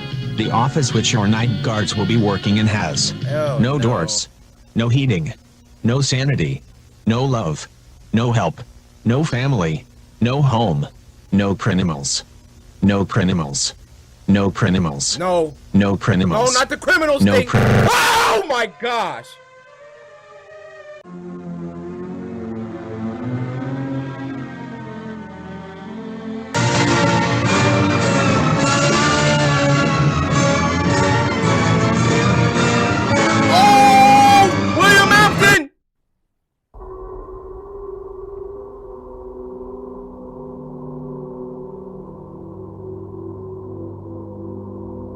Okay, hi. This is the best FNAF tape. Squimpus McGrimpus. This is on that level. Leon. Charlie. The kids. Cave? Y'all ever known anybody named Cave? We're sorry for what we've done. Oh my gosh, bro. End it, please. I don't need another one. Y'all done got me about 3 times, but we're not sorry for your friend. Who? He will get what he deserves. A pat on the back? Did they move? I'm glad I... Yo, Joe Lonick, I'm a golf clap you. You got my respect.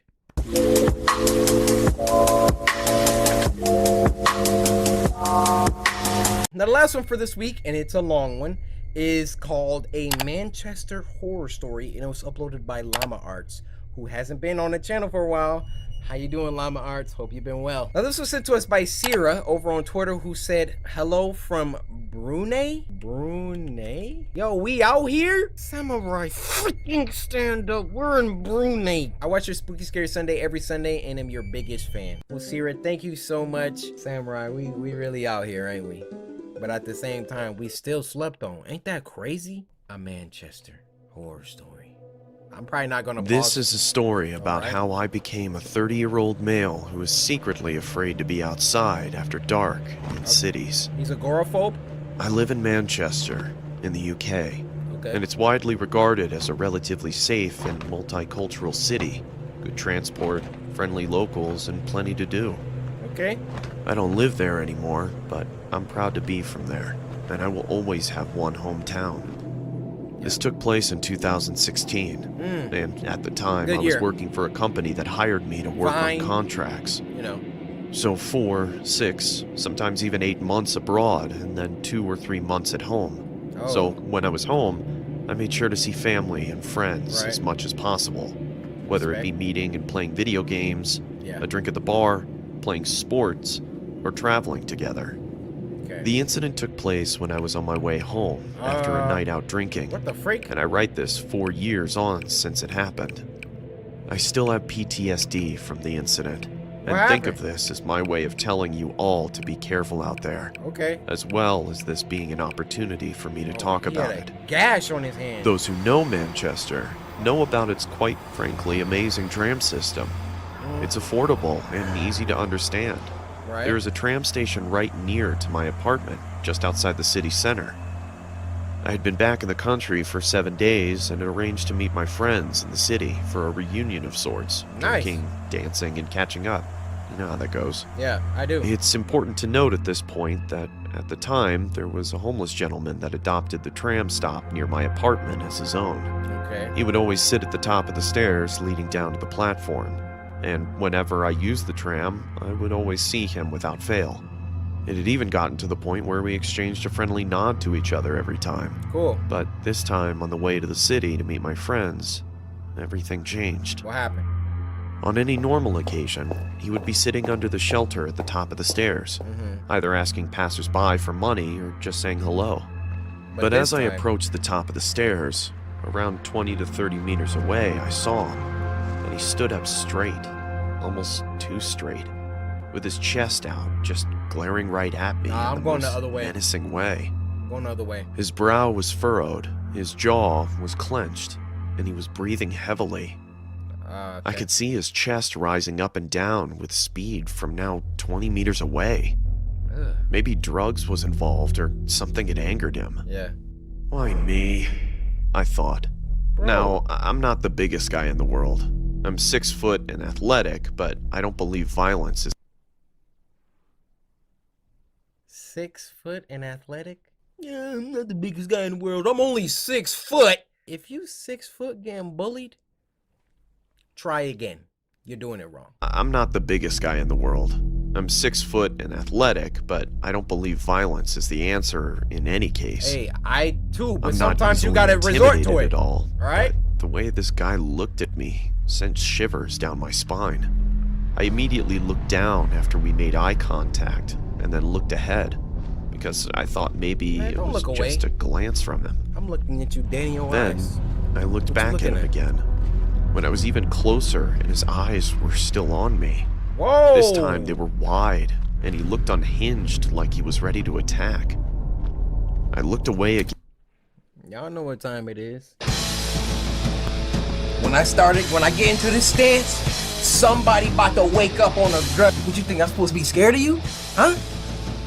Corvette. Because at this point, I felt I had to ready and prepare myself for a potential confrontation with this guy. Get ready. Don't When look I was away, close man. to him, I looked back again, and he took a step forward, watching my every move, looking me up and down as really if he was feeling assessing froggy. my weaknesses. As I approached the top of the staircase, he was turning his head as I moved. I knew that this was not normal behavior from him, or anyone for that matter. I thought I have to address this, because he's freaking me out. You already passed so I him. stopped, met his gaze, and pointed my body towards him just before I went down the stairs. And I calmly asked him, "Is everything okay, mate? Can I help you with something?" Nothing. I got absolutely nothing as he looked into my eyes. I could hear his fast breathing at this point through his nose, and he looked like he was having some sort of episode. So I moved on and quickly went down the stairs. Get out of there, man. What the f has gotten into this guy? I thought. I almost felt bad for him. At the halfway point of the stairs, I looked behind me to see him standing at the top, Bro, looking down. You feeling directly froggy? at Then me leave. again. I could only describe the look he gave me as bone-chilling. He looked like a predator that had found his prey. I kept moving as I didn't know if this guy had a weapon or what his intentions were at this point. When I got to the bottom of the stairs, I turned around again. And to my shock, he had walked 4 to 5 steps down, still standing and glaring at me with the same disturbed and angered look. He was clearly stalking me now. Yeah. I could feel my heartbeat in my ears, and sweat was forming on my forehead and palms. Luckily for me, the platform was very busy, and the tram I needed to catch was approaching. So I quickly immersed myself amongst the crowd of people getting onto the tram and found a seat. Bet. Wouldn't you know it? Simpsons. When I sat down and the tram started moving, I looked back towards the bottom of the staircase, and there he was, just glaring at me with this horrific, sinister grin on his face. Who wronged you? I did not feel safe. The entire journey to the city, I felt on edge, anxious, and all I could do was think about that guy.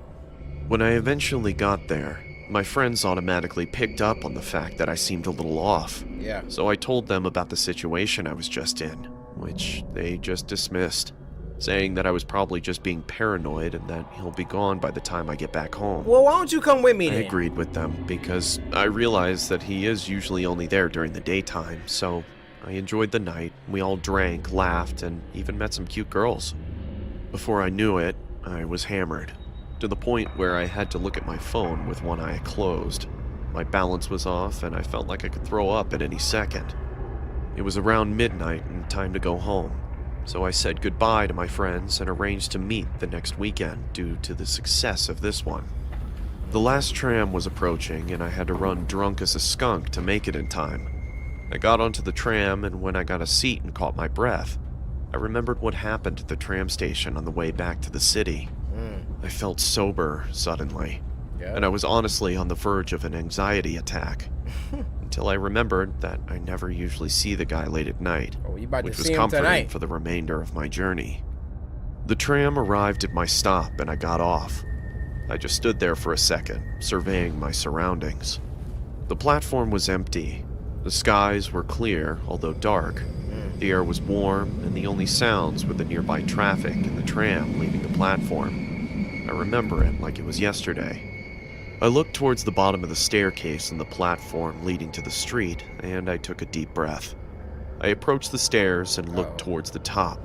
Much to my relief, he wasn't there. He laying Stage down 1 up over. there, so you can't see Stage him. 2 was easy. Get to my building, which was about 150 meters away from the stairs. Okay. As I slowly walked up the stairs, trying to make as little noise as possible, my heart was in my throat. All I could think about was what I would do if he was there. Bro, But I he's was there, drunk right? and I didn't think fast enough. I arrived at the top and looked to my left, and what do you know? He's there. And as soon as I look at him, his head snaps, and he's looking me in the eyes with the same terrifying look, almost foaming at the mouth like he's won a prize. Down. He stands up slowly and turns to face his body towards me. At this point, I realized how tall he was. About 6'2", huge gray and 2 inches dirty on you, beard, nothing. almost skinny with a lean body type. I was almost pissing myself. So to break the tension, I just nodded at him and told him, "Good night, mate." and I walked on quickly towards my apartment.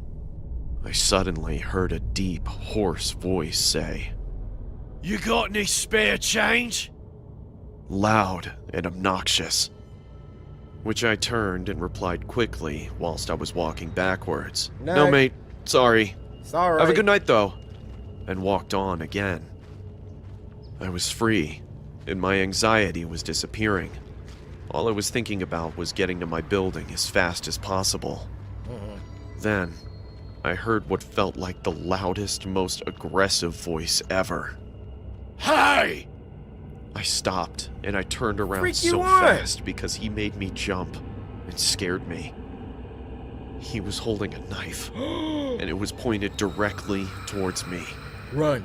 The nightmare scenario was playing out now, and I held my breath as he walked slowly towards me. Run! Oh, I was definitely drunk, huh? sober now, and no, I he's weighed not. up the options. Run. I run and take a risk, or I start to negotiate with him. I thought, there is an ATM nearby, I can get some money and just go home. He was around 5 meters away, with the knife pointing towards me. Yeah, because you were letting him walk towards you. I wasn't going to let myself die like this. He then said, "I'm going to ask you again.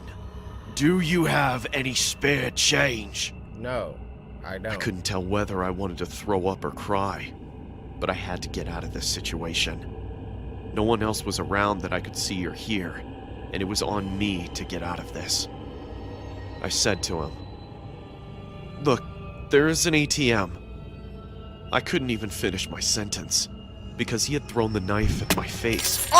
It hit me just above my eye, cutting me on my eyebrow, taking a chunk of skin clean off, and there was blood in my eye, partially blinding me, and there was blood all over my face almost immediately. I was blinded and breathless. I fell to one knee in shock, and I barely saw the knife in front of me on the ground through my drunken, shocked, and partially blinded state. So I reached for it as fast as I could. But it was too late. He had already picked it up and tackled me to the ground. I yelled a guttural and deep shout for help down the street as he tackled me, holding the knife. A sound I didn't know I was capable of making. But this dude says some. That's the only sound that will probably just come out of you in an emergency situation. You never knew you could make that sound. Did you hear what I just produced? Never in my life have I made that sound. Adrenaline was coursing through my veins now. He had the knife in his right hand and plunged it down towards my face. And the only thing I could do was put my hand away. I screamed in pain as the guy was on top of me. He had put the knife clean through my hand, in between the knuckles of my middle and index fingers to be specific. I started to push back, realizing how much stronger I was than him. The tip of the blade was about 5 inches from my face, and then a miracle happened. I heard the voices of a group of people yelling. Hey, stop! Accompanied with their fast-running feet towards me on the tarmac. The guy's grip on the knife was weak suddenly, and he looked behind himself, clearly seeing the group approaching. They shouted again, yelling, "Get off him!" And he jumped off of me. Unfortunately for me, he took the knife with him and ripped it out of my hands as he jumped to his feet and swiftly ran into the nearby woods. There were 5 people in total who came to my rescue. 2 of them initially chased the guy into the woods before I shouted, "No, he has a knife!" And hearing me say this, they let him go and started to call the police. That dude look like Naruto. This incident changed me for the better, and I wake up every day appreciating everything in my life. After the incident, I was rushed to the hospital and I had surgery to reattach the nerves in my hand 2 days later. The guy who attacked me is in prison now for attempted murder. Good. The police showed after the incident within 5 minutes, and full credit to them.